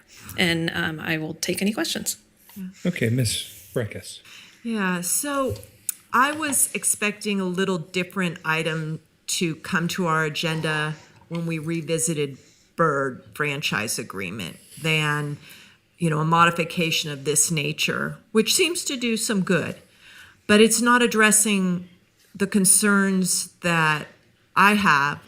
And you wrote a memo maybe early summer, kind of categorizing the Byrd franchise agreement to date. Remember that memo you sent out? Yes, I believe that was for the annual report. The annual report, yeah. And you said we've received how much in franchise agreements, funds?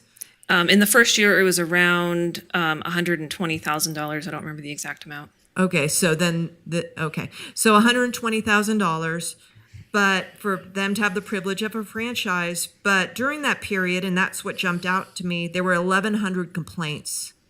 So I don't know how much it costs to process a complaint through Reno Direct and whoever, but, maybe $120,000, if you're getting that many in a year, 3 a day. And so that your memo on the annual report raised some questions for me, and I did through my liaison ask for a follow-up where, were these complaints categorized or something? And you said most of them were obstruction complaints, and I've heard a lot of that concern. As a matter of fact, some of the strongest voices of concern about the Byrd franchise have been from the folks who would be eligible for the adaptive recreation program. But I don't see how this solves the 1,000 complaints or the concerns of that population. I mean, maybe 1 cent will allow some more equipment that they could go, use at some point, but it doesn't mitigate all these 1,000 complaints in a year. So what was your thinking? I know you didn't put this on the agenda to, discuss an evaluation of the franchise. Do you plan on that coming later, or, it's okay to have 1,000 complaints? How do we feel it's doing? Mr. Hall, can we get you to weigh in here? Our agenda item is stylized not for an entire review of the Byrd contract, so I'm worried that we're getting off track on what the agenda item I think we're getting is. a little far afield from whether or not we're going to Okay. apply 1% Okay. addition to support this. Okay, so we're amending the franchise agreement to get a little more money for adaptive recreation. We're going to continue the relationship, as I recall, and it can be canceled at any time by notice of parties. So everyone's happy with how it's working. Well, I'm not happy. I don't think this amendment is getting there. I hear and see from, residents in the core that there are too many Byrd scooters, that there's too many obstructions, and I just feel like this amendment is not addressing some legitimate concerns, primarily, from people who need the sidewalks free of obstruction. And I'm very concerned that we've got the wrong issue in front of us. We need a performance audit, an independent performance audit of how the franchise agreement is working for us. And, if this is the priority, so be it. We'll take a vote, but I'm not supporting it. And I'm really feel that those 1,000 complaints are just been blown off because we're amending it without even addressing, these concerns people have, which are significant. Ms. Breckus, for my part, I'll just say that I'm not blowing those concerns off. I don't think any of us are. It's just that it's not the right time to address them. So my understanding, and maybe, again, legal can help us with this, Ms. Groneman, I know that you were intimately involved. If you know the answer, certainly provide it. What is the term of our agreement? Is it from year to year? Was it a 3-year term? I just don't have it in front of me because that was not the agendized item. Suzanne Groneman for the record. It's a 3-year term with no automatic renewals. We're about one and a half years into it. Yeah, so I guess for my part, Ms. Breckus, I see it a little differently. There is going to come a time where we're going to have to address some of the concerns that you are raising legitimately about issues we've had with the operator, although I will say I receive a lot of very good and positive feedback as well. Here is just the idea that when they came initially to us as a city and offered us the exclusive franchise agreement, and we agreed to do that, they had told us there would be certain adaptive equipment that would be available. That adaptive equipment is not available in this market because there is not a contractor who is capable of doing those. And so they are saying, in lieu of what we told you we could do, we're going to make up for it in this other way, which is this additional 1 cent fee or cost per ride that would then generate money, which you could apply to adaptive recreation. Am I correct about that? Yes. So, and to clarify, we specifically use the word fee because it's not necessarily a cost. It is something that Bird may or may not be out of pocket for. So we were very specific with that word, but correct. And we actually, and I say we, I was there, but I did not speak. Bird presented to the Reno Access Advisory Committee with these ideas, I believe at their June meeting. It was June 26th, 27th. I don't remember the exact date. I apologize, but it was the end of June. And they were very pleased with these options. Meaning the Access Advisory Correct. Committee was in favor of this as the solution? Correct. Okay. Let's see if I have any other questions from colleagues. Can I just weigh in? Madam Mayor, of course. So first of all, thank you so much, Suzanne. You've done a phenomenal job. I'm super grateful for your hard work and all that you've been doing in the sustainability space. I know I send you a lot of emails like, hey, check this out. But you've done a fantastic job. So thank you for bringing this forward. But April, why don't you come up? Because I don't know anyone in the city that works harder than this woman who is, I have so much respect for. You are amazing at what you do, what you've brought to the table. And access. And I mean, there is not a better advocate. So I'd love to hear from you and what your thoughts are, because it really matters to me. So for the record, April Wolf, Therapeutic Recreation Specialist. So this was something, when we were looking at doing the Adaptive Cycling Center, we were looking at other markets and what they were doing and how they were funding their programs. So we actually reached out to a nonprofit that's in the Seattle area that has their adaptive cycling center funded by their DOT. This kind of got the brain thinking of how can we do something for sustainability for adaptive options in this community.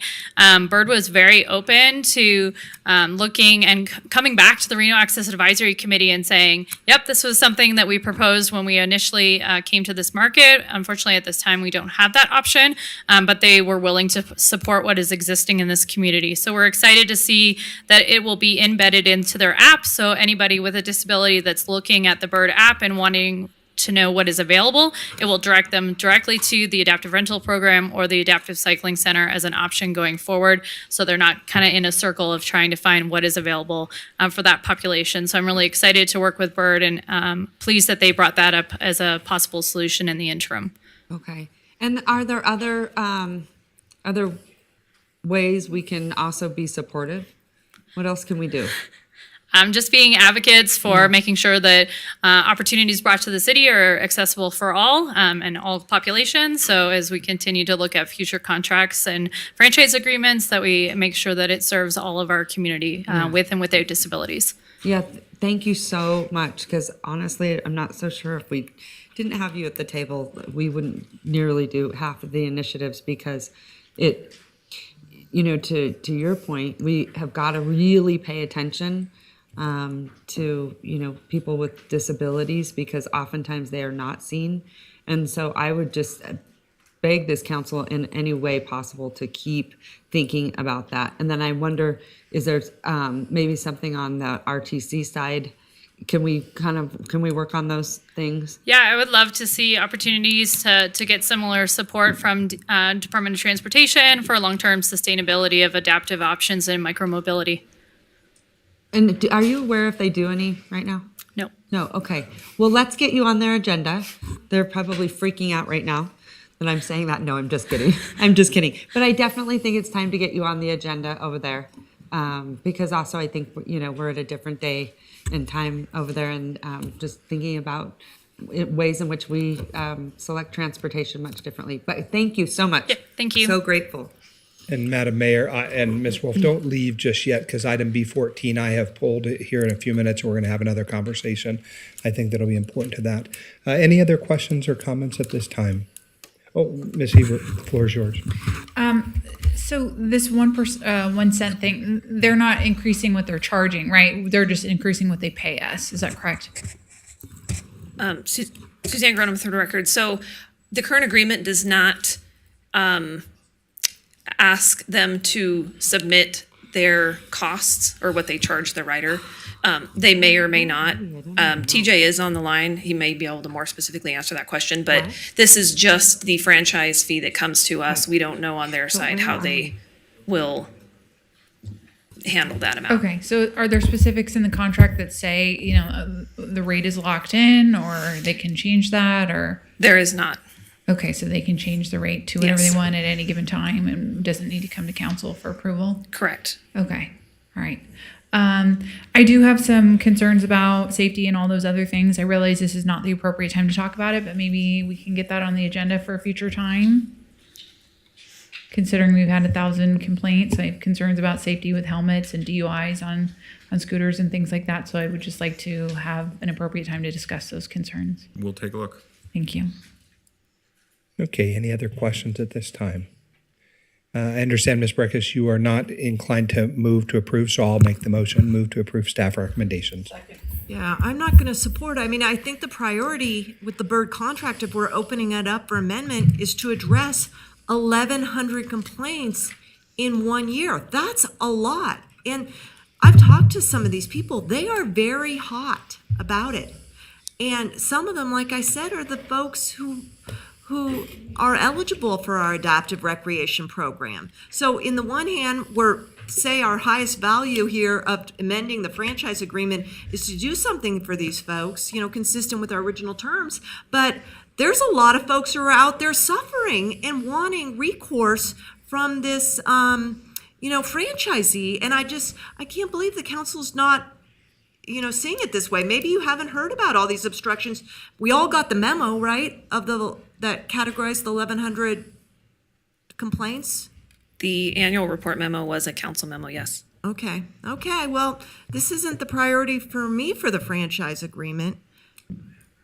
I think Bird has a role, but I think it's on us to make sure it's done in a safe manner. And I hear too often it's not. And I think 1,100 complaints in 1 year is evidence of that. So are you saying because of the complaints, then let's not approve this Let's for open the up. adaptive?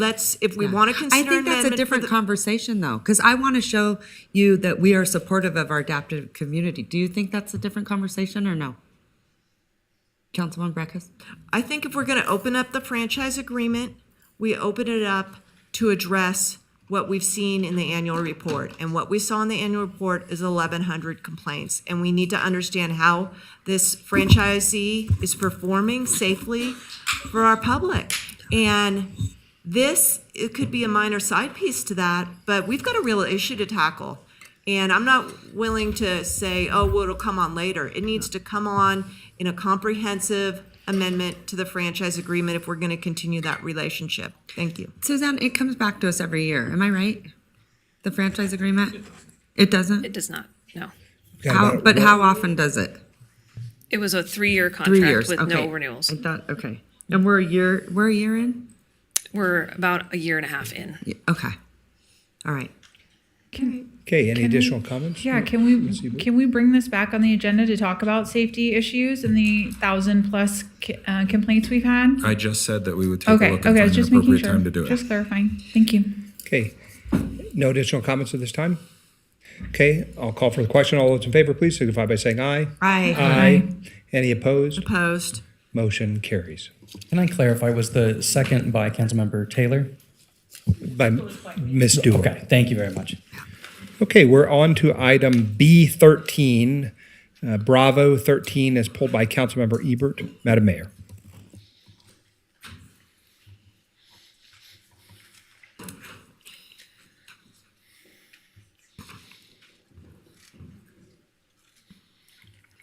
Good afternoon. For the record, Kurt Dietrich, City Traffic Engineer.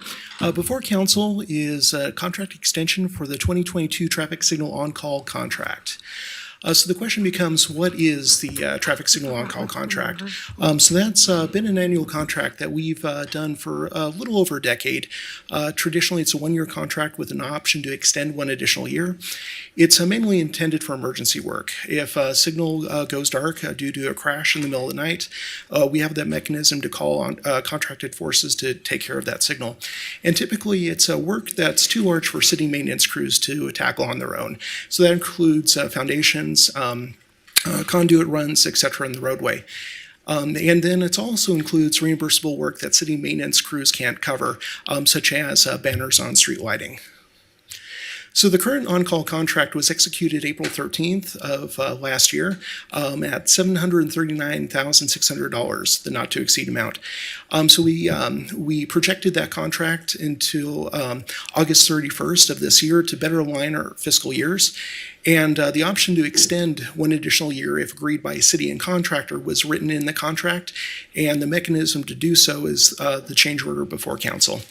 And also of note, this contract is funded out of the street fund.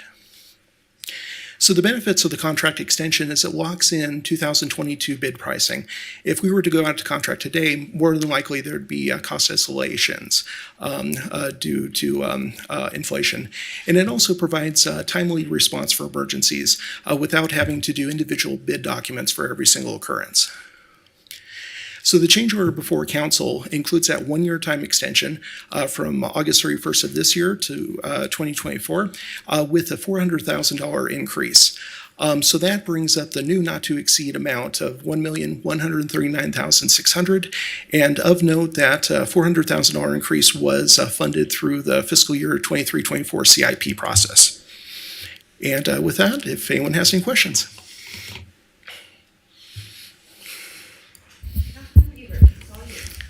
I just wanted more information on this, so thank you. Is that it? All right, will you give us a motion, please? Oh, I have a question, Madam Mayor. Go ahead, Councilwoman Breckus. Was this the one that added in some work for First and Sierra Street? Correct, that's a work in progress. Now, why is that necessary? Is that a part of the downtown plan placemaking effort, or? So RTC is actually reconstructing that intersection, so there was an opportunity for us to replace that traffic signal system without having to tear the road twice. So Sierra and First Street is under redesign by RTC? That's correct. Huh, I didn't know that. Okay, thanks. Thank you. Look, it's in there. All right, any other questions? Any further questions? Go ahead, Councilwoman Ebert, give us a motion, please. Motion to approve item B17. All right, Second. I have a motion and a second. All those in favor say aye. Aye. All those opposed? Motion carries unanimously. Okay, we are heading into item B13, 14? Is it okay, we're heading into B14, and I believe that's Councilwoman Ebert. Nope, sorry. I'm all over the place. Councilmember I Reese should pulled listen this to up. you.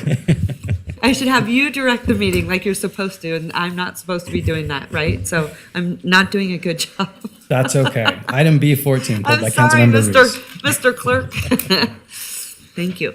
Go ahead. Just for clarification, the last motion was approval of B13, correct? Yes. Okay, thank you. All right. Good afternoon, Madam Mayor, council members. I do have a quick presentation on this if you'd like me to run through that. Great. Sure. All right. So a brief presentation on the Sierra Vista parking lot and restroom improvements project. This park's located in Ward 5. just west of McKean High School, north of Mayan Avenue, off Beaumont Parkway in northwest Reno.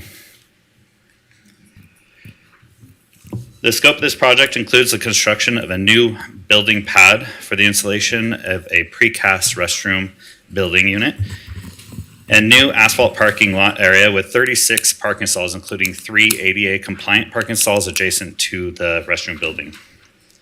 And if you haven't been to the site, the existing golf course clubhouse is no longer there, and a major component of this project is filling in the hole that it left to build this parking lot. This project will also remove and replace the aging and failing asphalt drive or entrance to the park, as shown on the right here. This slide shows a picture of the restroom building that was selected and will be installed once the pad is complete with this project. The parks manager, Matt Brzezina, will be bringing the purchase of this restroom to council, I believe, on September 13th. And if approved, due to the long lead times to procure this building, it wouldn't be installed till probably spring of 2024. Council approved the 22 to 23 HUD annual action plan that allocated funds from the CDBG program on June 8th, 2022. Parks Department presented this project in the restroom building to the Reno Access Advisory Committee on May 23rd. It was advertised June 29th. We opened bids on July 25th. If approved today, it would go to construction late summer and complete by the fall. That's my recommendation. Thank you. Mr. Smith, thank you so much for that. I pulled this item, Madam Mayor, because I had the opportunity to go out to the Sierra Vista Park this past weekend. Ms. Wolf was with us, and if she'll come forward.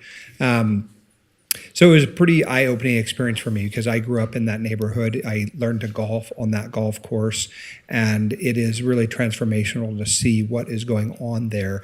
And so for colleagues or even the public at home who have not been out there, it's really spectacular. First of all, it's stunningly beautiful. And then with what is happening there for our adaptive community, to see the type of activity there is really promising.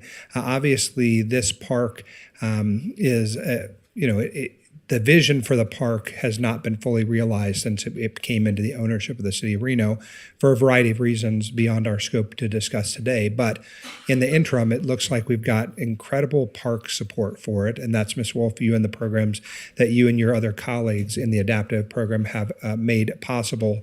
But also the Parks Department in general is certainly making good use of it. Plus all of our community partners, the High Fives Foundation, are doing really good work out there. I also think it's a unique time for us to highlight the work CDBG has done. And so the CDBG folks had allocated this largely, I think, because it relates to access, right? The CDBG funds are limited in what they can be spent on. And so oftentimes those are the ADA improvements that happen in our parks. And so the resurfacing, I guess, of this parking lot and the restroom improvements will really, really greatly improve this park. But we've got a long way to go. And so as we move through the next several iterations of park planning, I hope that this one will be give some consideration, especially because that access piece and the folks who are using the adaptive cycling is pretty amazing. Ms. Wolf, would you tell us a little bit about the filming that you were doing out there when I was there with you on Friday? Yeah. So for the record, April Wolf, Therapeutic Recreation Specialist for City of Reno. So we were approached by PBS Reno. They do a show called Wild Nevada. They are going to do an entire adaptive episode of Wild Nevada to show the adaptive options within our community. So we were able to host them out at the Adaptive Cycling Center. And then they also came to Sierra Vista Park to be able to see kind of what is going on there and speak with the trail builder, Biggest Little Trail Stewards, High Fives Foundation, kind of all the partners that are coming together to build some amazing trails and opportunities. And so projects like this, that's going to, not only do you have to have accessible trails, but you have to have places to park and an accessible restroom. So the Parks Department, looking at the bigger picture and the use of the facility is really going to tie everything together. Well, I'll tell you what, the adaptive equipment, we'll call them the machines, were really impressive and for me, sort of scary because I can't imagine myself riding one. But maybe next time we'll get out on them. At the end of the day, absolutely supportive of this item, but just wanted to highlight the incredible work you're doing, Ms. Wolf. The adaptive program is one that I was not as familiar with before the invitation. So thank you for the opportunity to be out there and continue to grow that both through the opportunities that the Bird franchise agreement has now provided, a small amount, because I'm not sure that could buy a tire for some of those things. But this is a great use of our CDBG funds. Mm-hmm. Yep. All right, anyone else? No? Okay, give me a motion. I think, Ms. Taylor, it's your ward. Motion to approve. Second. I have a motion and a second. All those in favor say aye. Aye. All those opposed, motion carries. All right. Yeah, our next item is B15, pulled by Councilmember Ebert. All right.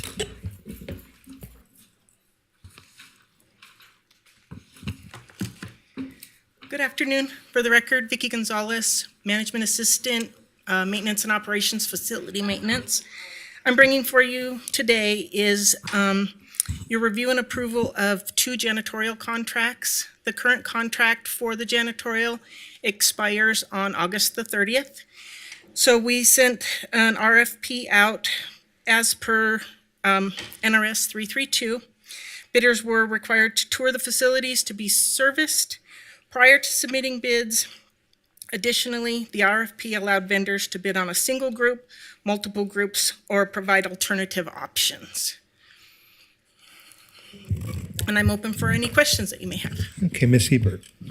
Yeah, is this just for the City Hall building, or what is this contract for? It's What for locations? 24 city locations, totaling 361,000 square feet.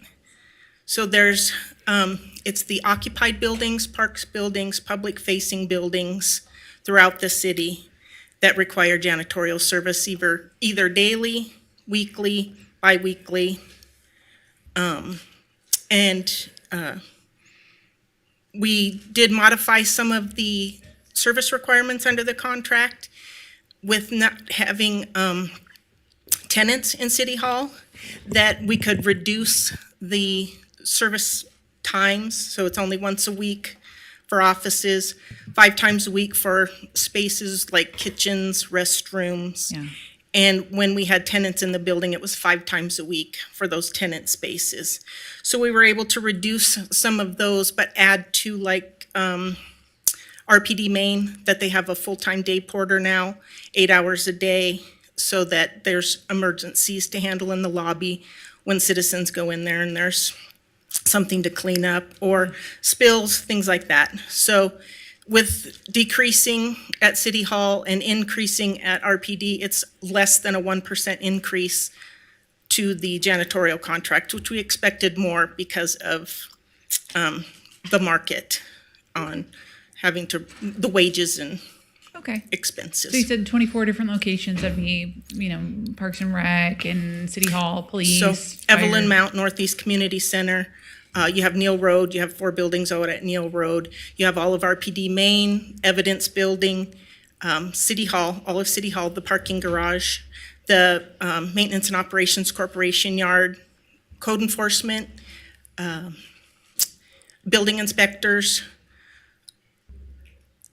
McKinley. That's okay. You don't have to tell Yeah, me everything, so but I'm there's- just trying to get us an idea of the scope. So that was it. Thank you Yeah, very much. you're Thanks. welcome. Yeah. Ms. Gonzalez, for my part, I'll just say thank you to the folks who do the work that you're talking about. My father was a janitor, and it's not pretty work. It can be backbreaking, but the people who do it certainly deserve my appreciation, and so I thank them. Yes, they do I'm work not sure very if you've hard. awarded the contract to the same group that's currently doing it. I could not tell from the staff report. So J&L is the current vendor for City Hall and that RPD makes Main sense. and those, but it's a new contractor for Group 3. So we did have to switch to a different vendor because it was lowest bidder. Understand.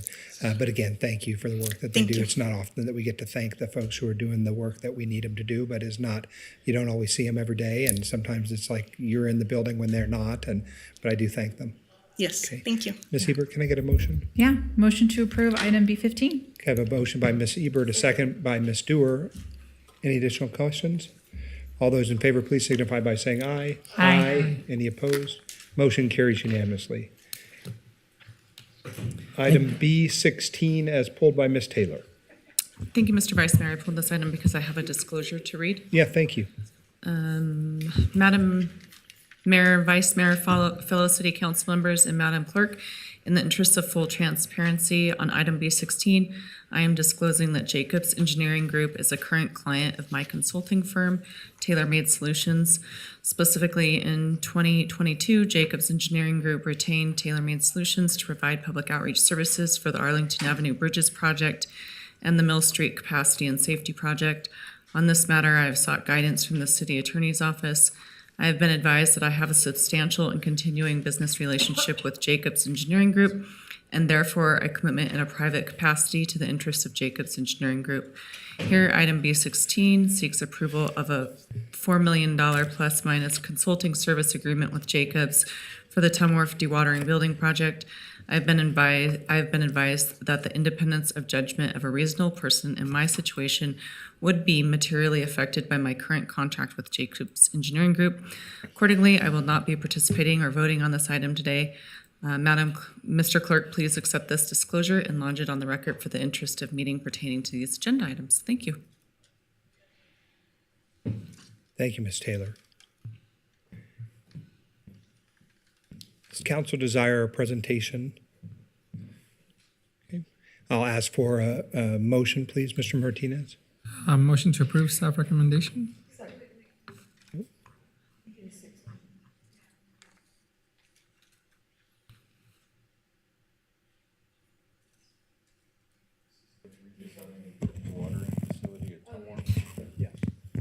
Okay, I have a motion by Mr. Martinez, a second by Ms. Dewar. I'll call for the question. All those in favor, please signify by saying aye. Aye. Any opposed? Motion carries unanimously. I think our last item on the consent agenda is item B17, B17. We would go through that. Perfect. We took care of that, so that should close out our consent agenda, and we would be moving to item C4. Okay, let the record reflect that the city council is opening the public hearing on item Charlie 4. Mr. Clerk, was proper notice given? Any correspondence received?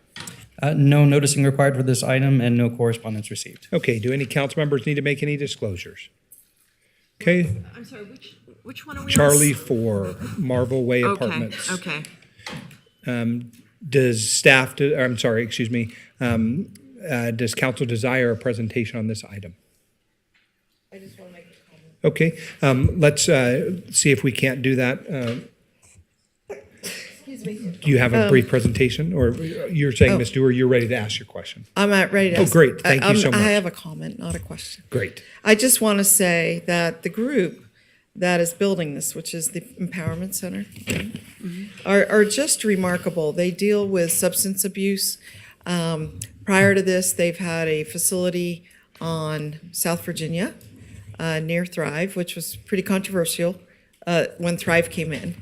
But they are very committed to bringing women, in particular, out of substance abuse and getting them sober and non-drug using, if sober covers that as well. And they've been operating out of an old motel. And they got the wherewithal to build a whole new apartment complex on Marble Way, which is just next to Meadowood Mall, just to the east on McCarran, right? Or Marble Way and McCarran. And I just want to, it's just incredible. And I believe this is their second phase of that construction.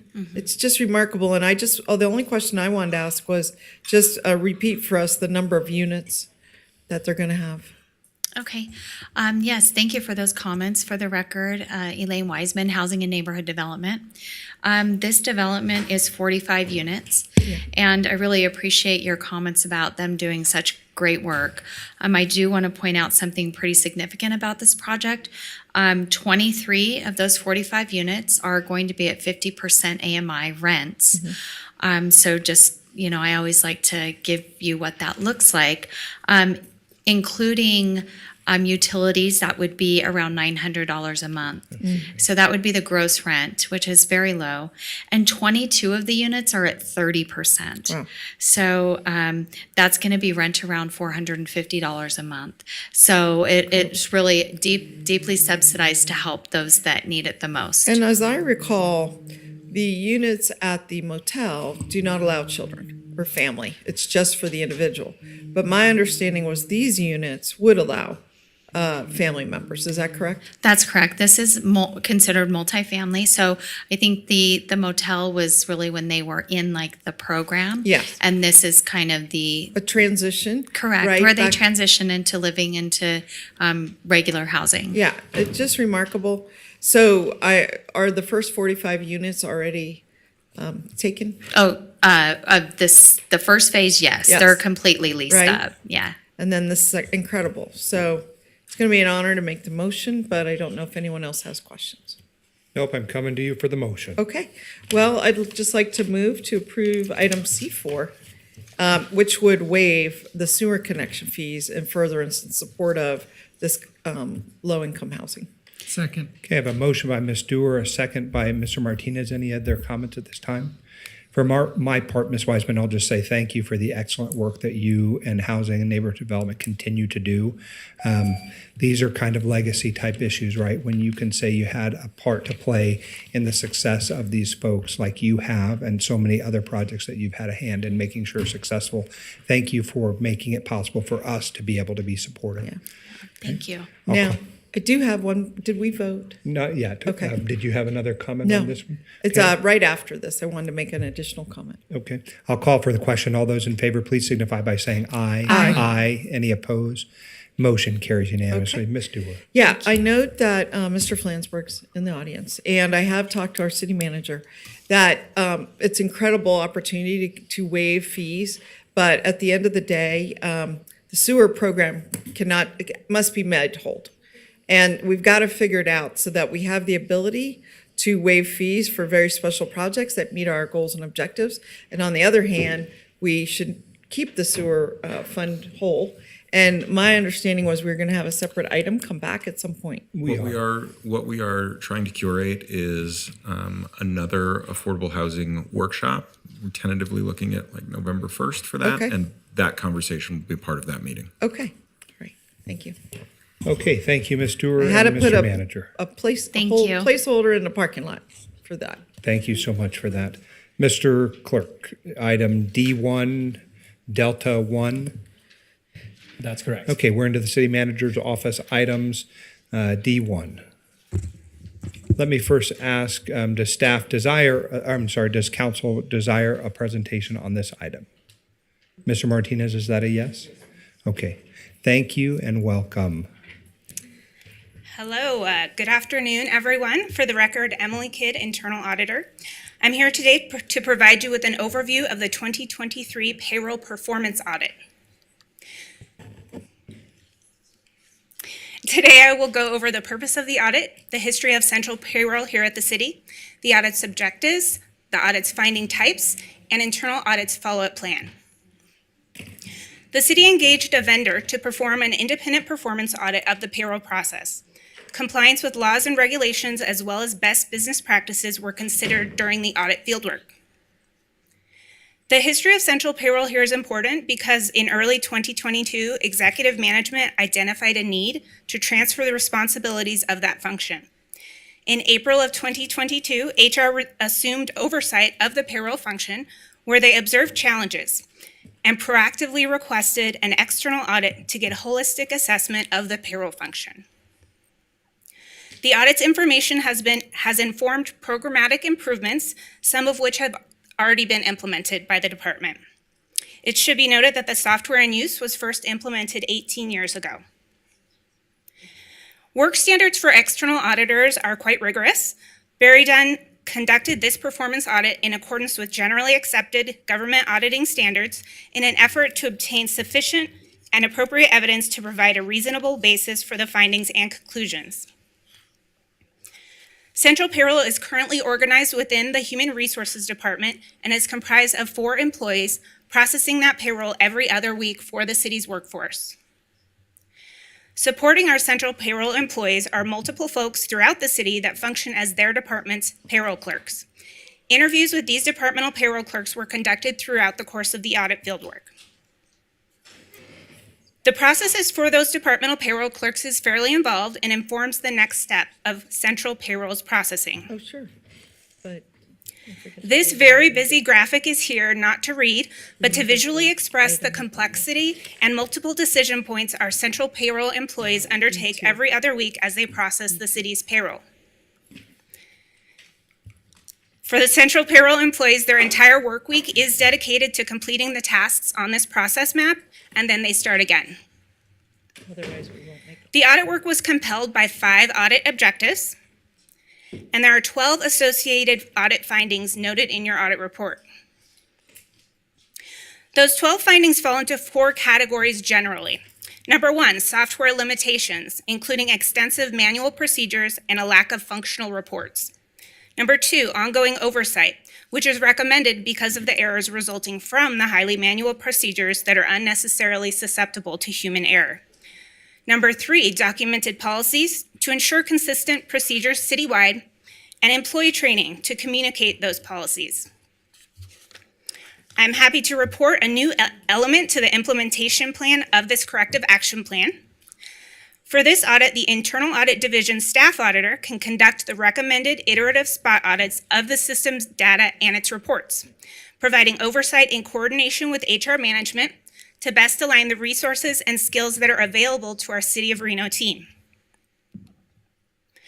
The corrective action plan will be followed up on systematically by internal audit until the actions have been implemented or management accepts the risk of inaction, with the follow-up reporting coming here to the council.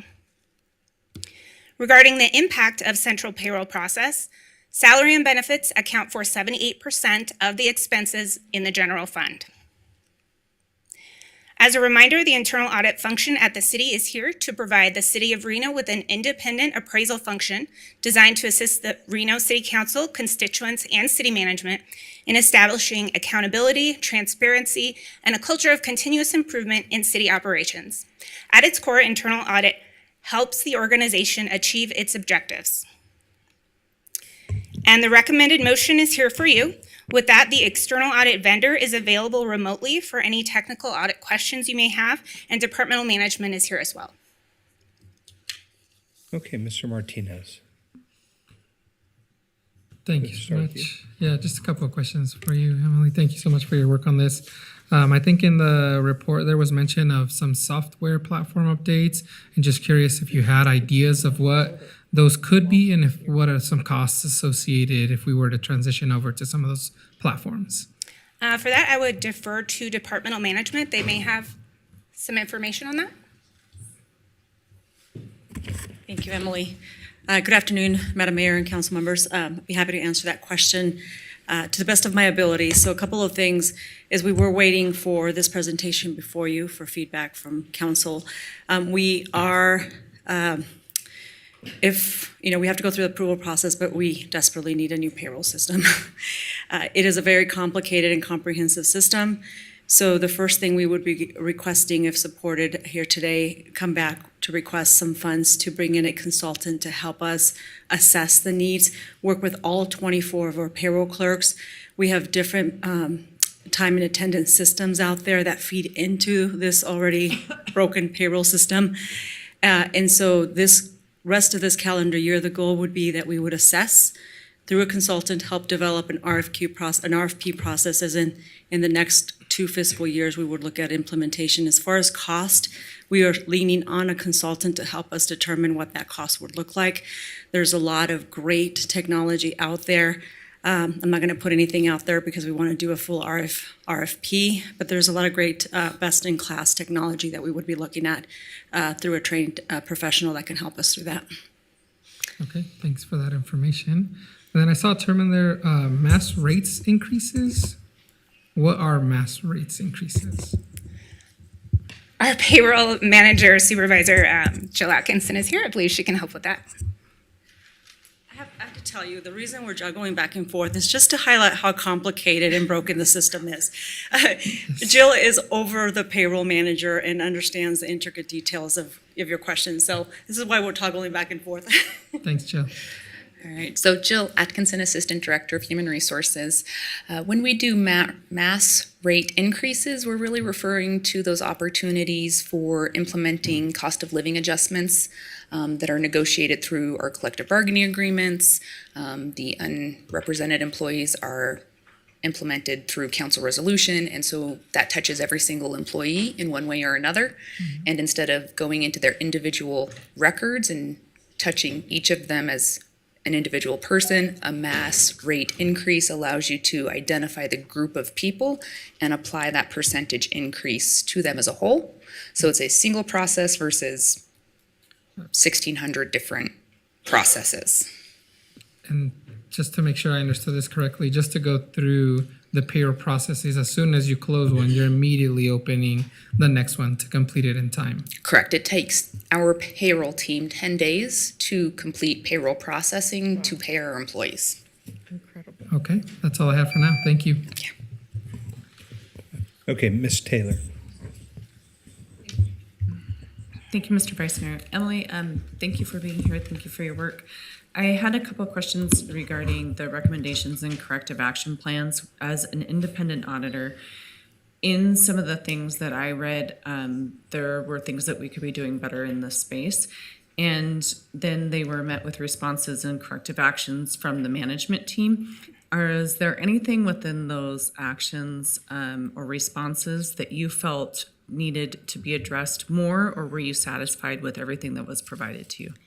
As it's presented today, it is a satisfactory corrective action plan based on the recommendations. Yes, I was able to work with the HR team to come to an agreement of where those responses might lie, considering the audit obligations of how to correctly address the recommendation, and also working with the environment in which they're currently working, which is highly manual and things like that. So one of the things I was able to promote in this response is a faster timeline to get these things completed. And so I think what we have today is a reasonable plan to get that done. Great. Thank you very much. And thank you for your time on this. Ms. Kidd, for my part, I want to first start with the audit element to this, and that is to say it's an incredible piece of work that you've done here specifically. I know that the audits take a tremendous amount of time and that you are a department of one, right? We have two now. Oh, two. Oh, moved Thanks to around our a little leadership. bit. Thank you. Fabulous. It's still pretty small, slim, streamlined department. So this is excellent, excellent work. Obviously, we have some policy choices to make. Ms. Santoyo is obviously nudging us to make some significant changes. But for the work that's been done, thank you for that. I wanted to, I suppose, ask Ms. Santoyo or Ms. Atkinson, either one, from what I could tell, having read your audit, talked to staff about what's going on, the memo could have been like an Oppenheimer thing, just blow it all up and start over, right? Like it seems we have gotten to where we are just by bubble gum and thread and tape all these years. And so it sounds like we've got to make some commitments to get it done better. And obviously that's not the point of the audit, except to say that if we're going to do something in the future, it has to be significant overhaul, because you've given us corrective action steps that will allow us to pass an internal audit, but it isn't fixing anything, right? There's still all the possibilities that some of these errors can happen or calculation errors can happen. So I suppose, again, it falls on our body to make those actions. So thanks for the work you did. Excellent, as always. And I'll be looking forward to the next steps in the tearing it down to rebuild it. Okay, any other questions from the body at this time? Okay, hearing none, let's see. Did I ask, Mr. Clerk, Madam Clerk, did we have public comment on this item? No public comment not registered for this item. Okay, so I'll close public comment and come back. Can I get a motion? Sure. I'll make a motion to accept the audit as presented and move forward with the corrective actions. Okay. Second. I have a motion by Ms. Stewart, second by Mr. Martinez. Any additional questions or comments at this time?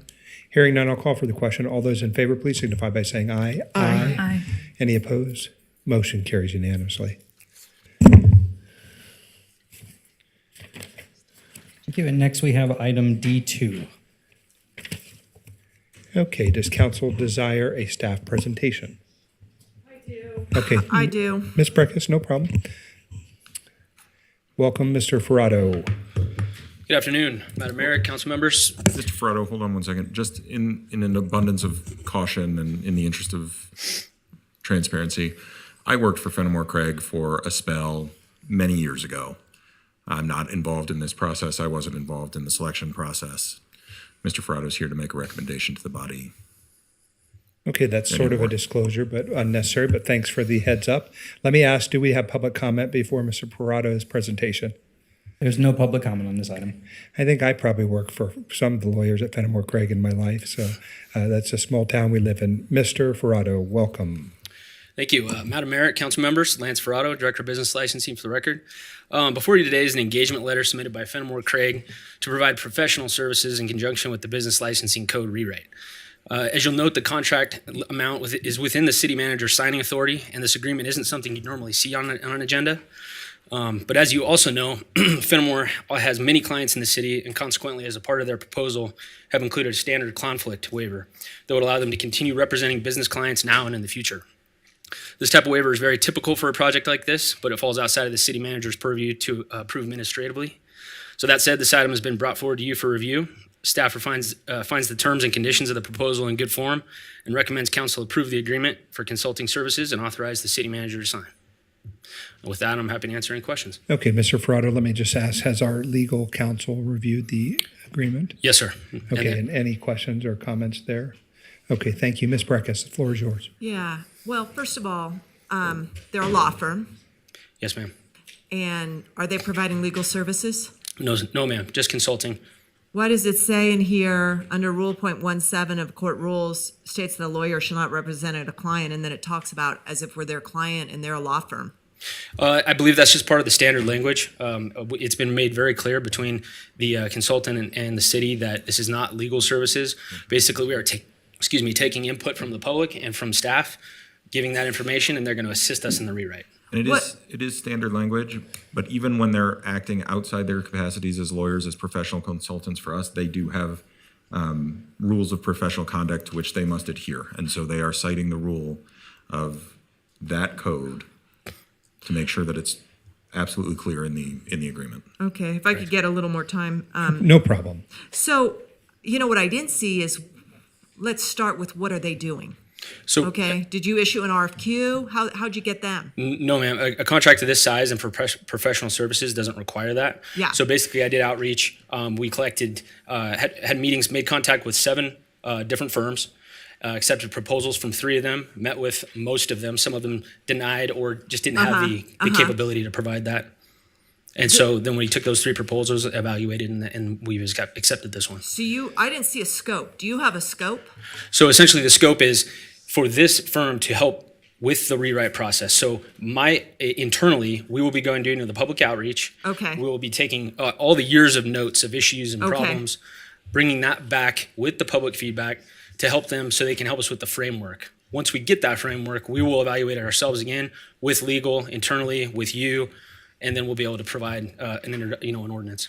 Do they have expertise, and have they written business license code for other municipalities? They tell me that yes, they have experience in this area, and they have not only in business licensing but in regulatory atmosphere of all sorts. Okay, I would have liked to have seen your scope, and rather than an engagement letter that they write for a private contract, our boilerplate contract, like Public Works does. Exhibit A is the scope of services. And I recognize the sole sourcing abilities. I'm uncomfortable, if I saw the scope, I could see what tasks you're responsible for and what they're responsible for. Because, it's setting policy. We had a lot of discussion during budget. What are our policies about business licenses as related to revenue and so on? And I just don't see the expertise that they bring. Plus, I see a billing rate that is above and beyond normal circumstances for consultant services. It might be fine for transaction real estate, client here, but it's outside of the norm to pay $770, in my view, for city services. So I appreciate the fact that you want to tackle those. I think they do need tackling. I would have liked to have seen a different approach, which would have been maybe an RFQ, because I'm not entirely sure a law firm like this is the right one. And I've sat across the table from them on too many times doing my council work or seen them appear in other proceedings that I'm comfortable with. They're covering themselves with their bar, rules, but I'm not comfortable with them being our contractor. So I'm not going to support this. I wish we'd gone on another approach, and I think we're going to miss the policy aspect when we bring these transaction attorneys on to write legalese. I think I've seen that before, and it doesn't work well. Thank you. Thank you, Ms. Breckus. Ms. Dewar? Yeah, I too had a question about the rates. Yes, ma'am. We just don't really pay that. We're usually about half of that. Sure, and I can explain that a bit. The rates vary, obviously, by attorney experience, tenure, position, directors to partners to associates, etc. That is their highest rate, and that's probably someone that will be doing the senior overlook of everything. The grunt work, the real meat and potatoes of the work, is going to be handled by the attorneys with much lower rate. And it does explain that in the engagement letter to an extent. And I've had that discussion it lays as well. out how many hours from the most senior person, Sure. like yeah. 10 hours or And something. this contract also is to not to exceed 62,500. Right? But are we going to get a full product at that? Yes, dollar? ma'am. I'm confident with that. If I Okay, could, any additional comments? Yeah. Hold on, Ms. Breckus. Let me just see if anybody else on the body has any comments. Okay, Ms. Breckus, the floor is yours. Yeah, I am at the point where having a relationship, whether it's on a board or a contractor, with people who are also registered as lobbyists with us is problematic. And I went through our up-to-date registration. They do have someone who works there who is a registered lobbyist with us. Is that person going to work on it? No. But, also the 770, which, my colleague just asked about, that's huge. But then I don't see the expertise of the the people doing, the associates doing the other work. I want to see that they've worked on that. I have a lot of experience doing professional services, contracts like this for these kind of services, and it's just not an ordinary one. Now maybe I'm missing something, a scope or anything, but I'm a little uncomfortable with y'all just calling up local law firms to do work that I don't see, did you check references on the cities that they've done? What cities? Yeah, absolutely. We had the conversations with multiple firms, as I said, just to get a feel of what they've worked on and how. At the end of the day, we want an expert, and we want somebody with local experience, with knowledge of the area. We didn't really want to go out of state and say, okay, somebody from Nebraska, what do you know about Reno licensing and in the atmosphere here? How can you help us formulate this document?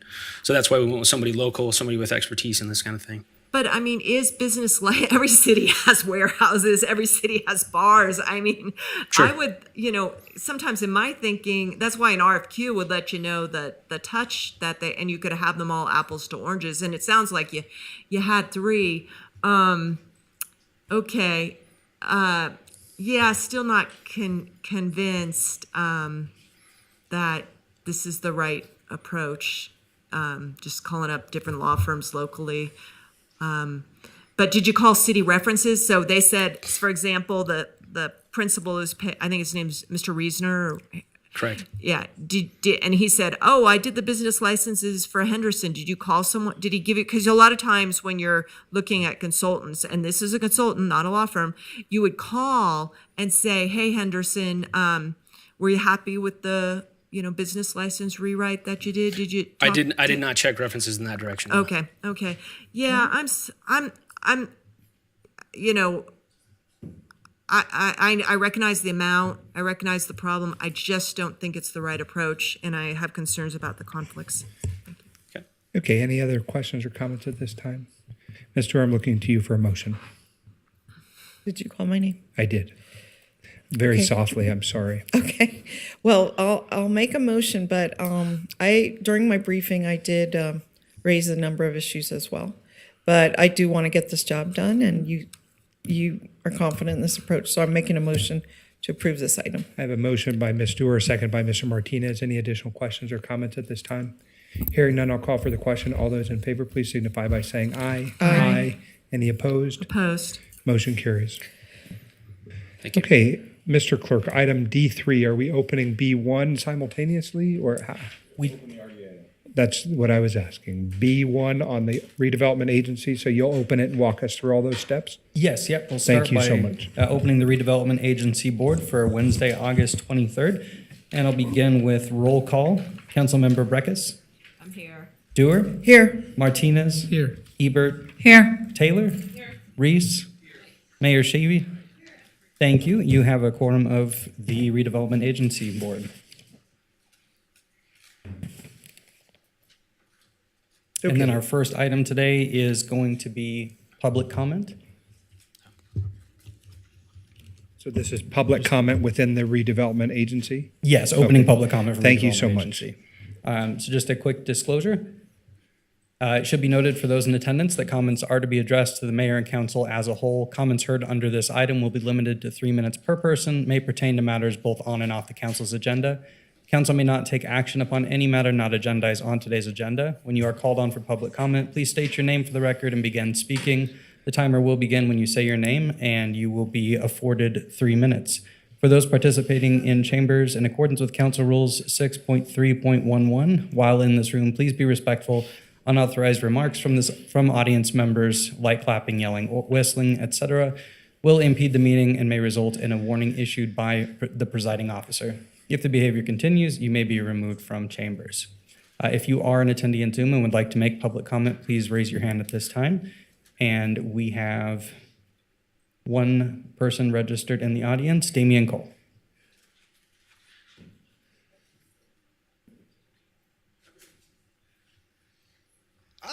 Okay, well, forget that. That's going to be for the public comment closing for the, where do I point this? Oh, At the screen. No, okay, in front of you. how do I move forward in the next slide or whatever? That's the only one in the file. Uh-huh. The one that I grabbed out Yes, there, Damien. where do I point it? Damien? Yes. That was the only picture in that one that you asked me to grab. Really? That's not correct. There should be several in the PDF.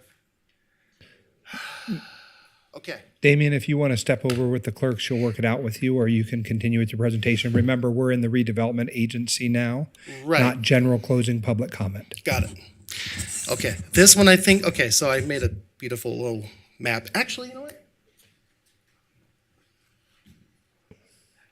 Back up. Sorry, guys. Were you a Boy Scout? You always have a backup, and you do so great. Yes, sir. Sorry, we Okay. just have some antiquated rules here with our agendas. Yes, very sorry for the delay here. No Okay. problem. So this is the current proper document, which I could not. So, as some of you may be aware, for the last year and a half, I've been creating my version of a master plan for a bikeway system in Reno and Truckee Meadows. There is a, okay, anyway, I came across this little thing here. This is from the WORMS system, which is the Washoe County, it's the assessor map for parcels. And I came across something here. This is in Broadhead Park. This whole thing here is Broadhead Park. And I noticed, it's like, there's a chunk of Broadhead Park missing. And I realized, wait a minute, that used to be part of the park. What happened? That's a city park. And that was the first park that was dedicated 50 years ago to the Greenbelt recreational area where the Truckee River Pathway goes. 2017, I checked, there was a boundary adjustment. And so I started looking around at other parcels and I realized all of these yellow parcels, which are parks, are not zoned as parks. They're multi-use, single-family residences, urban, et cetera, et cetera. They're not PF for public facility. They're not PR for parks and recreation. They're not PGOS for parks, green space, and open space. And I started thinking, well, how did this happen? So I called the county, and they said they probably just didn't think it was a big deal at the time that they dedicated those park areas. Well, now that we're having them unprecedented growth in the city, and we're creating a bikeway system, and we're trying to, increase accessibility for ADA compliance and things like that. All of these park areas, I think, should really be examined by whomever needs to look at them. I mean, we're talking about Wingfield, Barbara Bennett, Bicentennial, Fulton, West Street Plaza, Believe Plaza, Broadhead Park, Quinsley Greenbelt Park, which parts of the city says doesn't even exist, John Champion Park, Fisherman's Park 2. And I thought maybe it's just along the river, but no, it's actually, there's Pickett Park, there is Lake Park that's way up on Keystone. That's a kind of an issue I think I might want to look at. So that was something that I don't know who needs to look at, but when I talked to Washoe County, they said that's the city. We don't do that. Anything that's within a municipal area, the city is in charge of doing that. So I'm thinking, well, we have a lot of plans. We just, allocated $3 million from ARPA funds to look at a corridor study for the river. I think this should be upfront. I mean, even Chrisley Coughlin Park, my God, I mean, this is, Chrisley Coughlin Park is zoned as single-family residential. Oxbow Nature Study, which is part of a nature preserve, is put as for mixed urban. Anyway, that's kind of I don't know if it's a minor issue or what. But Thank you. you're welcome. Thank you so much, Damien. I love honestly, you do a lot of deep dives and data collection. I love it. I'm going to ask our city manager, why is that? And obviously I know why, but why don't we correct this? We just haven't. We just haven't? Yeah, I don't know that we have a good reason for it. Okay. It is what it is, and Yeah. and we could go through some cleanup process, I'm sure, and maybe as we Okay. invest money along the path and rework the network of parks along the river, that would be an appropriate undertaking. Yeah, good idea. Okay, thank you so much. I know we're not agendized, so I won't get into it, but thank you. Mr. Clerk, we'll close public comment. Item A4 is approval of the agenda. Can I get a motion? I have a motion by Ms. Taylor, a second by Mr. Martinez. Any additional questions, comments? Hearing none, I'll call for the question. All those in favor, please signify by saying aye. Aye. Any opposed? Motion carries unanimously. Item A5 is approval of the minutes. Can I get a motion? I have a motion by Ms. Dewar, a second by Mr. Martinez. Any additional questions or comments at this time? Hearing none, I'll call for the question. All those in favor, please signify by saying aye. Aye. Any opposed? Motion carries unanimously. Mr. Clerk, can you tell us how you want to work through items B1 on this agenda and its relationship to D3? We'll refer to the city attorney. Mr. Hall, just tell us which direction to go and which order you want us to start with. I think we'll just start with B1 and with the resolution. Can we open them together? Yes. Okay, so I open item B1, and did you say that's something you're going to start by reading for us? No. Okay. Well, let's bring forward staff for a presentation. B1. Mr. McCardle, I appreciate your being here. Mr. Clerk, did I need to take any additional public comment on this item? There was no public comment on this item, and proper notice was given. Thank you. So proper notice given and correspondence was received or no? Was not received, no. Okay, and then do any council members have any disclosures? Okay, Mr. McCardle, welcome. B1. Hello. All right. So I was planning on doing these a little bit separately. I guess if we're doing them together, then there may be some confusion. But You can there was a blame lot of Mr. Hall for repetitiveness, so that. let me get that correct. But good afternoon, Madam Chair for the Redevelopment Agency and board members, Brian McCardle, City Revitalization Manager. Been I should so get my long a name day right that to start this off. you misremembered your own name. That's how long it's been for us too. A few months ago, we received a letter of interest from the current leaseholder on two pieces of property on West 4th Street from the current leaseholder and building owner, J.M. Ranches, with their interest to actually purchase the land that their building and current lease sits on. And on January 25th, we brought that to council, and council directed staff to move forward with negotiating economic development agreement similar to the one we discussed this afternoon. And the buyer has offered to purchase this at the full appraisal price, but not only that, to make significant improvements to the property, such as a new roof, the expansion of the existing business that is operating there, Eagle Window and Door. They want to expand their showroom, and improvements, general improvements to the property. So we went ahead and started negotiating. These are the two parcels that we are discussing today, right at the end of 4th Street. Existing on site is the Eagle Window and Door, and on the east side of the property is the former Nevada Dance Academy. The proposal from the business owner is to expand into that building and expand the showroom. And so just reiterating the process we went over earlier today, how does the city sell property? We can either do that through a public auction, or we can follow the same process as earlier, is sell it through an economic development agreement process. This is different from the one earlier today in the fact that it's not residential housing. This one is actually the expansion of a commercial enterprise. We have gone out and received 2 appraisals, and the resolution we're bringing before this body today is 2 things: to do a resolution for the sale under that NRS 268063 that is in the best interest of the public to sell the property for or at or less than fair market value, but then also the Redevelopment Agency to quit claim their deed interest in this site, and I'll explain that in a second.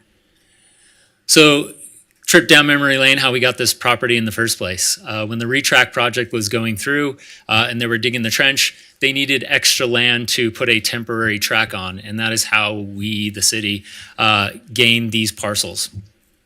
It was Union Pacific for a while, but when they reparceled all these pieces of land, they deeded them in joint ownership to the city of Reno and the Redevelopment Agency.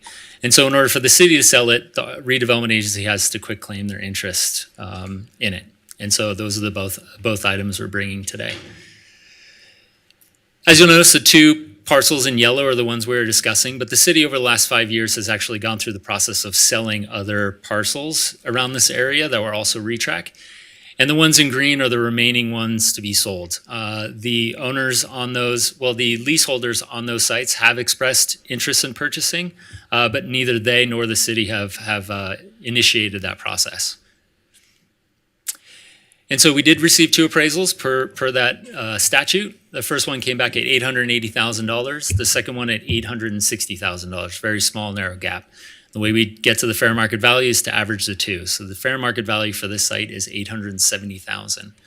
And that is what we negotiated. So they're offering full fair market value price, $870,000. And same as the original agreement, they must maintain a commercial enterprise on site for 5 years. And so the recommendation we are bringing today is a resolution stating that it is in the best interest of the public, I should say, to convey the property to JM Ranches for the full appraised value of $870,000 and allow the city manager to execute the agreements, the city manager to execute and deliver all documents to close the sale. Okay, Mr. Mercado, thank you for that. Let me see if anyone has any questions from the body. I didn't anticipate any, but I'll go to Ms. Breckus for the motion work.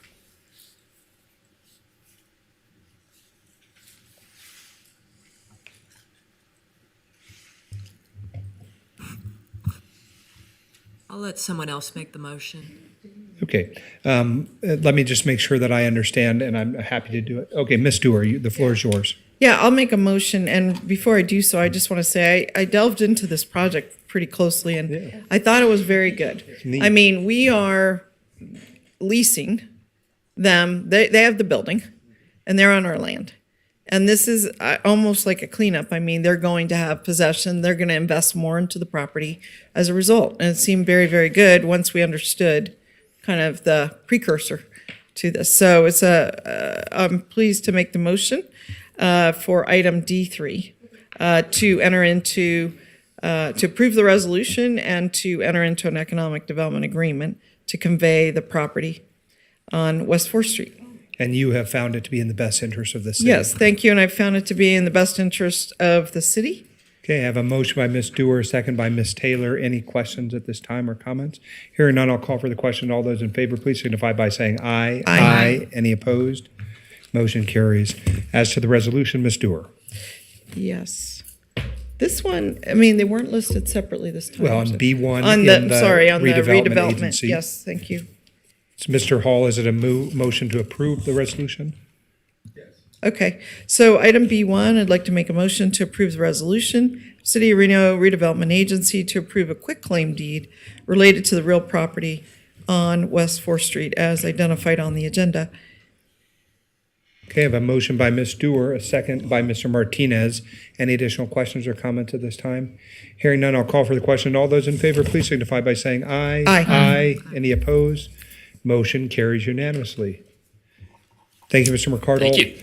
Mr. Clerk, are we going to continue with item Charlie 1 in the redevelopment agency? That's correct. Okay, let's do that and close out this. Any of my colleagues have any items for C1 in the redevelopment agency? These would be comments or announcements regarding boards or commissions, activities of local charitable organizations as it relates to the RDA. Hearing none, I'll close that and come back for our final public comment of the RDA. Is there any comment in the RDA? We do have one public comment registered in the room, Damian Cole. Damian, welcome.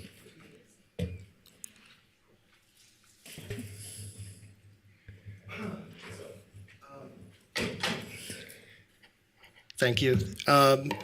Sorry to manipulate the system a bit, but this next one's kind of a big one for me personally, but also I think it would really benefit the community. They're getting the PDF presentation ready. I plan on speaking on this for another 3 minutes at the end of the city public comment. We have a wonderful opportunity with the Arlington Street Bridges project to reintroduce an item that was part of the original vision of the Truckee River Path and the entire park space in the downtown corridor, and that is to create grade separation at that bridge. Currently, as it stands, First in Arlington, especially if there's any special events going on, is kind of a disaster to deal with a congestion and safety problem, and also in just general rush hour traffic.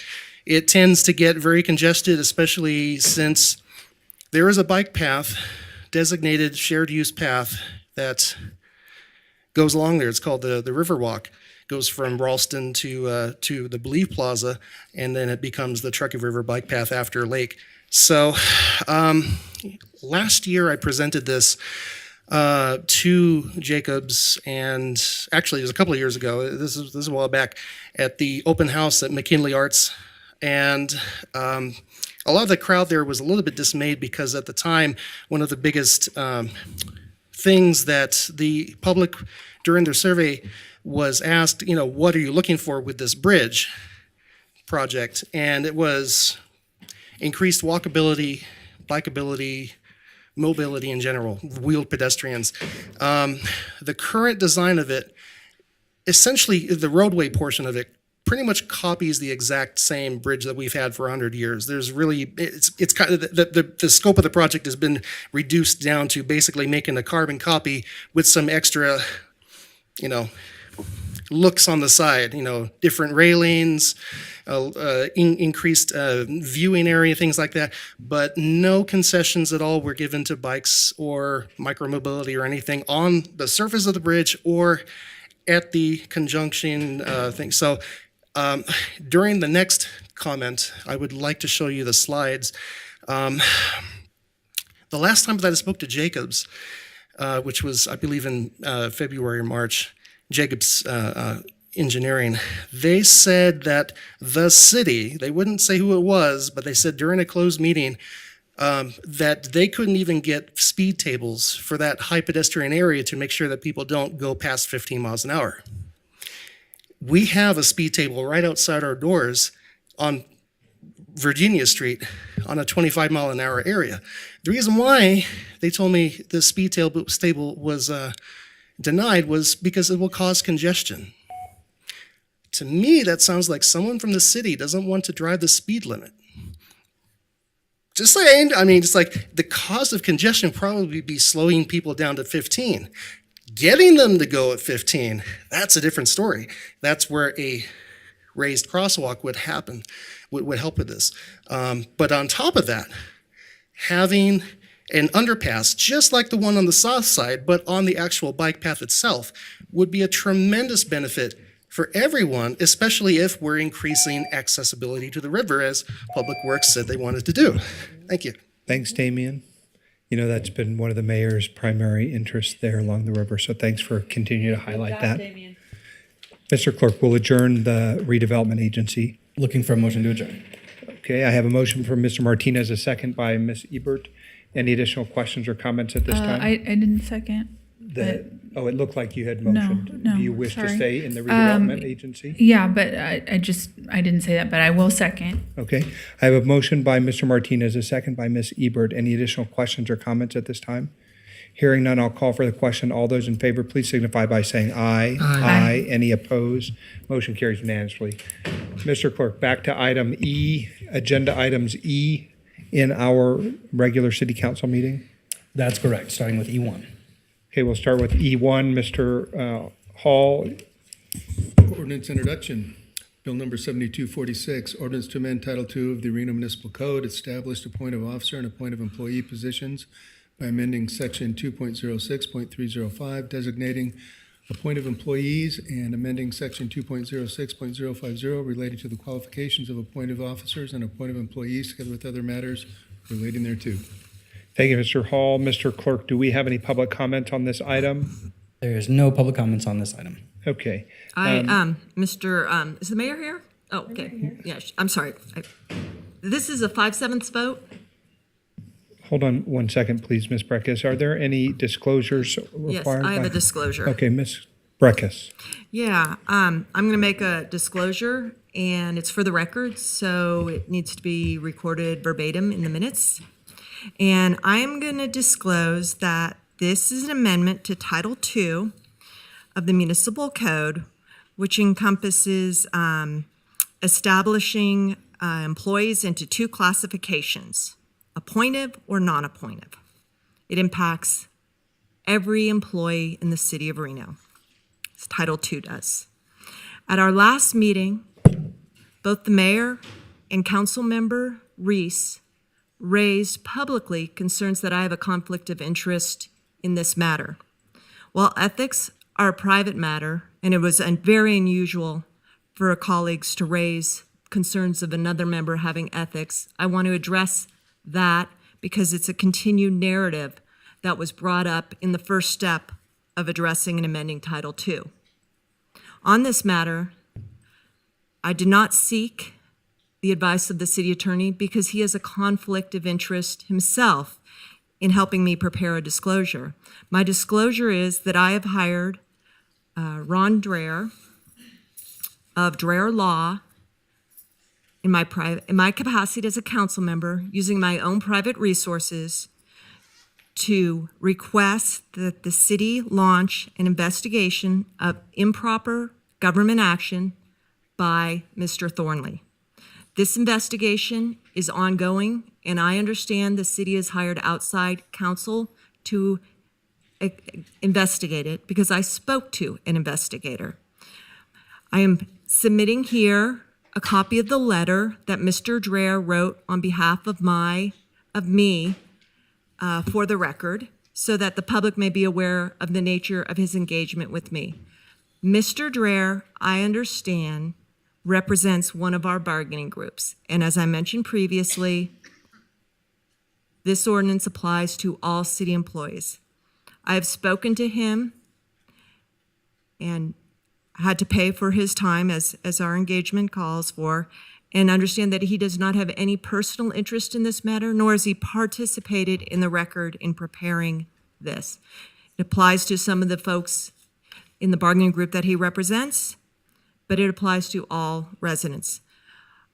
I asked the Nevada Commission on Ethics, who's also available, to provide me a disclosure and vet this issue due to the conflicts of interest, concerns, and allegations that my two colleagues meant, but they have a 45-day turnaround period for advisory opinions, and while they were willing to participate with me, The time was just too abbreviated for them to assist me. So in this matter, I am making the disclosure. I don't know that a disclosure is required, but if it is, I am disclosing that Mr. Dreher represents me and also represents one of our bargaining groups.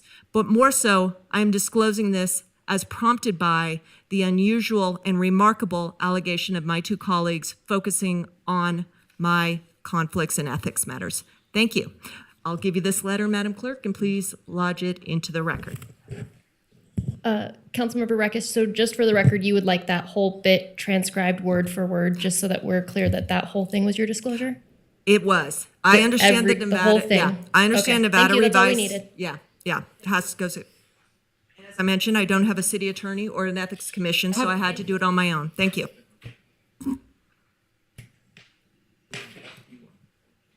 Okay, Mr. Clerk, we are to staff presentation. Yes. Okay. Ms. Atkinson, welcome. And now it's evening, so.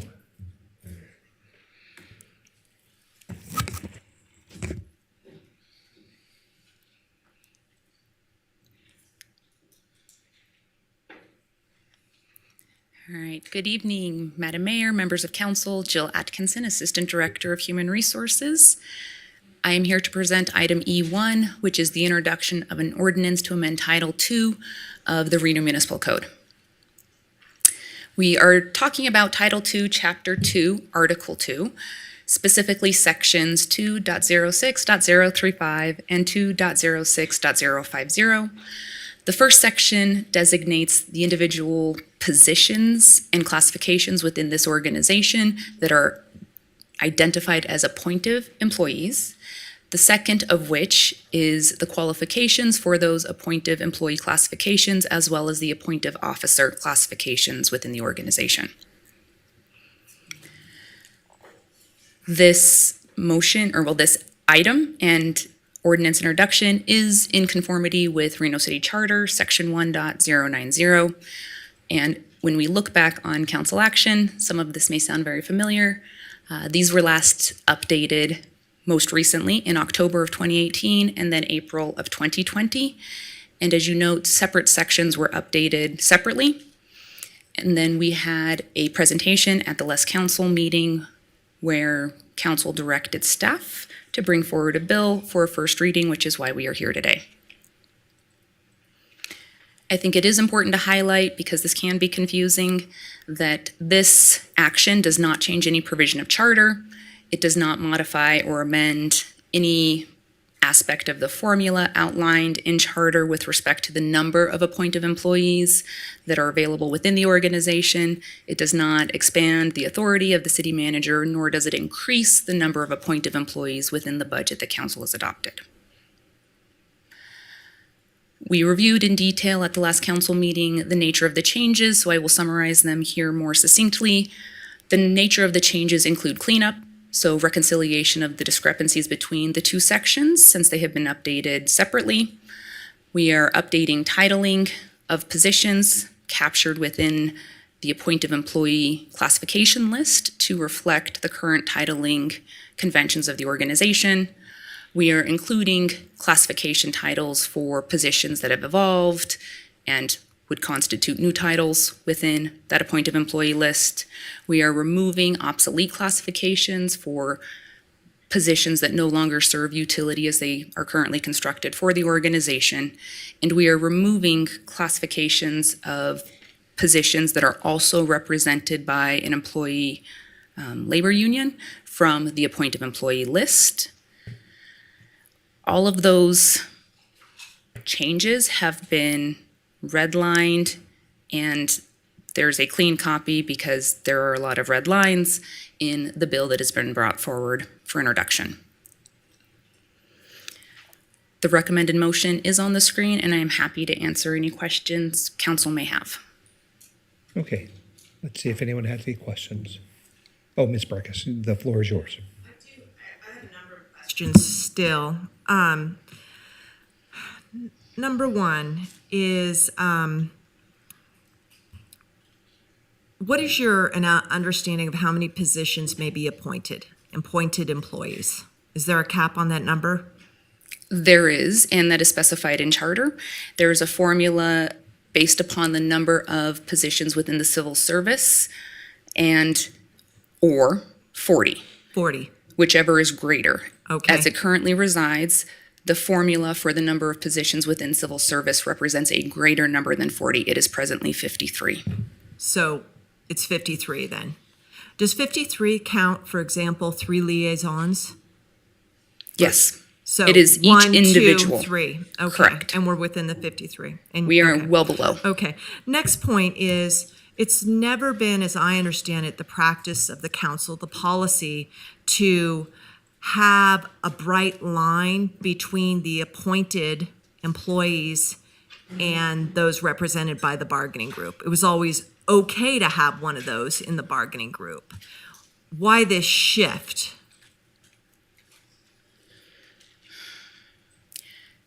There is a distinction in nature of classification, and this is where nuance comes into play in all of this.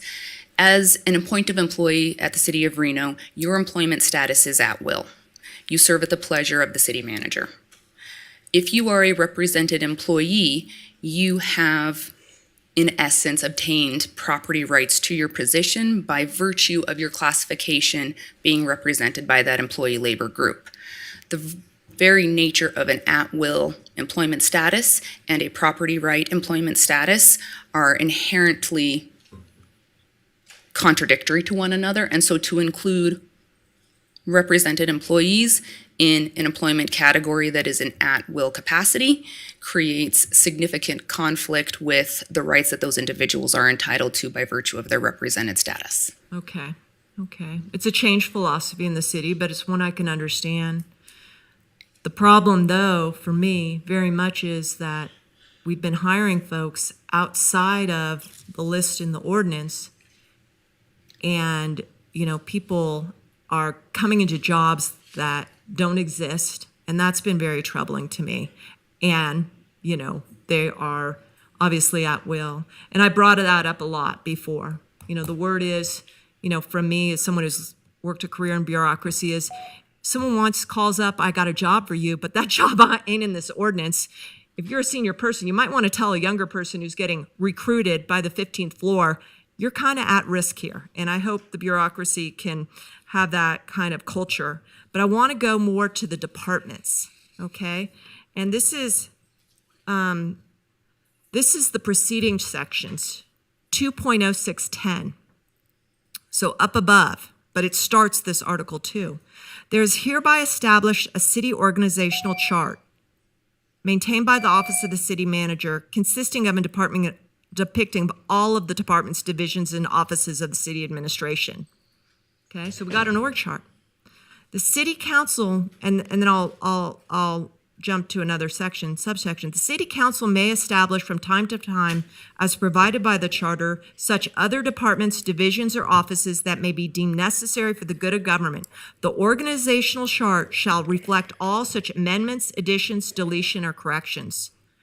Now, I followed up with Ms. Santoya, who had Ms. Bryant respond and said that, the org chart, as we have it today, that has departments with department heads and assistant department heads who are appointed employees, reflect departments that the council's never adopted, departments that the council never adopted. So is the interpretation of the city manager's office that they can just create departments without council approval? Ms. Atkinson, how about we defer to Mr. Manager? Mr. Thornley.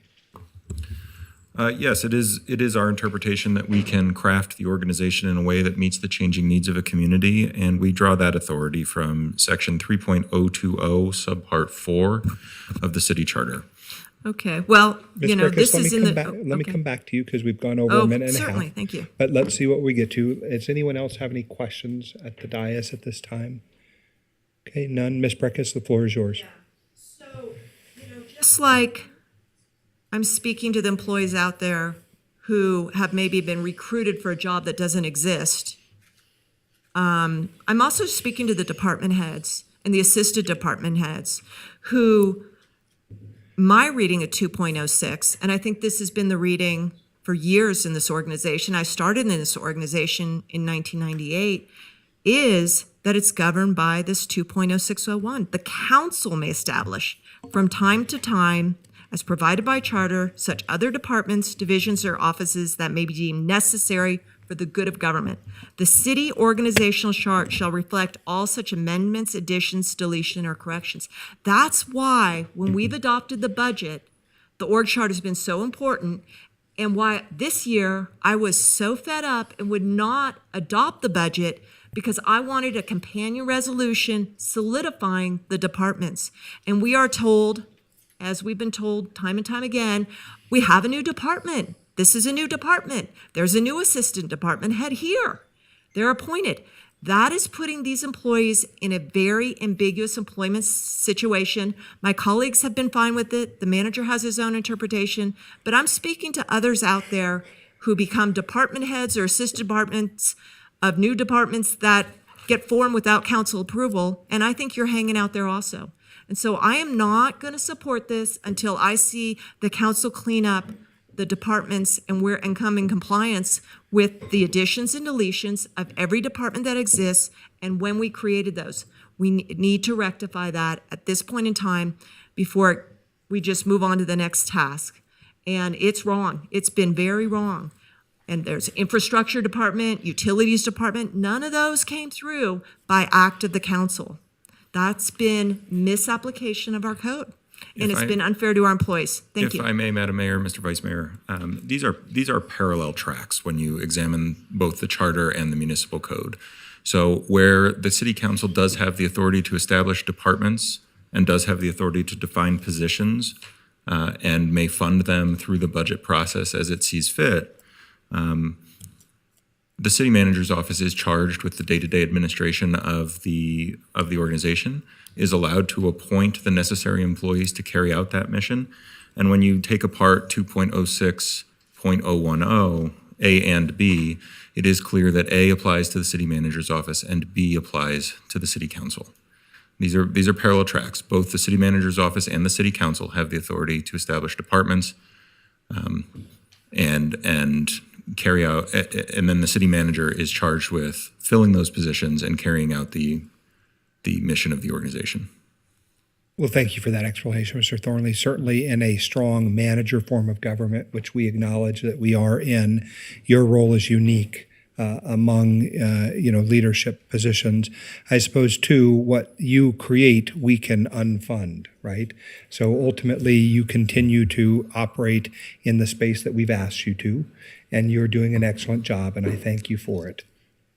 Any other questions from the body? Don't do that. Please. What's that? Ms. Dewar. No, I guess I just want to say, just as you've read it, that we have parallel responsibilities, and there is a check and balance. I mean, we have a role, you have a role.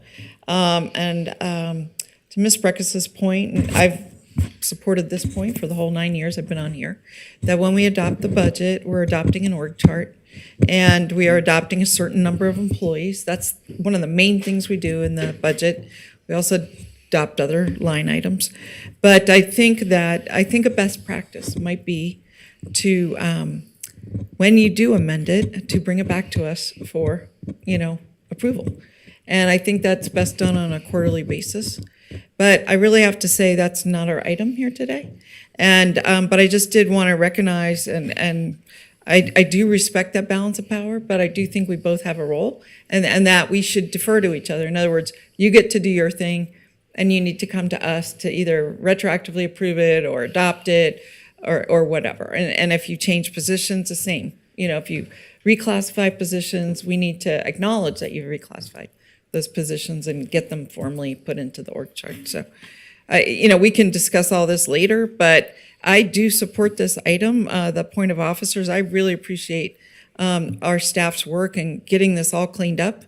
And I do support the fact that the point of officers, I had a big conversation with you, the point of officers should not be covered under the labor contracts. And similarly, the labor contract employees should not be in this class. And so I really admire and appreciate the work that's gone into this, and I support it.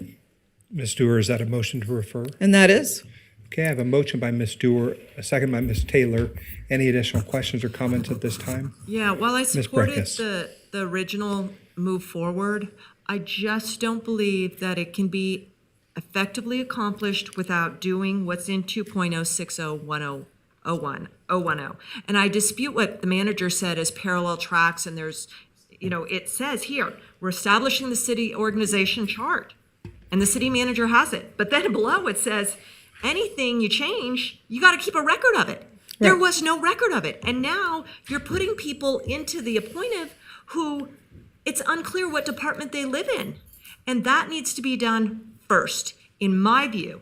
And it is a living document, just like the RMC has codes and changes and you can trace it back. That org chart should be, and it's been very problematic for me, but people are going to do what they're going to do. My message is to the assistant directors and the department heads. If you hear there's a reorg going on, remember 2.06010 and ask for the city org chart and say, how's this happening? How's this new department starting up? And how am I an assistant director in a department that hasn't been approved by the council?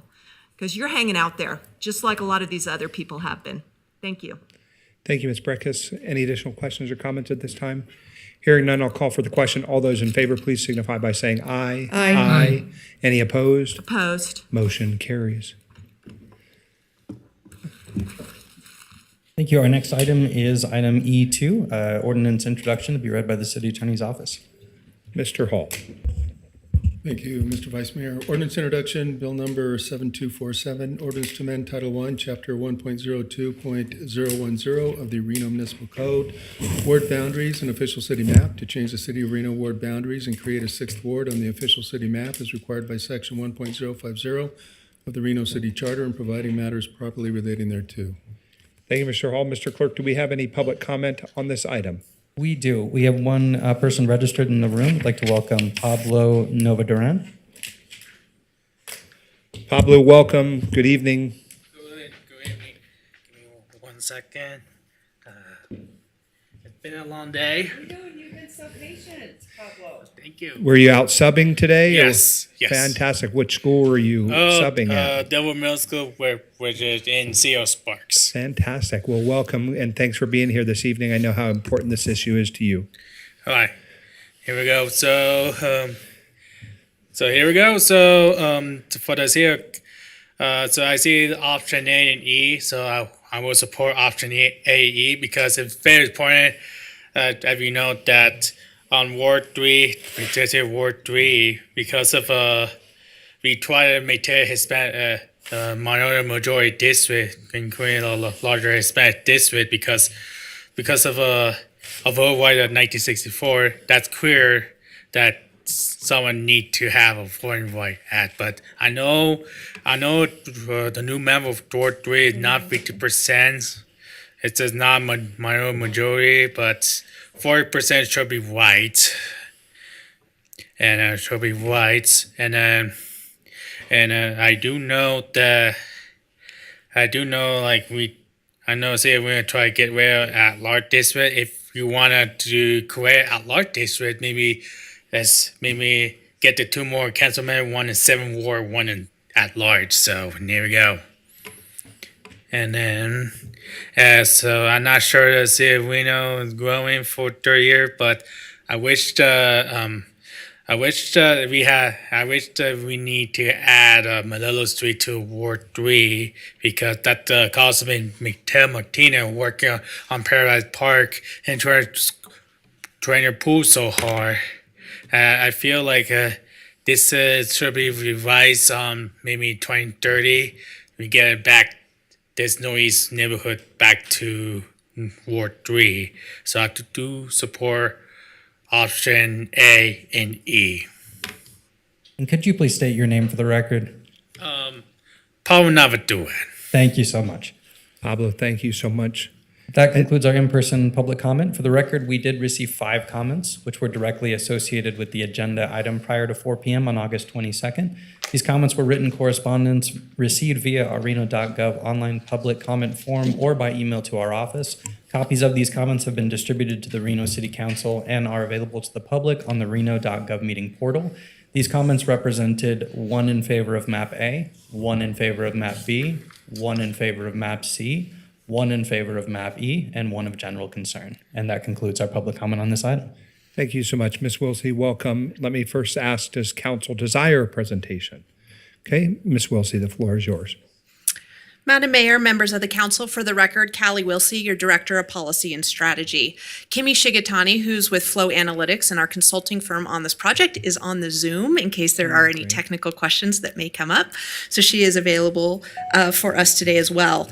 We are here for the final phase of redistricting as we implement the requirement to move from 5 wards to 6 wards. So at the last council meeting, this body discussed the redistricting process, including the immense community outreach campaign that occurred over the last few months. And you deliberated about 4 final map options.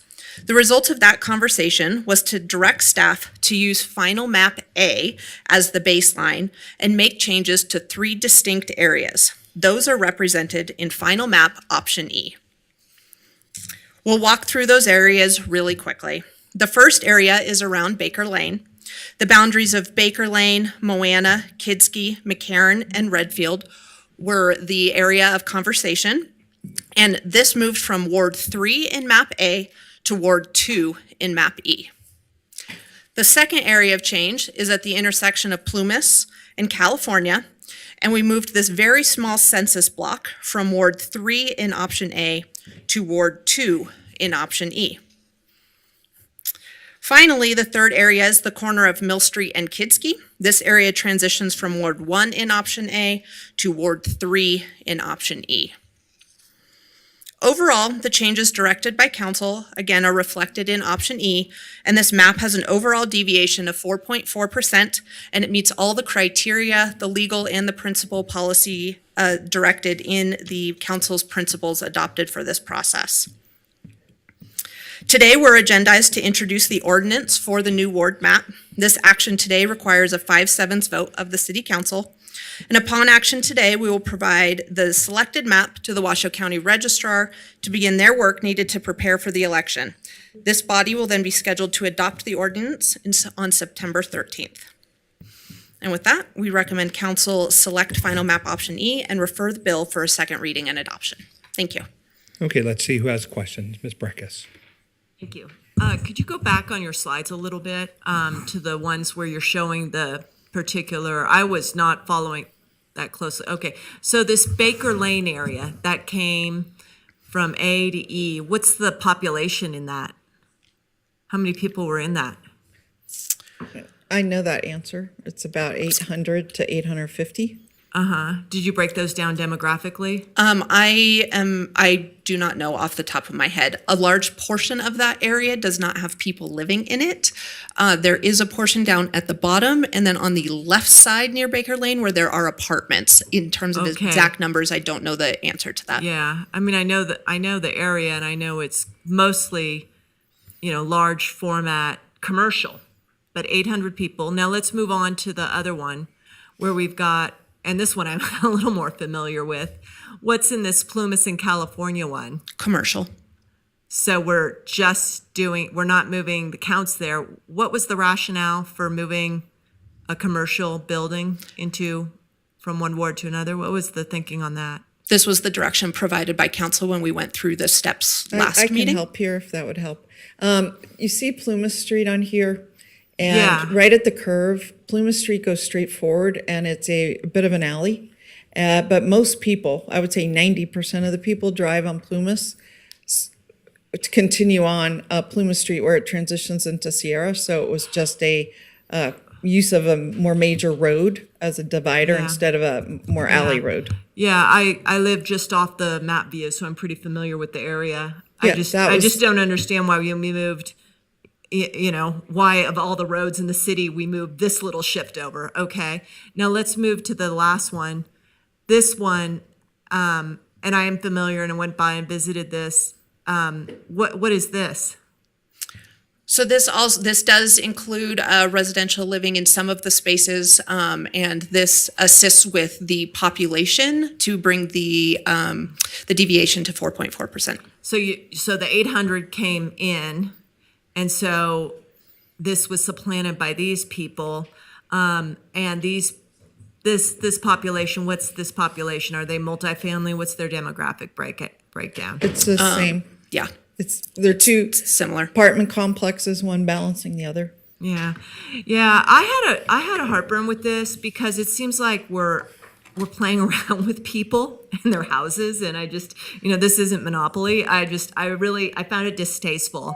But I'll leave it at that because it was such a modest change off the final map A, or the other map, and that was part of my objections. We shifted one shift with no residents, one shift with mostly non-residential, and then we threw in some other folks just to make up the numbers. I found it callous, and I had other reasons, but I wanted to understand it because it was going rather quickly. It was someone's concept there, but I found it rather callous way to do redistricting and insensitive to those people living there.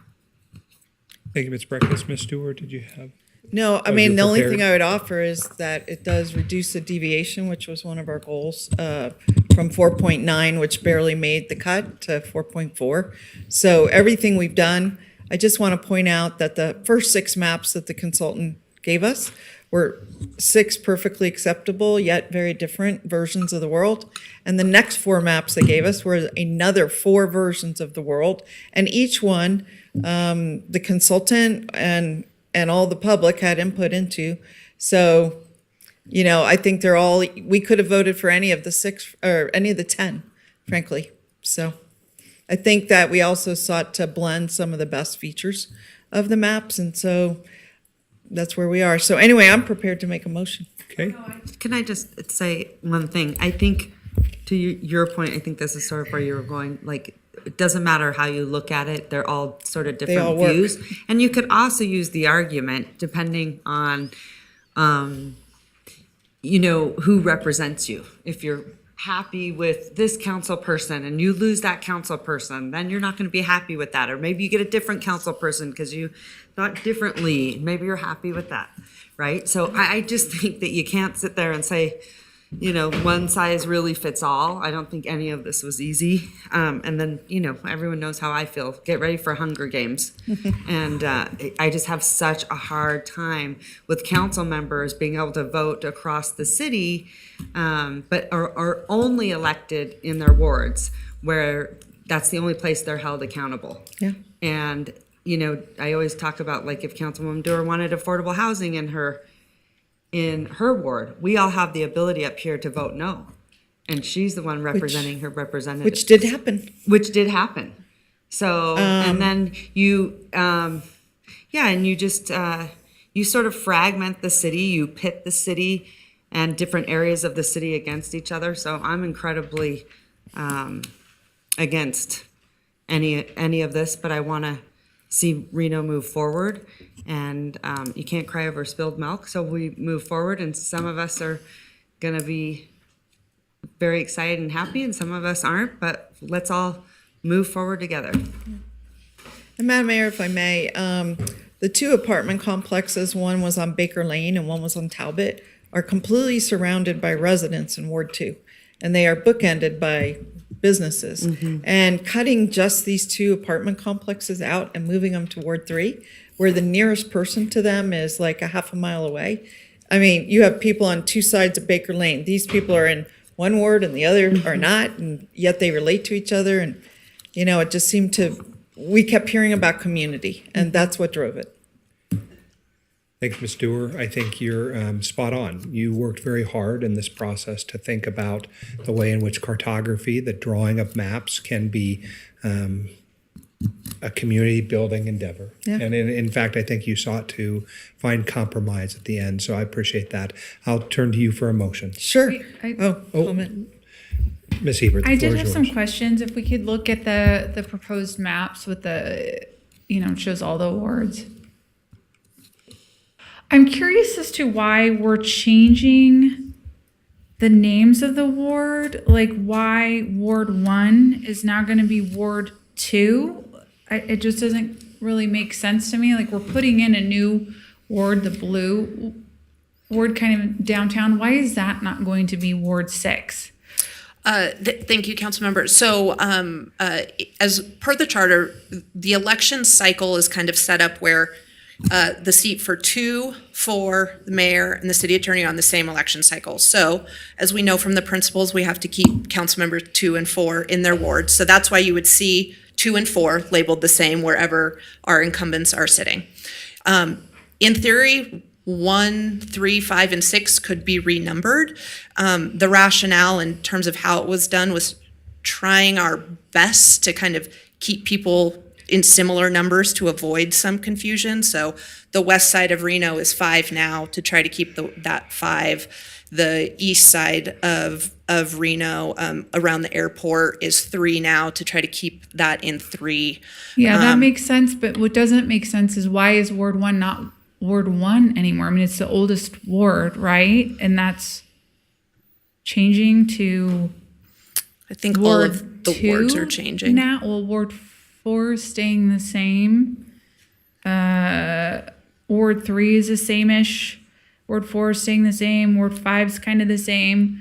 Ward 2 is now going to be Ward 1, and Ward 1 is now going to be Ward 2. It just doesn't make sense to me that the oldest ward would be flipped to be Ward 2 now. I mean, it would make more sense to me if we're trying to keep things the same as much as possible, that we would keep Ward 1, considering it's the oldest ward. I mean, that part just doesn't make sense to me. Councilmember Ebert, if I may, for the same rationale that Ward 4 is staying Ward 4, what was historically Ward 1 is going to become Ward 2, because it is where Councilmember Dewar, who is not up for election in this cycle, resides.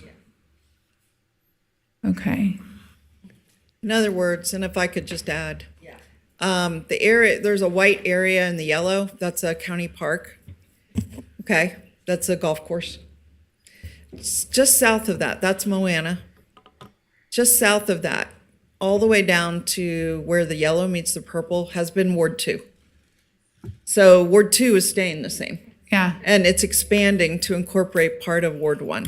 Yeah. And so that's what's happening. You and I have to stay. Yeah, I in wards understand that. in It this just election seems cycle. like looking at Well- this and comparing the old map that, Ward 1 is completely changing. It just seems odd to me that, that the oldest ward would be changing. Yeah. So, I mean, I guess it makes sense with the elections, but it just seems a little odd to me that the oldest ward would no longer be Ward 1. So I just wanted to ask about that. Thank you. Okay, any additional questions? Miss Breckus, I'm going to go to Ms. Martinez first. Thank you so much. I just had a question, not about the mapping, but about the precinct numbers. I know our neighbors to the east use precinct number 6. So I'm just wondering what's going to happen with Ward 6 and those numbers there. Thanks, Councilmember. So my conversation with the county registrar was actually that the numbers of the precincts historically were driven around county district numbers, not City of Reno and City of Sparks. I think it just maybe naturally happened that way. But my conversation with her is following this process, when we submit the ward maps to her, all of those precinct numbers could change, and she had not determined what the approach would be for those numbers yet because she needed to see how it all would line out. Okay, thanks for that clarification. You're welcome. Ms. Breckus. Yeah, I do need a refresher on that. So what's the new Ward 1? It is the yellow. No, blue. Oh, sorry. Yeah, sorry. It's the My blue. bad. Is that up in the 24 cycle? Yes. Is there an incumbent who lives in there? Yes. Who is that incumbent? Councilmember Taylor, and I believe Councilmember Breckus, you're in there too. I would have to dive in a little bit closer. I thought I was not in there. She's not. Not. Okay, sorry. So the Yeah. question, Callie, I'm sorry, Ms. Wilsey, and we'll have to go to the lawyers, is on the ballot, would Councilmember Taylor appear as an incumbent into the Ward 1? And I don't know that we're prepared to answer that question today, and I think we're going to have to talk to some election lawyers about whether or not that's the case. Okay. Yeah, I do not know the answer I to mean, that. that's so premature because there's a filing-ish time. So I want to get my time back. So where's Ward 2? I'm going to see if I have Closer Ward one. 2 is in the yellow. Yes. Is that up this time? No. Ward 3, Yes. is that up this time in 24? Yes. Is there an incumbent residing in there? Yes. Yes. Who is that? Councilmember Martinez. Okay. Ward 4, that's not up this time, is it? No. Who resides in there? In 4? Yeah. Councilmember Ebert. Okay. And Ward 5, who resides in Ward 5? Councilmember Reese would reside in Ward 5. Okay. And Ward 6 and 5 is up this time. Correct. Is Ward 6 up this time? Yes. Why is Ward 6 up? I thought you said that even or up. It's not even, that kind of used to be how it is, but it's 1, 3, 5, and 6 is going to be the new election cycle because at large and 6 switched. Are the same. So if at large and 6 are the same, then we should have had maps that showed the incumbent at large member in 6. That I think has been problematic. And so, that's to Miss Ebert's issue. And that's another flaw for me on this arrangement. Thank you. Okay, So Eddie? if I might add, I actually don't believe that at-large and 6 are interchangeable because 6 is entirely executory until such time as there is an individual elected to fill the seat. The map is established for purpose of filing, for purpose of conducting a primary election as of January 1st of this year. That's the way the change in charter is written.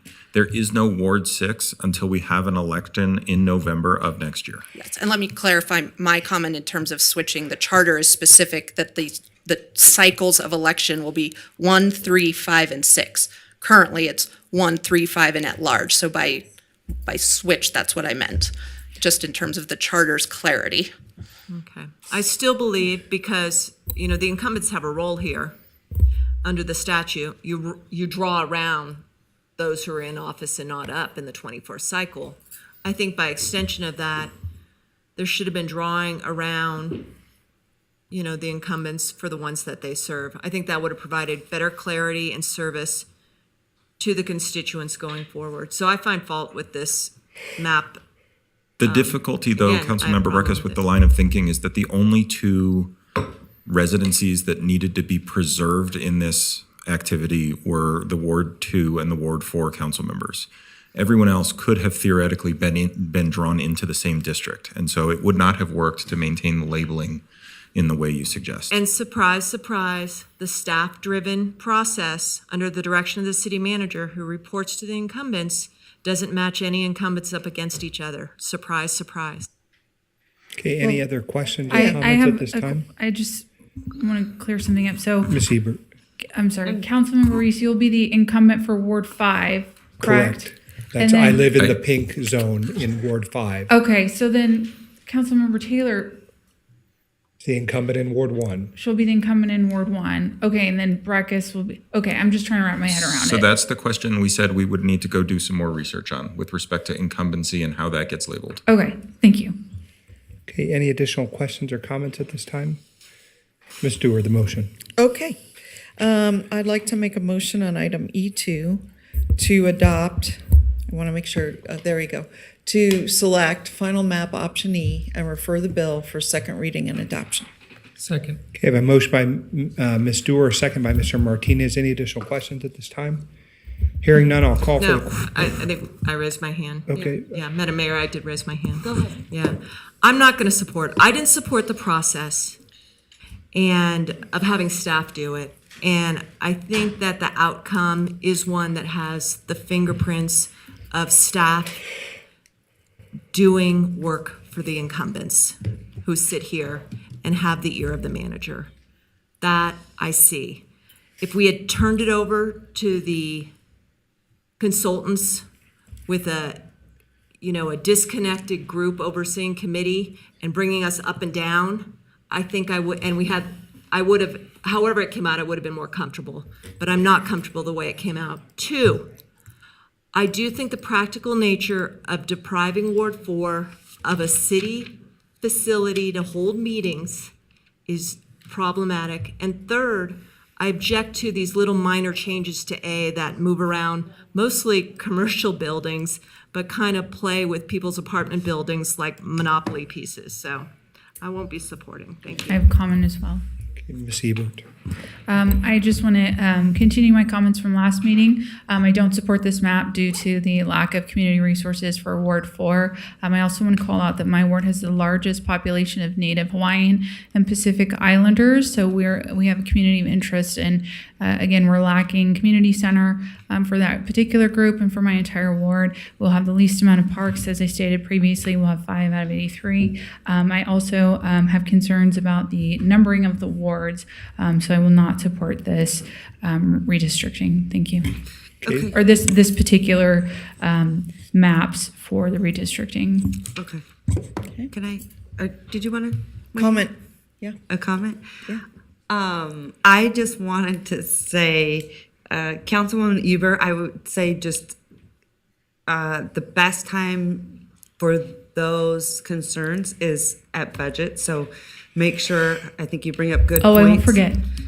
Okay, so, but that's where that, because I'm trying to figure out if a map would have been different, how that would play into the aspect of that. Well, the previous maps do have a line that comes down and includes Evelyn Mount as my community center currently. So I think that there could have been a provision made to bring that piece down again. Did you talk to our consultant? Well, the process was to keep council input out of it, and I agreed, or I made a statement that I would stay out of it, but the other council members' comments about what they wanted didn't seem to take that into consideration at all.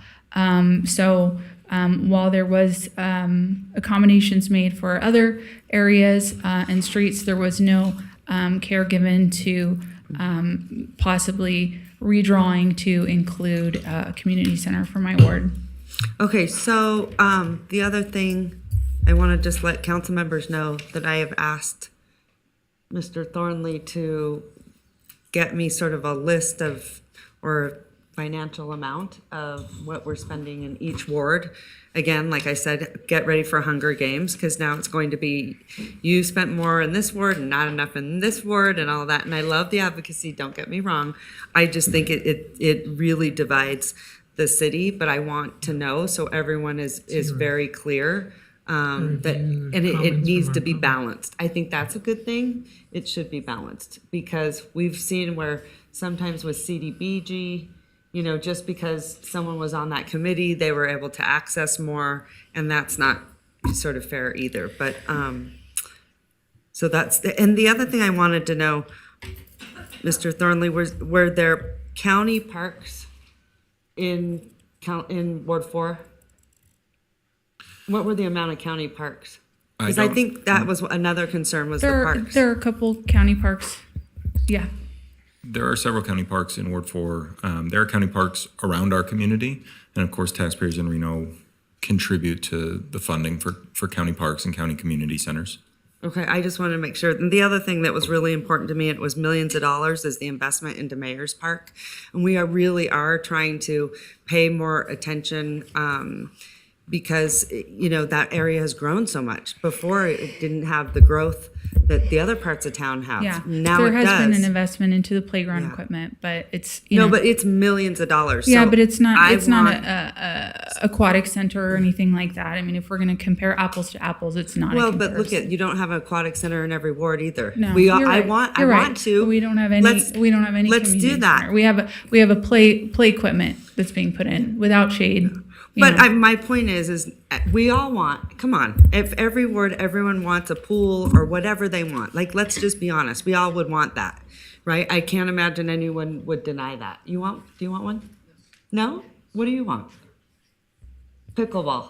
I'm ready to vote. You're ready to make a motion? Okay. I think we have a motion in a But second. my point is, no, it's important for me to, because as your mayor, I care about everyone's ward and what happens. And that is the honest to God truth, because I represent all of you. And so I want to make that very clear. I want to help advocate for you. I'm not here for Ward 2, 3, 4, 5, 6 at all. I'm here rooting for Reno. We all got to be the same way. And unfortunately, like I said, and I apologize to Councilwoman Breckus that she's not happy with it, but I'm not happy with it either. I just want you to know that. But I want to be supportive so we can move Reno forward. And that's where we go. So then when we want those things, it's in budget time. We talked about that. Just being part of that process is where we need to be. This is a whole new ballgame with these different wards. And I just, I don't like it, but I think as we move forward, we all need to come together and root for Reno. And it's got to be that way. And everyone help each other. That's my job. So, okay. Madam Mayor, you probably have more Moving institutional along. knowledge, but I think you were talking about Mayor's Park, and it's certainly not just playground equipment. When I came on the council and was first taken out to Mayor's Park by the former council member for that ward, it was a dirt access road. It had no flat fields. I think it was $5 million total. It was $6 million total. We Okay, also $6 added million total. We added the Frisbee golf course. We added the flat fields with lights. There is playground equipment going in there, but the access alone was somewhere in the neighborhood of $1 million, which we were able to find financing for through CDBG. And of course, Evelyn Mount Community Center is a whole nother thing because we've just put new HVAC, a new roof on that facility. And that's a facility that will continue to be, of course, used by folks who reside in the North Valleys. I find it curious that the concern is over a community center when the Ward 4 NAB meets at the North Valleys Library, which I think is a I'll let you know why, county because I facility. use that facility because it's more centrally located. Yeah, that makes sense. And I when the love that. library is double booked, I use Evelyn Mount. Now, when the library is Okay, double hold on a booked, second. I will need to find another let location. his time So that is a exhaust and then concern you- for me. Councilman, let his time exhaust and then you can jump in.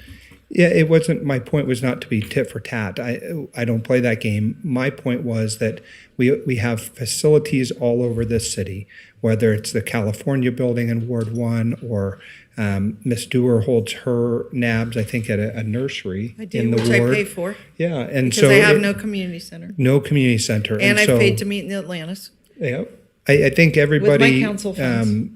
Has to For 9 navigate years. some of those things as they do. But again, Madam Mayor, you indicated that the right attitude, which is we are all rooting for Reno. You have rooted for Reno.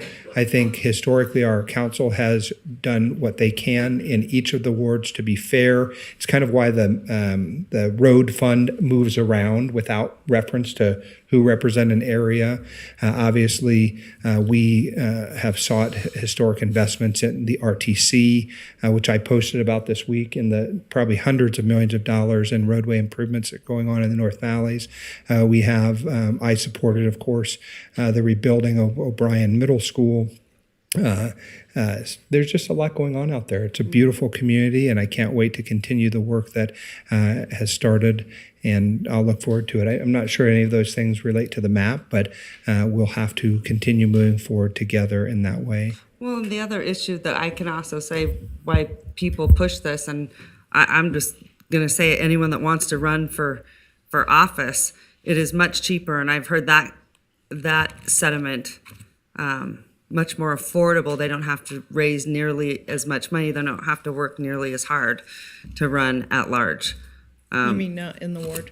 Yeah, exactly. So, if we're going to bring up reasons why, this for me is so problematic, just that's, another one of them. But anyway, and I don't mean to be disrespectful to anyone on this dais, but it doesn't matter who you are if you're running for office. That's what I've constantly heard. Oh, I'm so glad about it because now I don't have to go raise all that money. I can just, raise very little amounts. And We'll see. And it looks very different, I mean, I was in a ward race and a lot of money was raised. Well, that can happen More too, than- but what the point is. Any race, more than the mayor's race, more than any race. And it was just a ward. Yeah. So, Madam Mayor, if I could You're just make the last comment, and then we'll call for the question. Yeah, thank you. Mr. Martinez will have the Okay. last comment, but Ms. Stewart. Yeah, thank you. I just wanted to say that I thought that the solution that the staff came up with the consultants was very elegant. And I also wanted to say that it's not surprising that they ended up with a council member in every ward. I know a couple of the options had 2 council members in a ward. I think Mr. Martinez was in an area maybe with me or with the new Ward 6 instead of the Ward 3. So I think in those 10 maps, there were all kind of combinations and permutations. One of the beauties of Map A, which is now Map E, is that the council members are spread apart. If we had some of our pre-existing council members on, Councilmember Jordan lived in Ward 5, there would be 2 people living in Ward 5. You know, there would be Councilmember Jordan and Councilmember Reese. And if Mr. Delgado was still on council, there would have been, he would have ended up in Ward 6 potentially, according to this map, because he lives down in Cyan, or he did. Point. So I just wanted to say that you happen to come up with a very elegant solution that has us all in different places and recognizes that. I also want to say to my colleagues, I understand your frustration. I've been on this council 9 years. It's taken 9 years to get to this point of potentially having an aquatic center.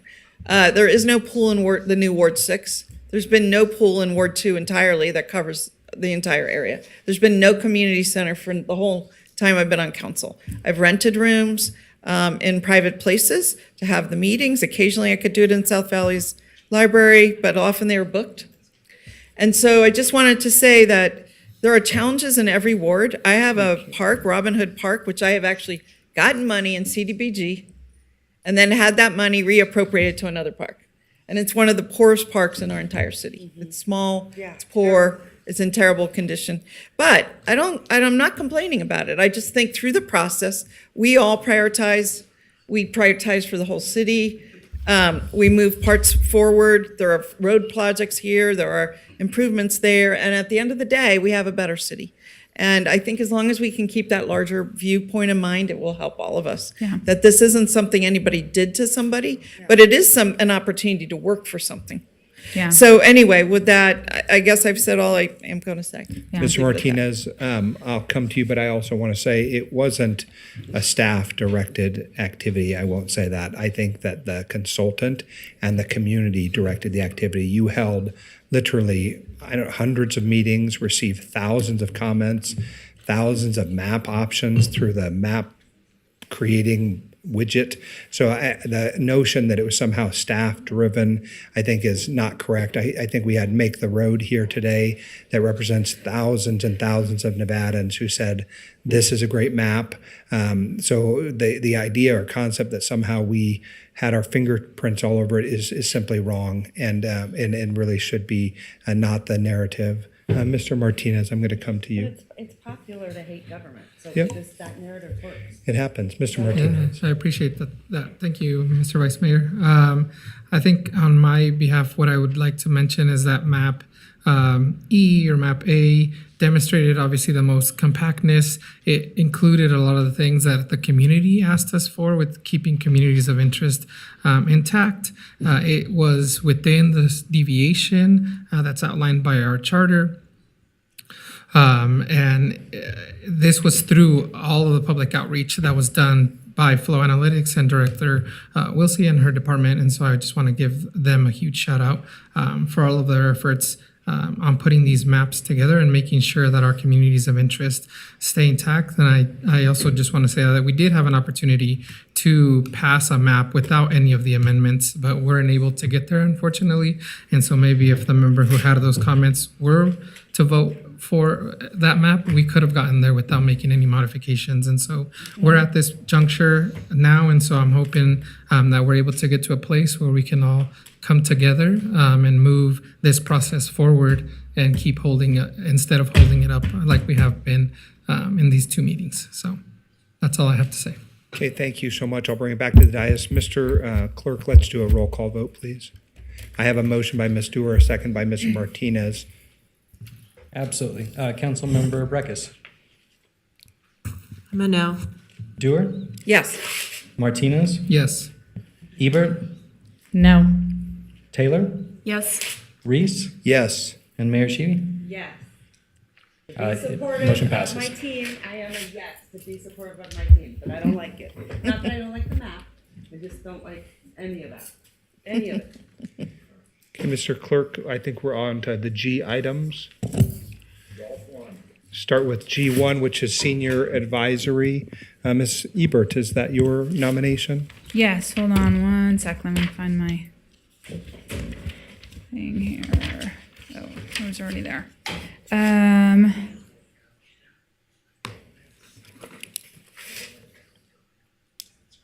I'd like to appoint Patricia Newman and Terry Snyder at this time. Okay, I have a motion by Ms. Ebert. Can I get a second? Second. Okay, I have a motion by Ms. Ebert, a second by Mr. Martinez. All those in favor, please signify by saying aye. Aye. Any opposed? Motion carries unanimously. Item G2, potential appointment to the Historic Resource Commission. Yeah, thank you very much. This time I would like to appoint Hagan Sandoval. Okay. I have a motion. Can I get that's a second by Madam Mayor. Any additional questions? Hearing none, I'll call for the questions. All those in favor, please signify by saying aye. Aye. Aye. Any opposed? Motion carries unanimously. Hagan will be an incredible addition to that board. I think he brings a depth of knowledge beyond his years. 100%. Item H1, any questions or announcements by any of my colleagues? I'll just look to my right. Seeing none, I'll look to my left. Ms. Hebert, did you? No, just that I'll continue to focus all my efforts on my 5 parks and whatever else I can do for my community. So thanks so much for everyone's comments about how all their struggles. I'll continue to struggle with my 5 parks. And Devin, if you'd like, Councilmember Reese, if you'd like to take another tour of Mayor's Park with me, you can see what kind of state it's in currently. So yeah, thank let's you. do it. We'll get it scheduled. I'm excited to go out there with you. Wonderful. I did Thank have you. one thing under Okay. H1. Everyone's rooting for Reno, not like mine, because that doesn't. No, I'm trying to engage with my other council members to work together. Thank you. I'm excited to go out there. Ms. Dewar. I previously stated, and I wanted to do it under the right agenda item, that I would like an upcoming briefing on our fire risk with the upcoming fire season. And I'd love to have NV Energy participate because many of the fires have been started by wires and they have a hardening program. Well, I think it would be good for the whole council to hear about that program, what their priorities are, where they're working, and especially in light of the fact that I've gotten some desperate comments from residents about lines sparking 2 fires very recently in the same place. So I'm thinking line hardening could help them out there. So I just think it'd be very informative for all of us to get aware and help provide some direction to both our fire chief and some ask to NV Energy. Thank you, Ms. Thanks. Dewar.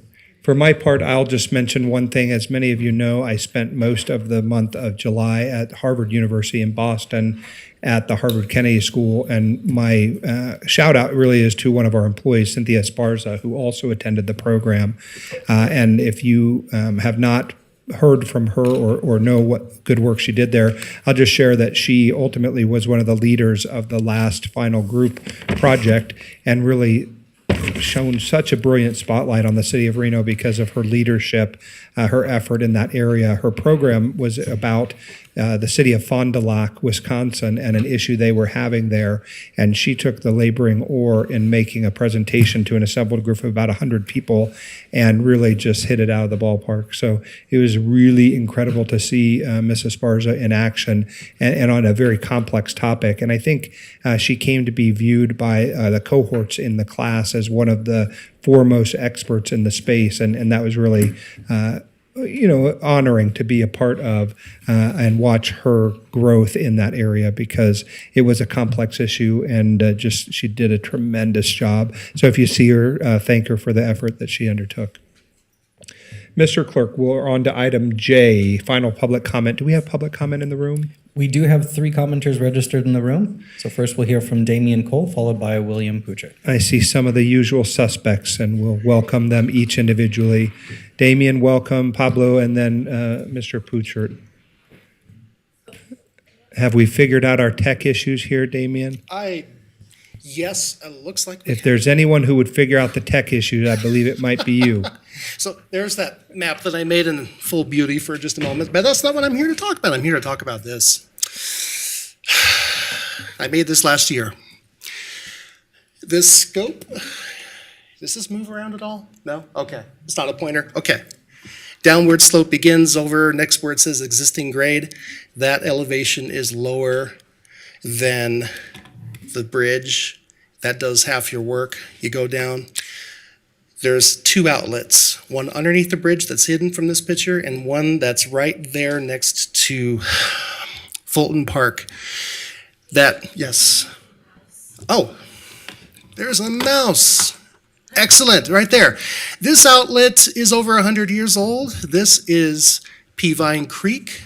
It is subterranean ever since, God, like the 1920s or so. So basically, this is your river walk, and this is how it works. Now, the green would be the surface level pathways for bikes, right? This is the existing plan that Jacobs Engineering has put together. You can see there's an additional bus stop here. That's really about it. Everything else except for these little things right here and the decor is exactly the same. Could do a way better job. So I presented this to them last year. If you put your bike paths on the sidewalk level, I'm going to show how that transitions here. Your bus stop is in front of the bikes, so there's no collision points. This is what's called a floating bus stop.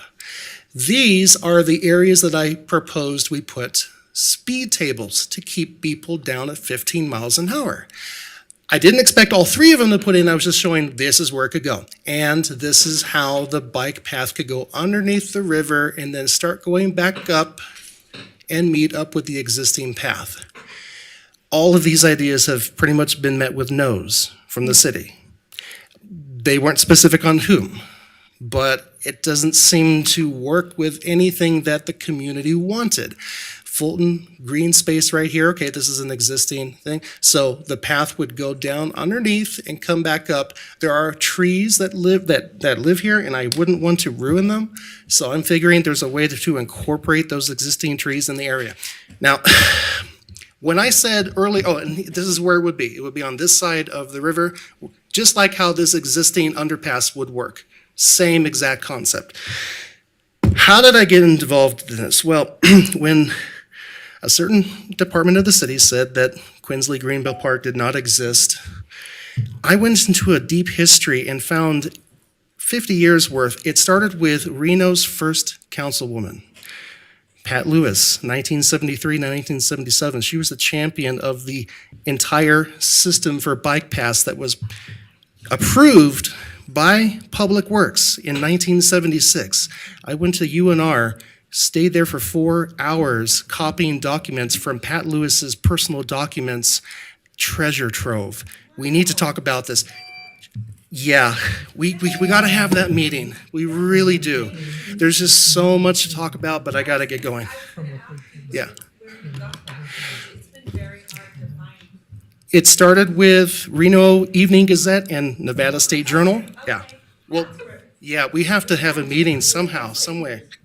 Thank you. William Pucher, followed by Pablo Navaduran.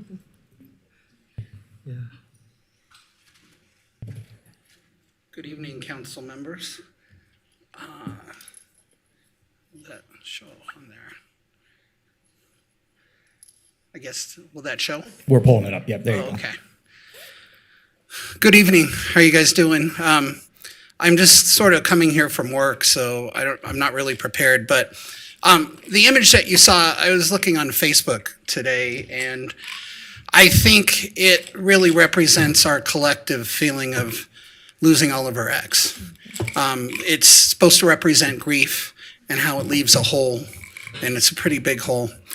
And I can tell you, in my endeavors in the Celtic community, Oliver was responsible for us getting an unprecedented 4 or 5 dates on our town calendar. And I mean, it led to a lot more people getting exposure, a lot more people coming out and finding out about us. And I can tell you, I witnessed, and I used to be an Art Town volunteer, and I know how hard the work is. He was the first one in setting up and the last one out tearing down.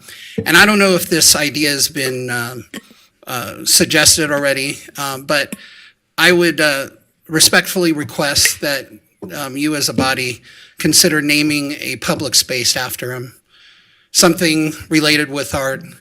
And I know that I share many people's sentiment when I say Oliver was Art Town. And I appreciated his spirit, and I appreciated the work he did. Thank you.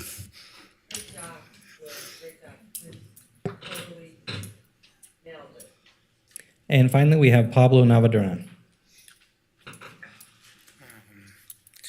Hello guys, my name is Pablo Navaduran. I live in Ward 3. I plan to call Councilman Miguel Martinez as my councilman. So even Arthur Scott wasn't resigned or Jamal Jordan wasn't resigned, this will still look like a map that we use today because Jamal Jordan and Arthur Scott will be turned out regardless.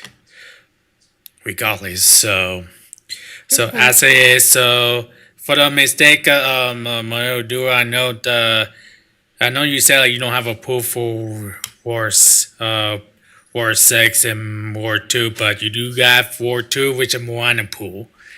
It's not built yet.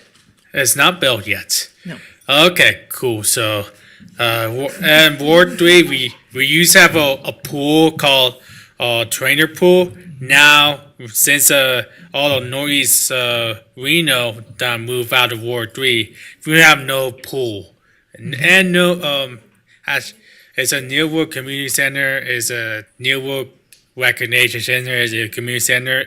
I think, yes, we have one community for one ward.